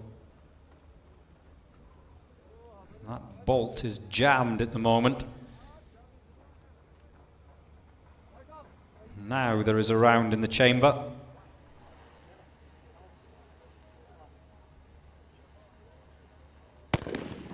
And there goes the first shot.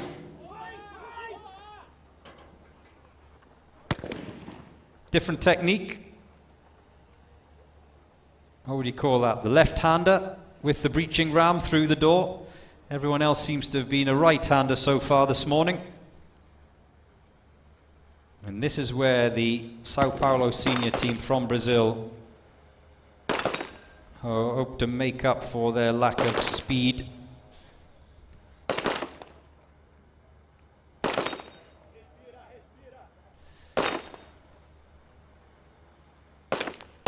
You see there is not fully frontal, and this has been the big difference in technique for that man in box 4 that we've seen. Slightly side on from him. And it's worked because he's dropped all 8 of his white disc targets.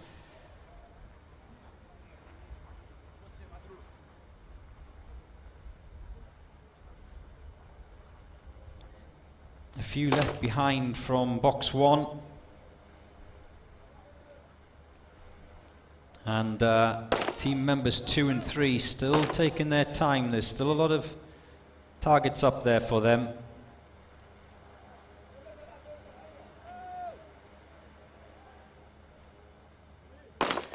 Remember, they said it's not about speed, it's about accuracy.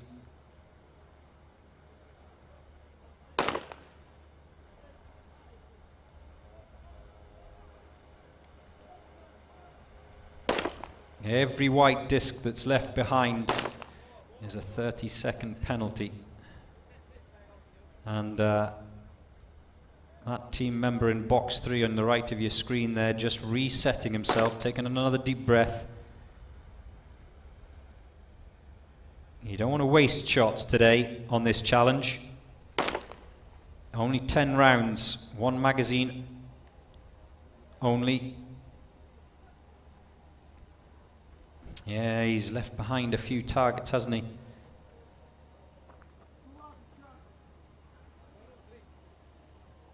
One, two, three. Is that classed as a hit? I don't think it is. Talking to the organisers this morning, on that right-hand side of your screen there, you see there's a target that's clearly been hit, but it hasn't fallen. And I understand from the judges that it has to either lie flat or fall off that pole to be classed as a hit. Otherwise, it's a miss. So even though it's been clipped that white disc that you can see side on there in that box 1.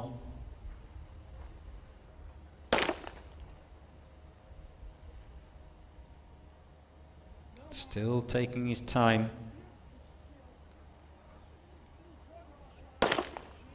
There's another one down.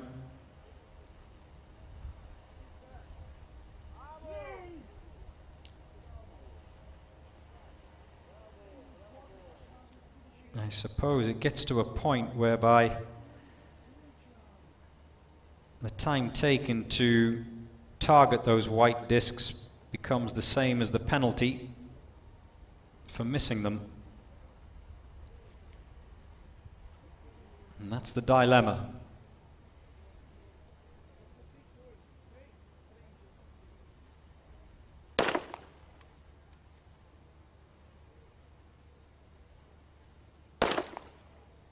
Was that a miss, or was that another one down?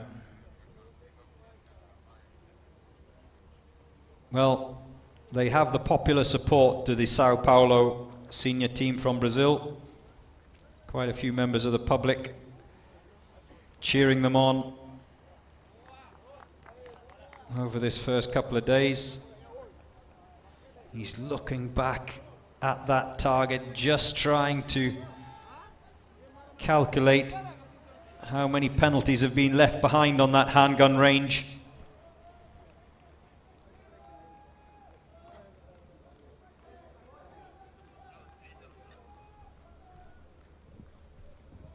Great effort from these guys.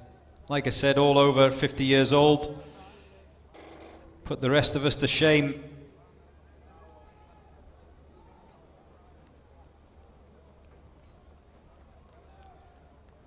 An ice bath and massage when they get back to the hotel, no doubt.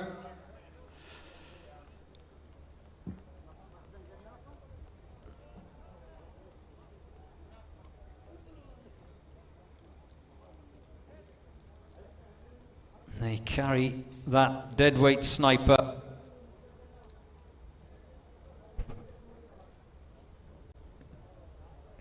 Remember, they've got to get the trolley, as it's called, that little mechanism to enable them to go over the zip wire.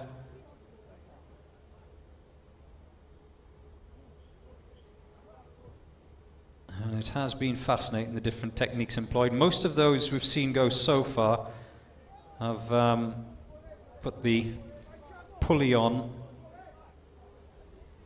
to him lying on the ground.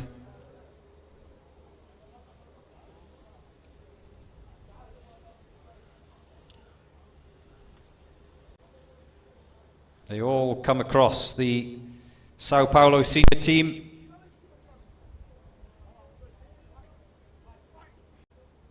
Oh, just struggling to get that trolley off the zip wire.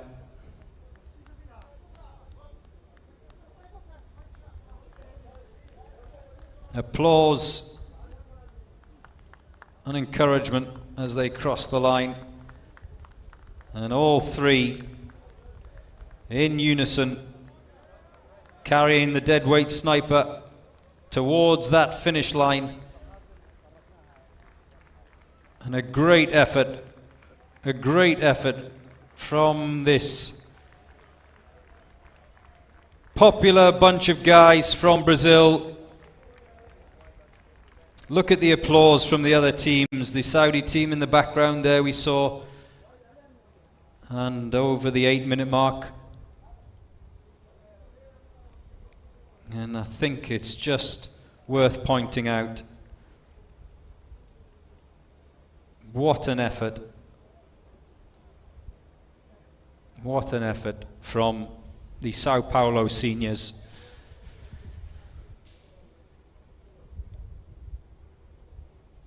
The oldest guys in this competition. You have a think about how many people you know that are over 50 years old that could tackle this course.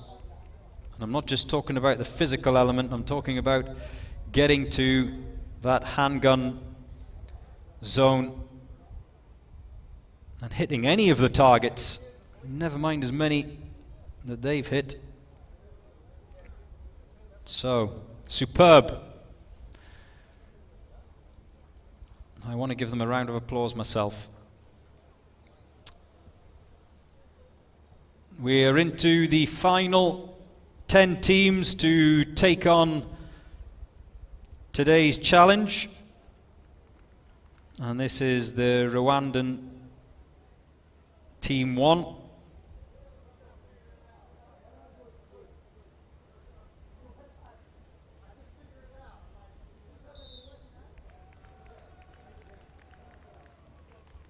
And they're off.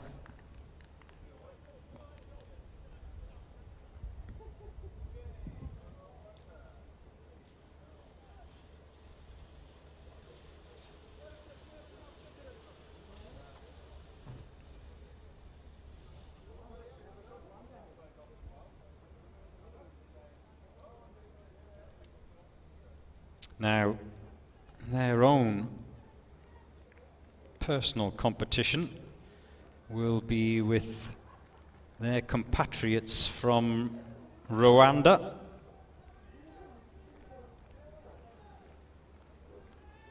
Two teams entered, of course, from the Rwandan SWAT teams.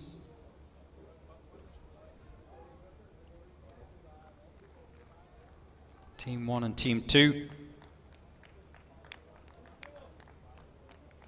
Team 2 finished their attempt at the course earlier on this morning in 4 minutes 29. That was their clock time.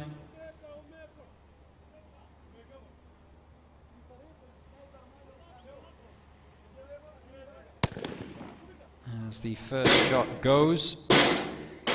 But it's worth pointing out that the Team 2 from Rwanda, even though they finished this course in a very respectable 4:29, they picked up over 9.5 minutes of time penalties, primarily for targets missed.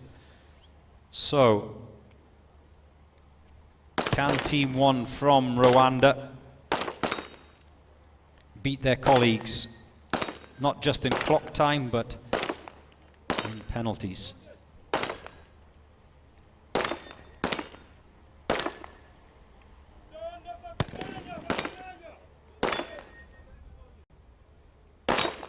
Well, those white discs are dropping nicely.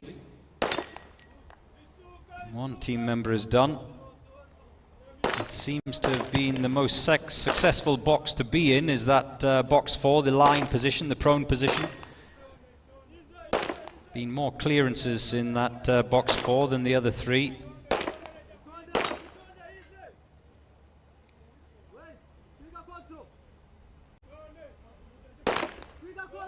Another clearance, box 1. And this looks good. This looks good from the SWAT Team 1 of Rwanda.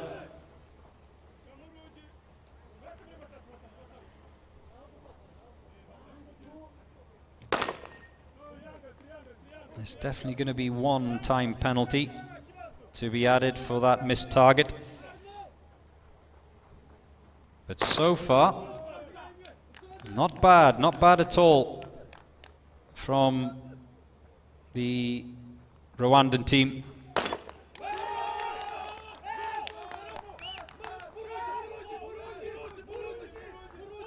They are very quick back over the wood wall. And here comes the 5th and final team member. Just checks, was he losing his gun maybe? Just sliding possibly down his leg. Remember, that's classed as a serious safety violation if you drop your weapon or any piece of the equipment that all of these team members are carrying.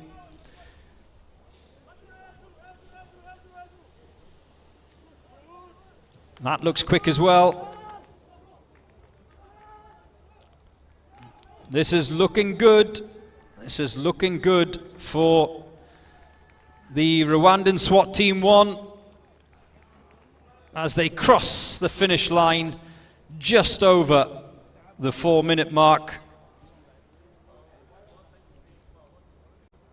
but I would say there won't be too many time penalties to be added on. Maybe 3 targets missed in terms of the handgun zone, possibly.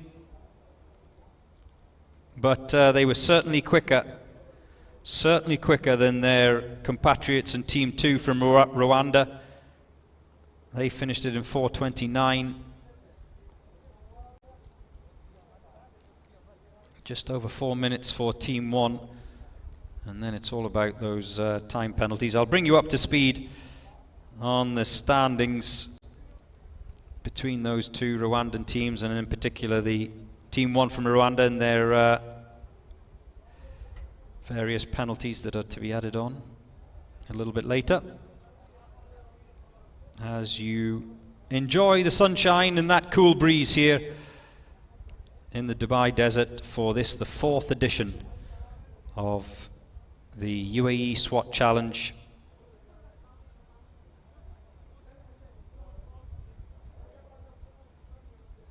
As we see the counter-terrorist unit from Montenegro line up at the start.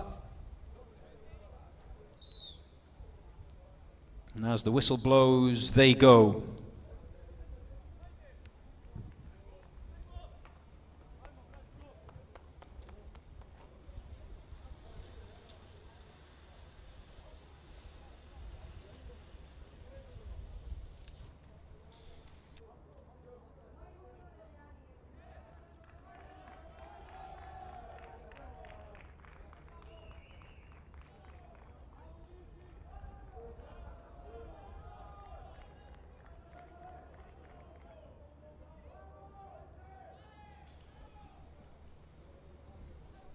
The sniper's over.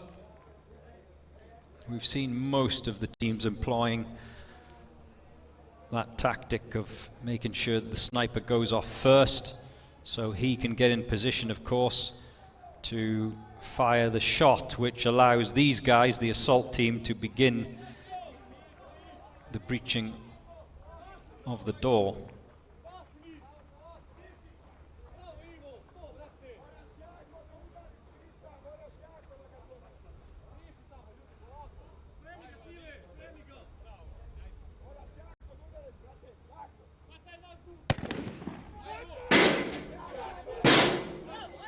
Got it at the second attempt.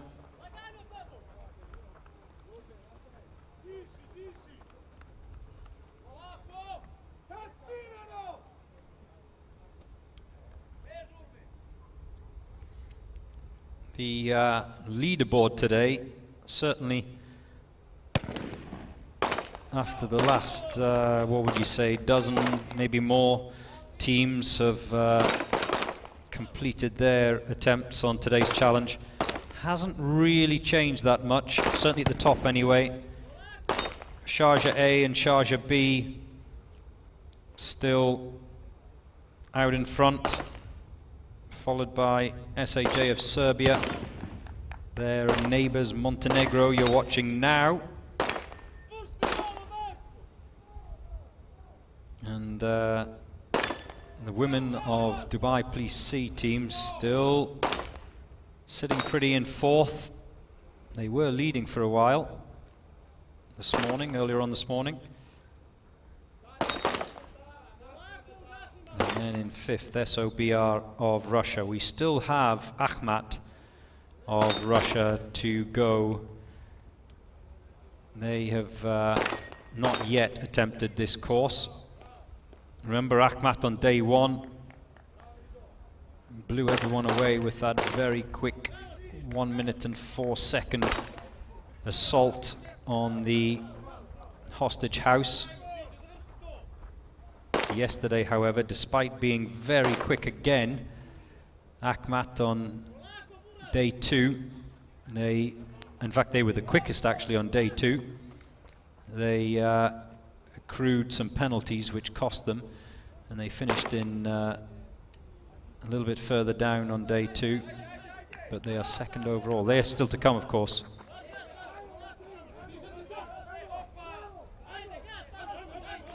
As we watch the team from Montenegro carry that 120 kilo tire onto the green mat.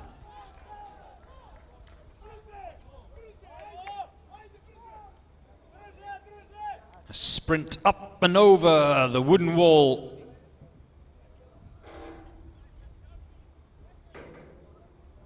Now they will pick up their colleague. Well, I beg your pardon, they will pick up their colleague's sniper rifle. He's already gone, carried across the line, and that's a strategy that seems to have worked well for a number of the top teams today. He's over the line. They're being urged on by their compatriots to sprint across that finish, and this looks good. A very healthy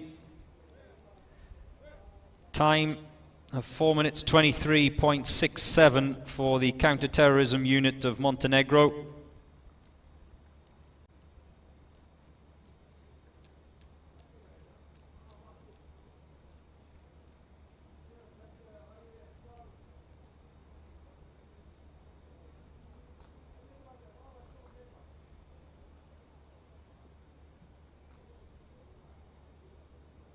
We still have to come before the end of day 3.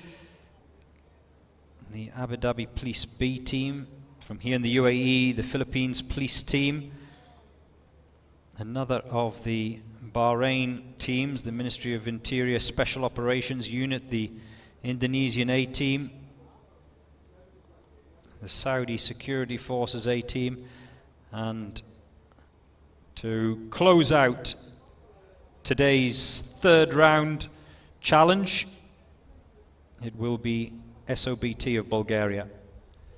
Right now, it's Vietnam and the police force flying the flag for their country.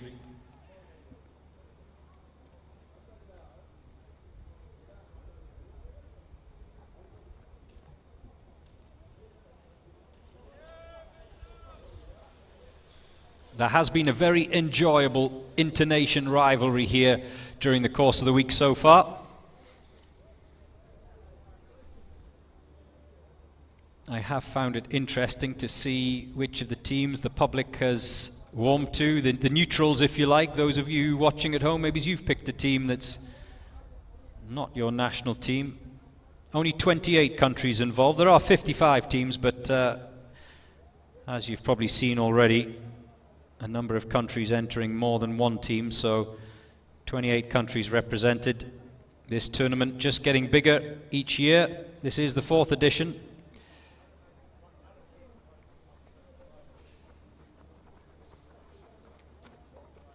The first edition in 2019, won by Dubai Police. 2020 also won by Dubai Police. There was no event in 2021 because of COVID, of course. There's a problem here, though. The sniper from the Vietnam Police struggling to get that bullet chambered.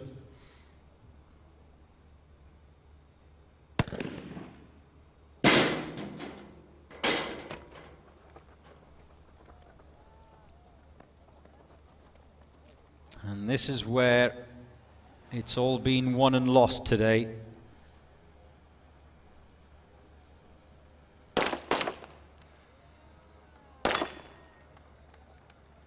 One down.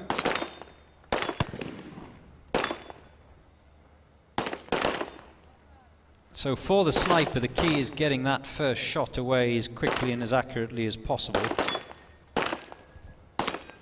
For those of you who've joined our broadcast late, the sniper today has only 4 bullets, but he also has 4 targets, and they're much smaller targets. They're called minute targets. So they're much harder to hit, but it's that dilemma, isn't it, for the sniper, of getting that first shot away so the assault team can go, whilst at the same time remaining accurate. He can take his time, of course, with the other 3 targets. Oh, this looks good from the Vietnam Police. A full complement of targets from Vietnam. A clean sweep from the Vietnamese.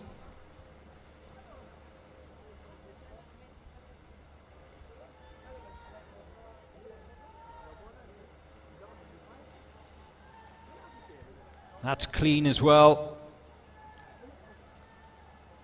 The sniper is waiting for them as they sprint towards their colleague.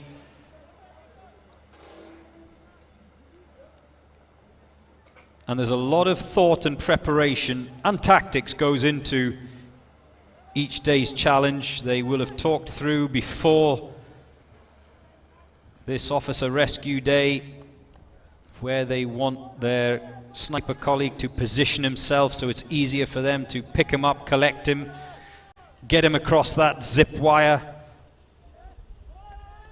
as efficiently as possible.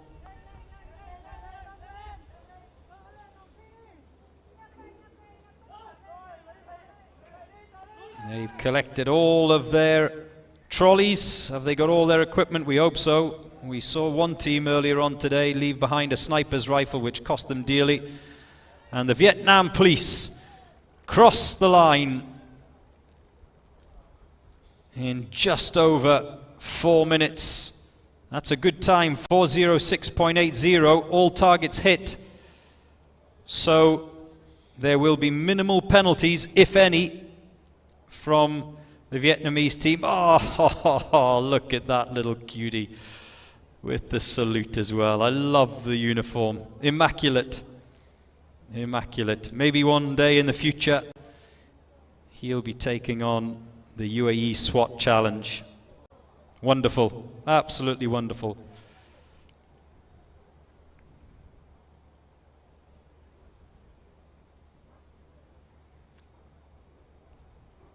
And it will be another of the UAE sides up next, the Abu Dhabi Police B team.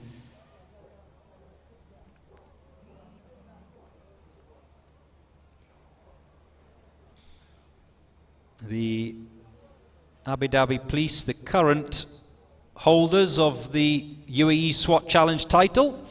They won it last year. And it's the A team that were the better of the two on day 2. Abu Dhabi Police A team finished in 3rd. 2 minutes 12, no penalties.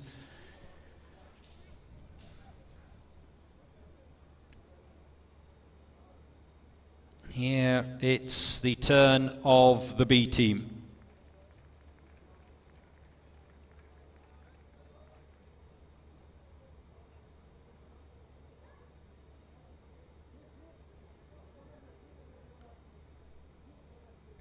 They've got their trolleys.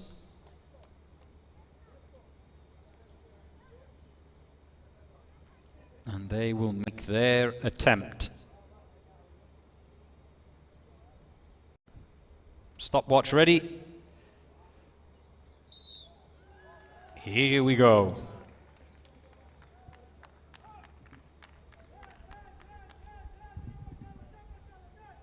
As we've heard many of the teams talking about when they've joined me in the commentary box this morning, they all feel it's harder to go towards the end of the draw. Beginning of the draw, end of the draw, they seem to be the two places that teams don't prefer. They seem to be a hindrance. And certainly as the temperature rises, we saw earlier on, 25 degrees centigrade it is now, so it makes it harder physically for these guys. In contrast, of course, to first thing this morning where it was a very cool and crisp 16 degrees centigrade when today's event got underway. And it was foggy. That fog is now cleared.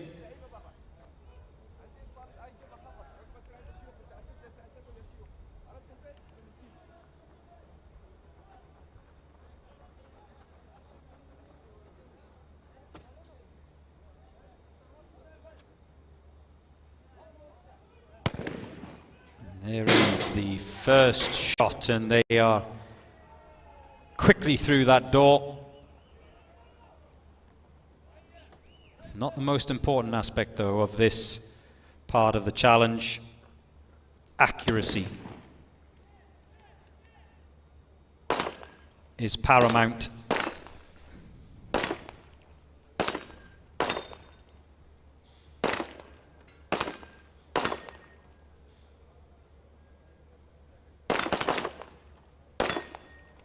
Those white discs are dropping nicely for Abu Dhabi Police B team.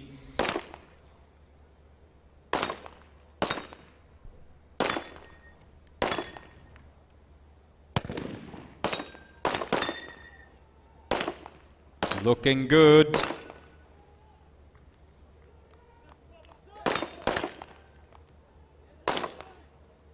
Oh, that white disc in box 3 clipped but not toppled.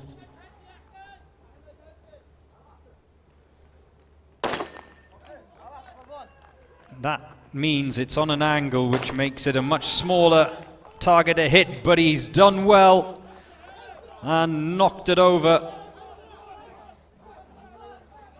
Remember, when that white disc falls flat or topples off the red pole, it's classed as a hit.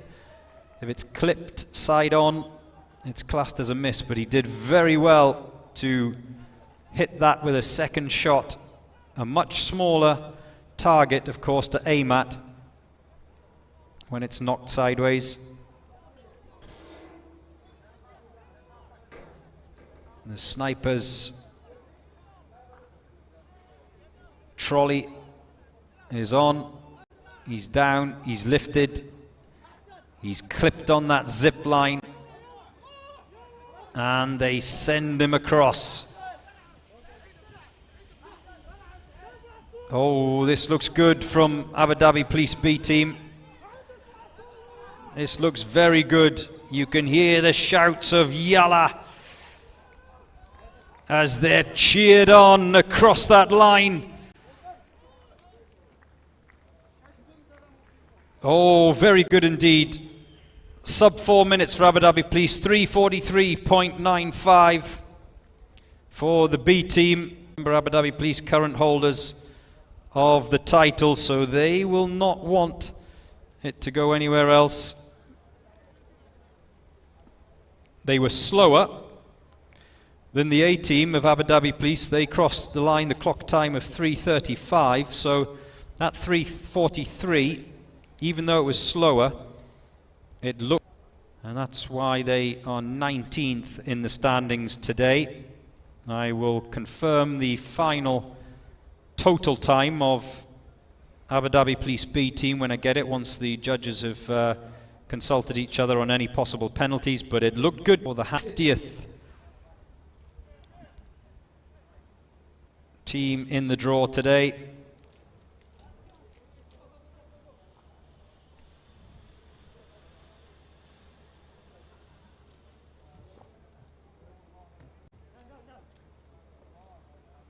Looking good so far.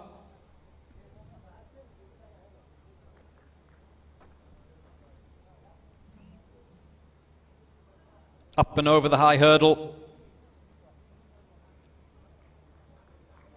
You can see him waiting, just struggling a little bit with that breaching ram.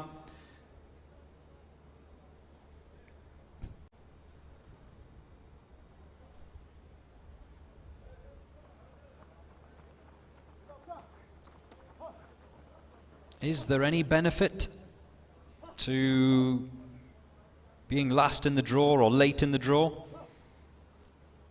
I guess it's an opportunity to sleep in, isn't it? They're still waiting. The assault team, they cannot go. The assault team, they cannot go through that door until the first shot is fired by the sniper.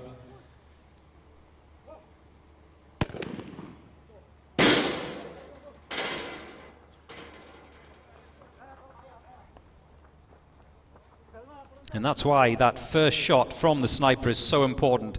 It's to give his assault team the maximum amount of time, to get in position, get themselves settled, get their breathing under control, so they have the best possible opportunity to topple over these white discs. And the man in box 1 is absolutely steaming ahead.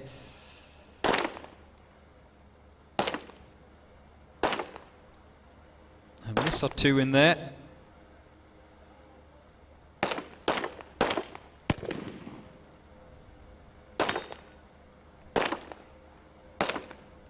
The assault team member in box 4 struggling at the moment to hit his targets. He's downed 1 white disc, but still another 7 to go.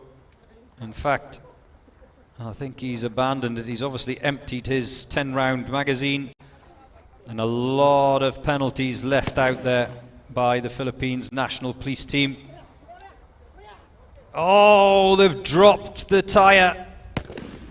That will be a procedural penalty. That will cost them.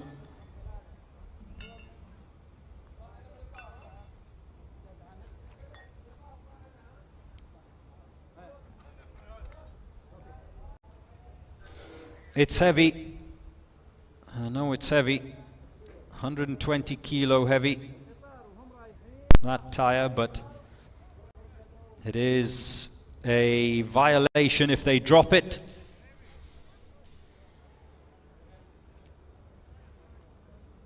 The sniper is down, waiting to be collected.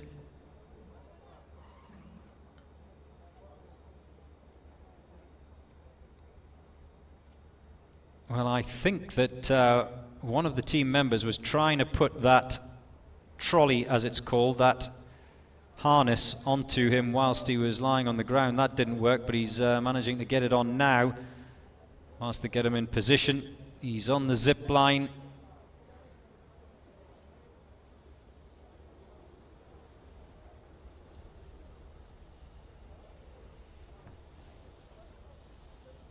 Well, it's fairly quick. He has to go back. There's one team member who has clearly either touched the ground or forgotten something. I think he's forgotten a piece of equipment, so he has to go back. So 4 members of the Philippines National Police team have crossed the line. They're still waiting for the 5th. He had to go again. Did he touch the floor? Possibly. Just over the 4.5-minute mark, but a lot of penalties left out on that handgun range by the Philippines National Police team, and that'll cost them dearly. So, the Uae Swat Challenge 2023 has thrown up quite a few surprises.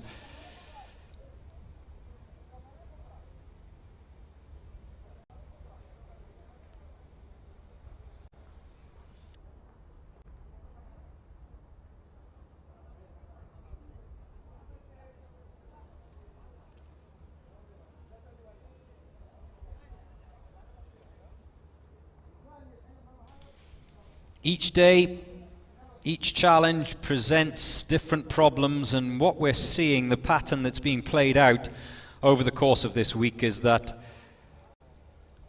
some teams are very adept, very comfortable with certain aspects of each day's challenge, but they struggle with others. As we see another of the teams from Bahrain, the Ministry of Special Operations Unit,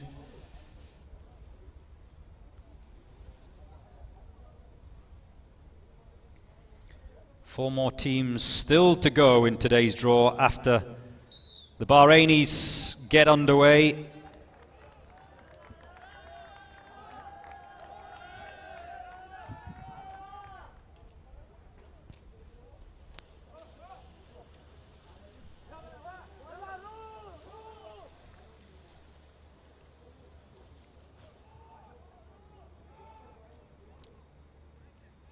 Sniper out in front.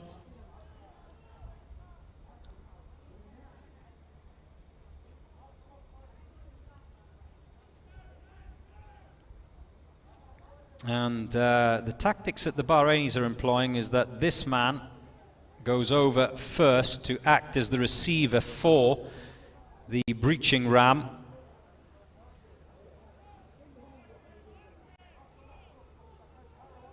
So they've thought that through.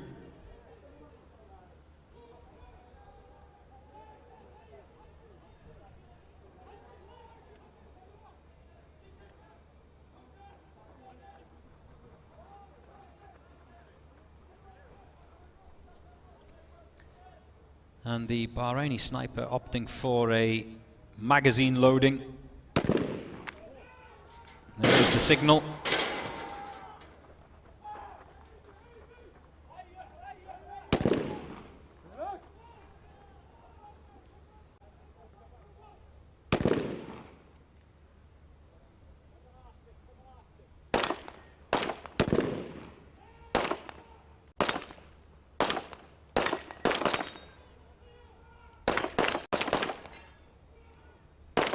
And they're dropping those white discs nicely at the moment.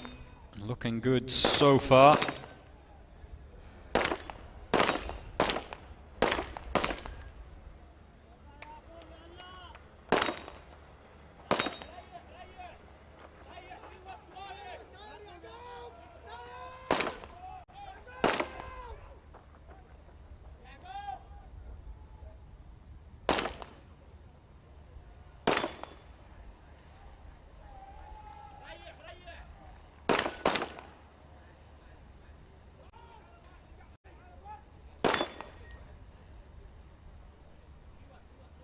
The sniper is down, and again another of the teams that is employing this strategy of one man going ahead, taking the he's struggling a bit at the moment, taking the deadweight sniper. He just managed it. Technique is everything at this particular stage. Gets him on the zip line, and you can see there a number of targets left behind by the Ministry of Special Operations unit from Bahrain. No errors on the tyre though, unlike the police force of, I think it was the Philippines, wasn't it, that went before.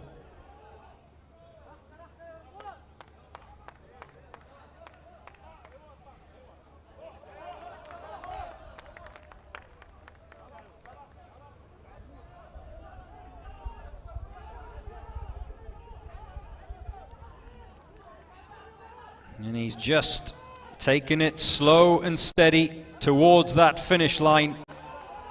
He can take his time because remember the clock doesn't stop till all 5 team members have crossed the line, so no need to rush at the moment.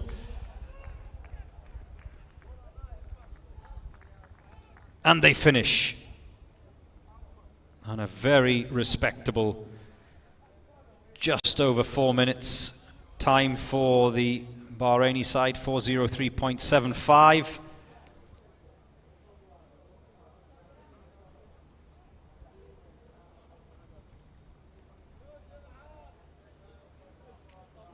Four more teams remaining on this day 3 of the Uae Swat Challenge.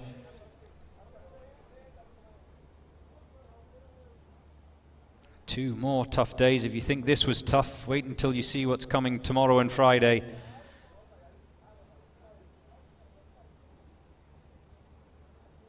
It's the tower challenge tomorrow. The tower that the camera is currently on, from which you're viewing the course today. Looking out across the desert here in Dubai.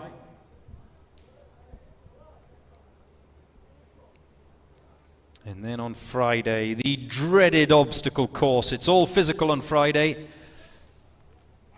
Technical and physical first 4 days. When it comes to the obstacle course on Friday, however, all physical. And that's going to test the fitness levels and the stamina of these teams. It's the A team from Indonesia to go next.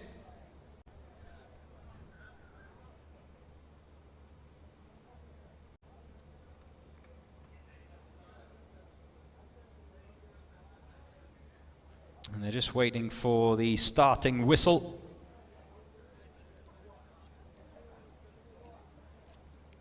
In between each team's attempt, we have to, of course, be sure that the course has been reset.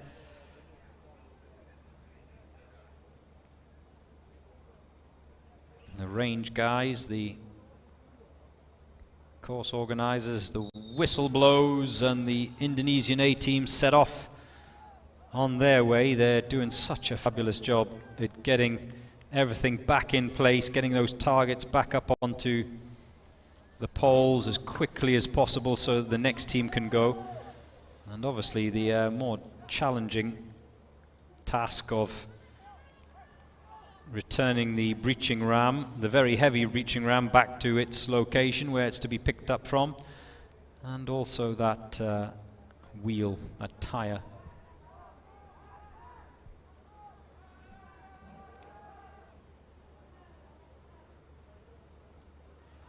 The sniper is up and over. The breaching ram is up and over.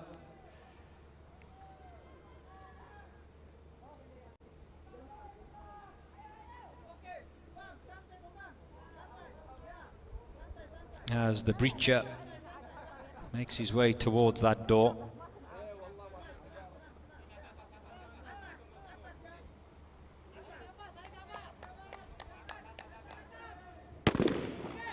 There is the first shot, the starting shot, if you like.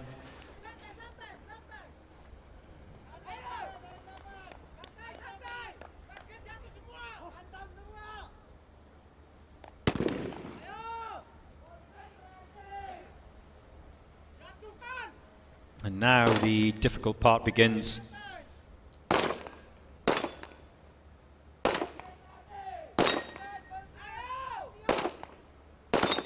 Well, they're making it look easy so far, the A team from Indonesia.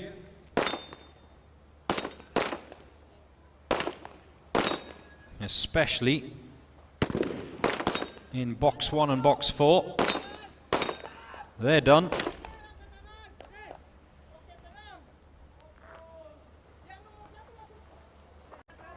Two members finished, two still to go.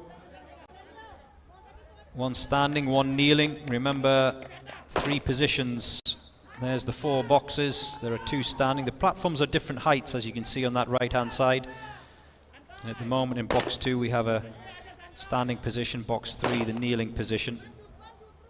And it's all about personal preference. Some find it easier and more comfortable to be kneeling, some prefer to be standing.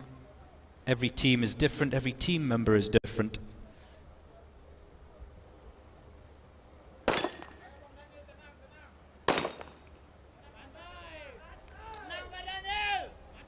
The sniper is back to the yellow box.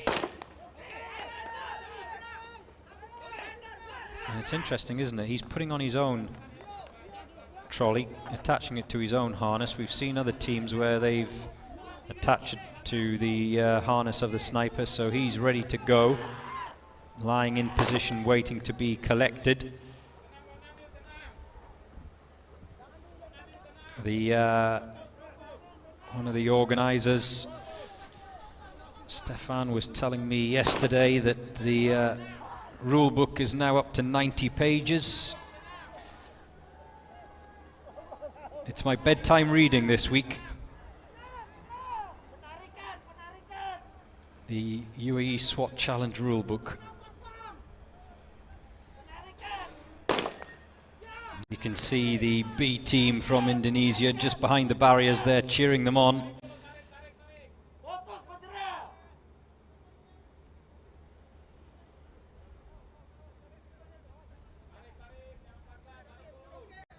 They've got him on the shoulder. Remember, they can't leave behind that rifle.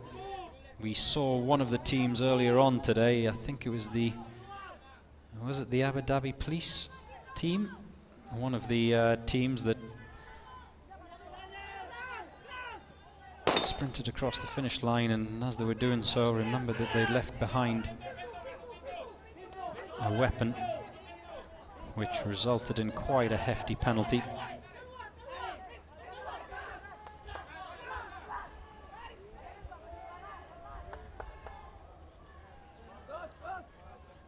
They're on the way towards the finish line, and one assault member left behind.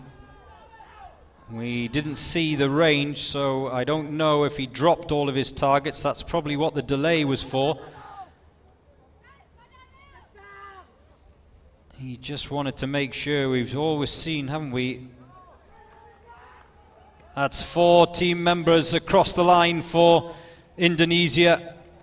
And the 5th and final member sprints over the finish as we cross the 5-minute mark.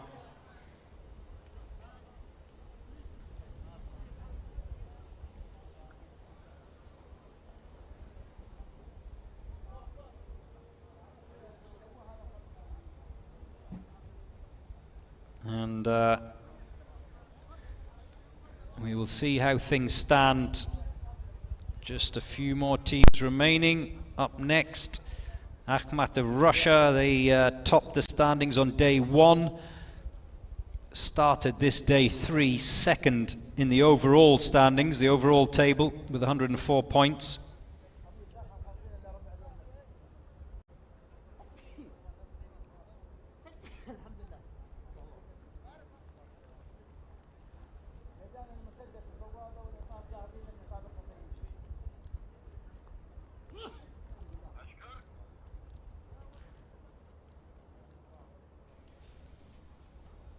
And I think I personally, and probably a few others watching on here today, will be very interested to see how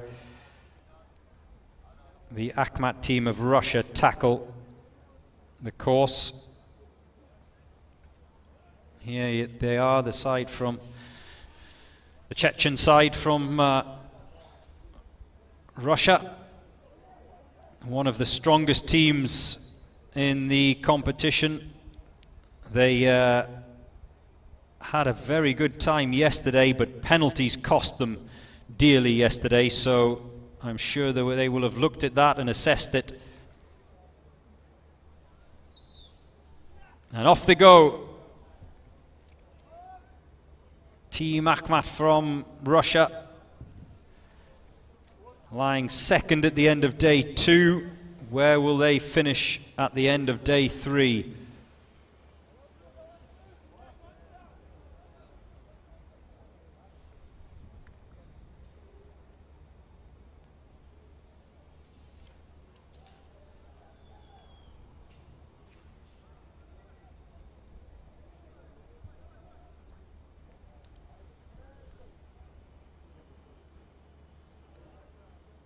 They were quickest on day 1, Akhmat. They were actually quickest on day 2 as well, but like I said, bumped down the table because of the penalties. They were the only team to break the 2-minute mark on day 2. Can they break that magical 3-minute mark here on day 3?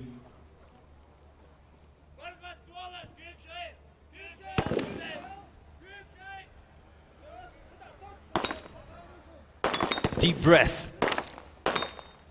You can see how important it is just to keep calm, collect yourself before firing that first shot. Remember, 1 magazine each of the assault team have today with 10 rounds, but they do have 8 targets, so misses can be costly. Oh, it's looking good. It's looking very good from Akhmat.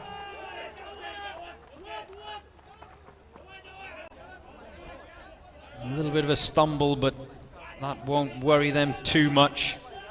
They carry this 120 kilo tire to that green mat.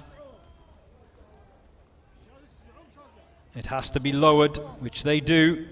No procedural penalty there. A sprint back over the wood wall. And let's have a look at their technique for the deadweight sniper. We've seen a few of the best sides this morning employ that strategy. And he's going to go across with the deadweight sniper, the officer that's being rescued. Working well as a unit are the Akhmat team. Oh, look at the support. Sprinting towards that finish line. The Akhmat team from Russia, they cross the line, but they don't break the 3-minute mark. So close, and quite possibly not the fastest time, but the second fastest time today. 3.04, 82 for Akhmat. But the difference is that looked very, very clean from the Russian Akhmat team. They had a fabulous first day. No errors in the hostage challenge on day 1. Day 2, yes, they were quick, but the errors mounted up, which bumped them down the standings. But Akhmat, they've got to be contenders for the title this year, as we see the Saudi team, the A team from Saudi Arabia. It was fabulous to see them running and singing around the car park as they were warming up first thing this morning. And they were in good voice. They are good singers as well.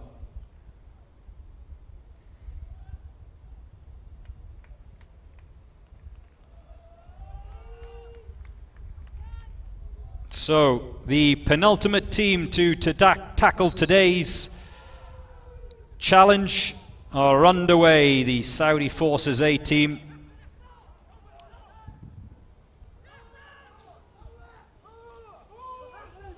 I doubt they will have seen what the Akhmat team did. They will have been busy preparing themselves to get underway. Won't matter to them. Many of the others, though, will be watching on, in particular Dubai Police. Remember the Dubai Police B team, top of the standings at the end of day 2.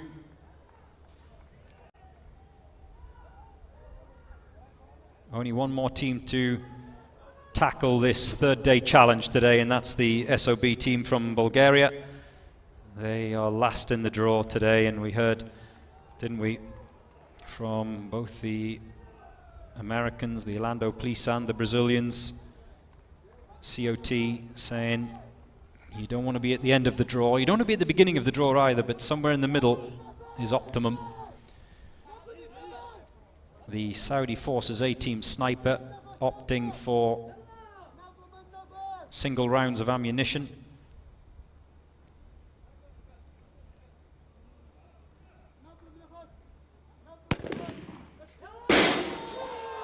There is the shot.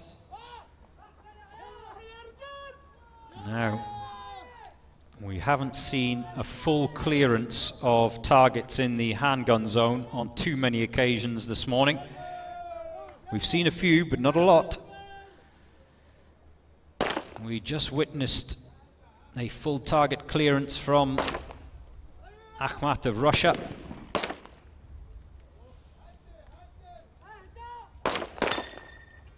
And you can see the man lying in the prone position, just taking a deep breath, trying to calm your thoughts.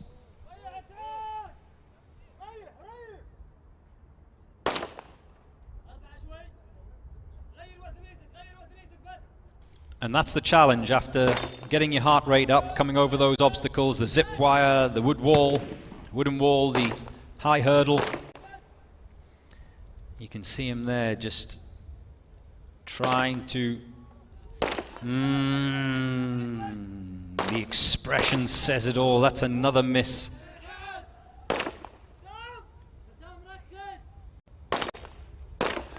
It's just not happening, is it?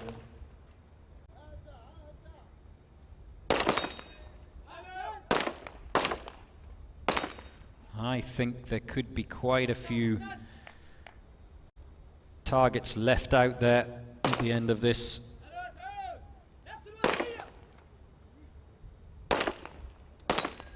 Now the man in box 4 is starting to find a groove, find a rhythm. Now they're starting to drop. Only 2 assault team members remaining on the podiums, and that's a lot of targets left out there. That's a lot of penalties for the A team of Saudi Arabia.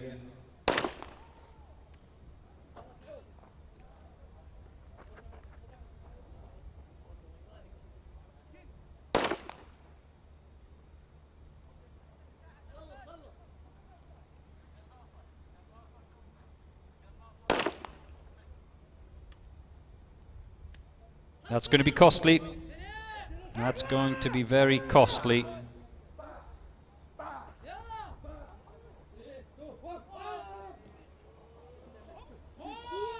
Oh, don't drop it.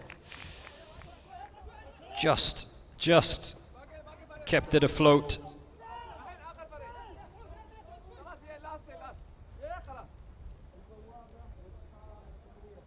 And when you're fatigued, when you're tired, the urge to just let that tire drop, which picks up a procedural penalty, of course, must be enormous.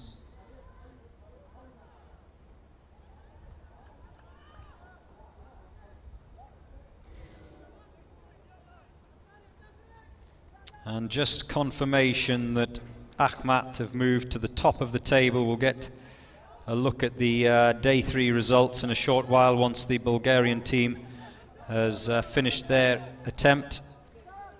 But that Ahmat effort, no penalties for them, and a very quick time indeed. Not the fastest time of the day, but it doesn't matter. It's not about being the fastest, it's about being the cleanest. 3.04 clock time, no penalties, that's how it finishes for them. Sharjah Police B team. Lying in second as the Saudi A team races towards that finish line. Don't drop him! Oh, just made their way over.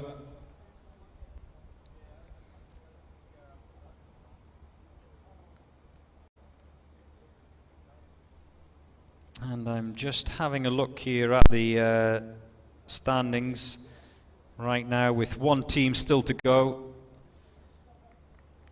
And just trying to clock up how many teams that have made it through today without any time penalties. The top 3 certainly without time penalties. And the ladies of Dubai Police C team also without any time penalties.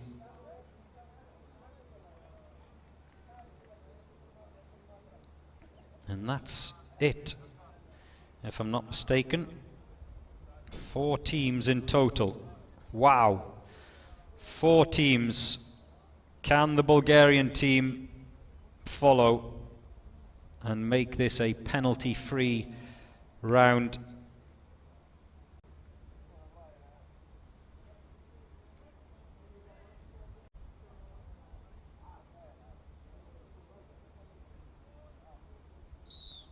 Only 4 teams so far. Will it be 5 as the SOB team from Bulgaria get underway?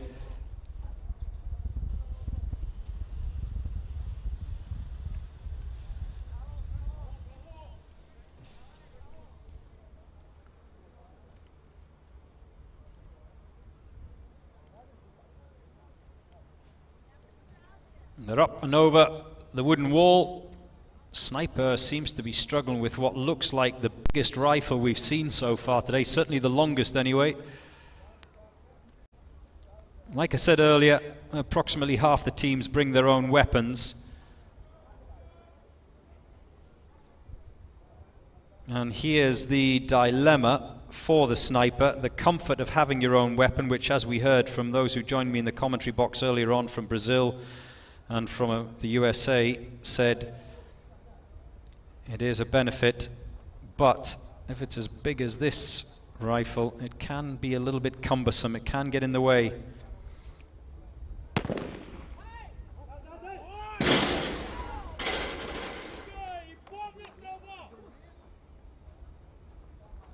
This is the point where they need to calm down, settle down,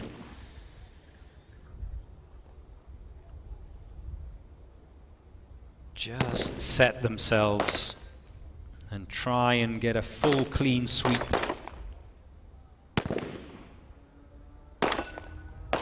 Of those targets.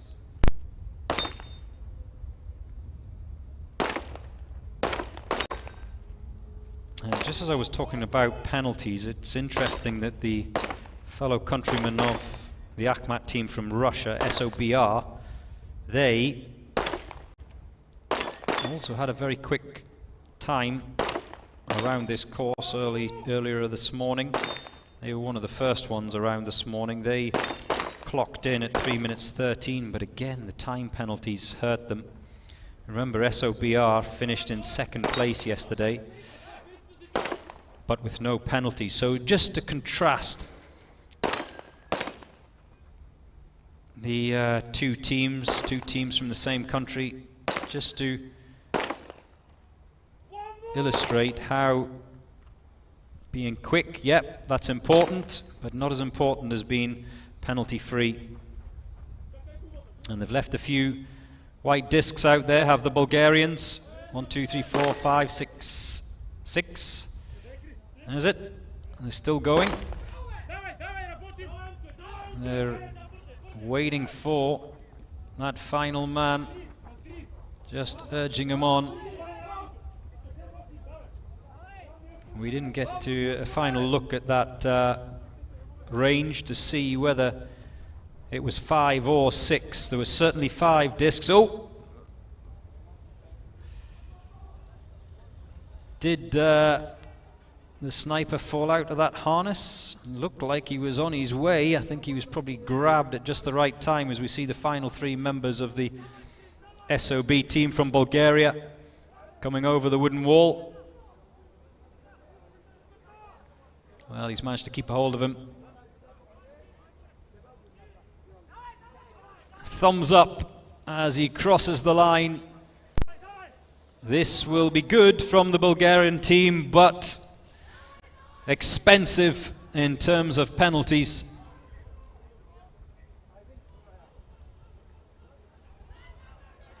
As they cross the line just under the 4-minute mark, and that has been the respectable zone today. 4 minutes dead for SOB team from Bulgaria. The last of the draw today here in the Uae Swat Challenge, day 3. The final team round the course. And even though they came in there in 4 minutes dead, between 3 and 4 minutes, a very respectable time zone to be in for any of the competitors today, sorry.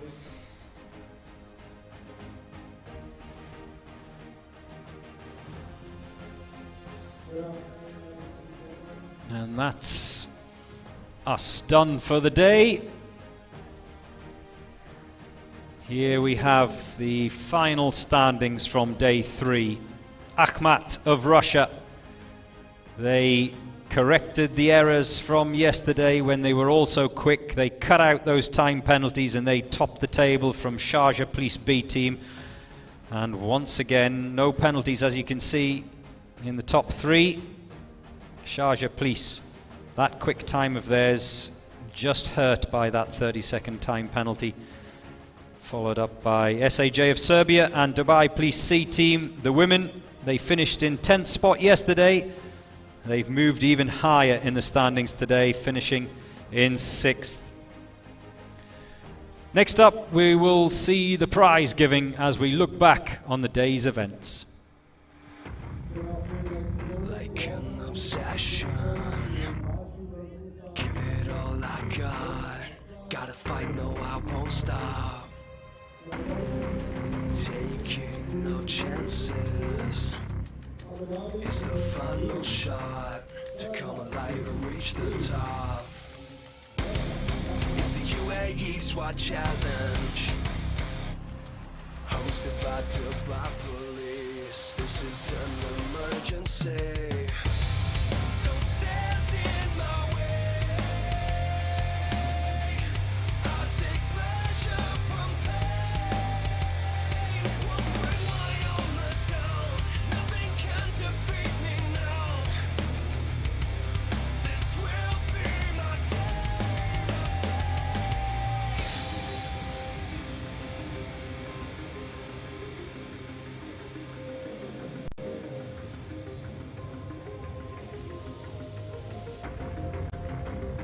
to stand my ground. I will never take no shame. I won't play this like a game. It's the Uae Swat Challenge, hosted by Fera Police. This is an emergency. Don't stand in my way. I take pleasure from pain. I bring my armor down.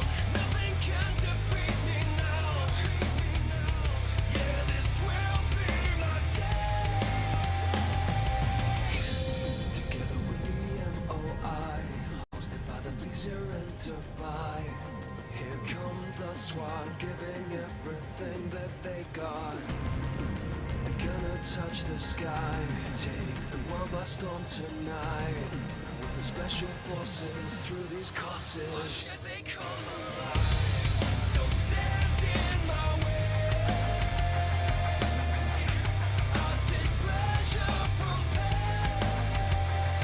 I'll bring my armor down. Nothing can defeat me now. This will be my day. Don't stand in my way.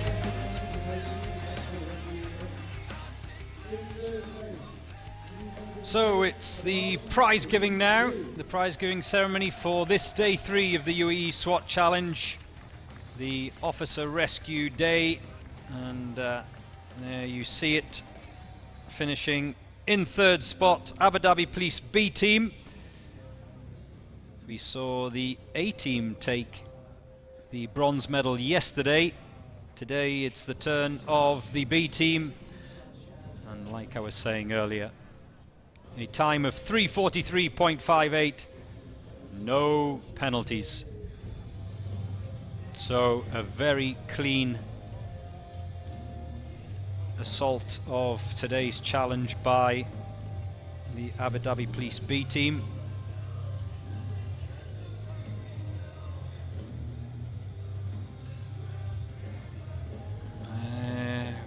The discussions that'll take place after this. Yesterday it was the turn of the A team, today the turn of the B team. Who will it be tomorrow?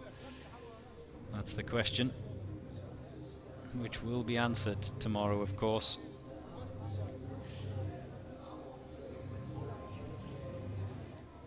Team photo, and there's that little superstar, a future SWAT team member in the making for that little guy.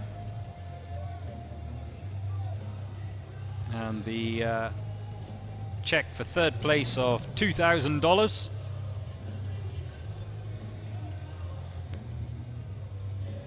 For the Abu Dhabi Police B team.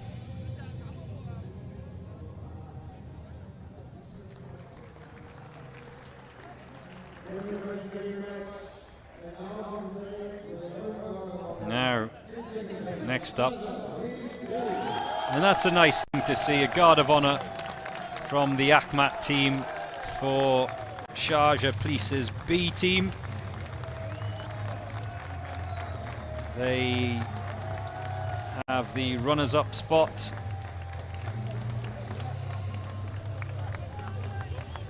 Sharjah A on day 1 finished in 3rd. Sharjah B finishing in 2nd, ahead of Sharjah A today.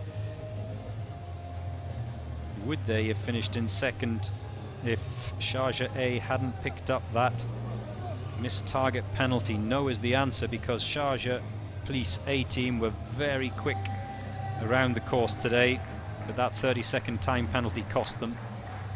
They finished in 4th, just outside the medal positions, but it will put them in a very strong standing. They struggled on day 2 though, Sharjah A, but back in amongst the real serious points towards the top end of the table here on day 3.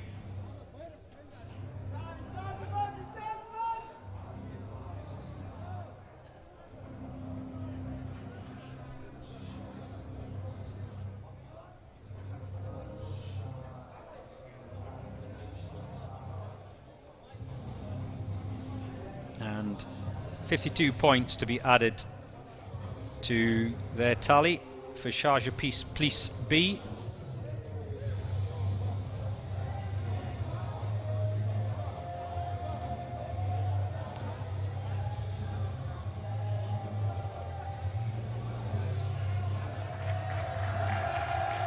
It's a team effort. And the second prize for the Officer Rescue Challenge, this day 3 of $3,000 goes to Sharjah Police.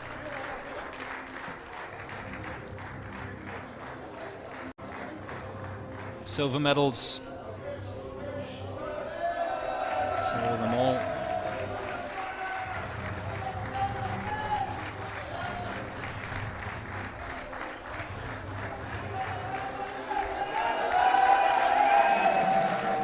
Big cheer for the Emirati side.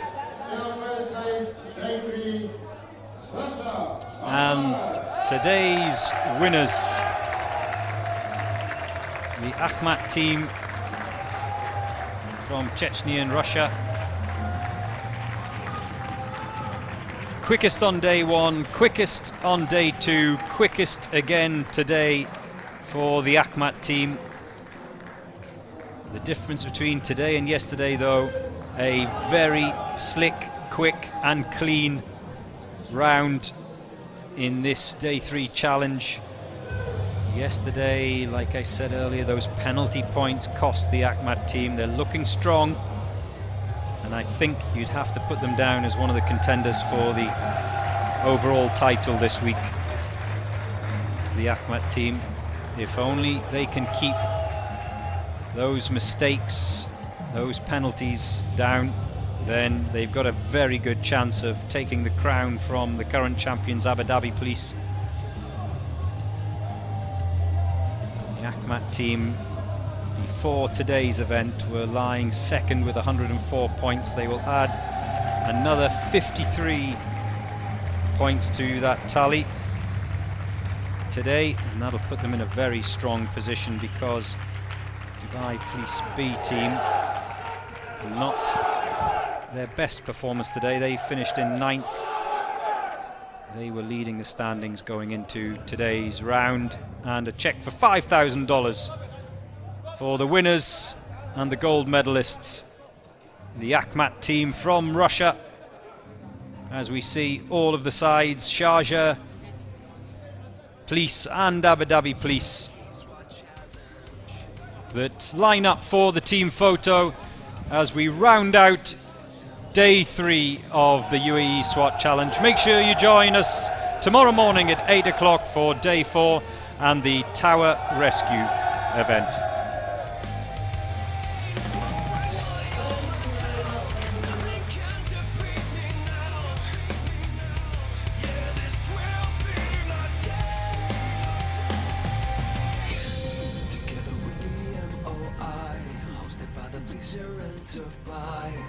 Here come the SWAT, giving everything that they got. We're gonna touch the sky, take the world by storm tonight. With the special forces through these courses. What should they come alive?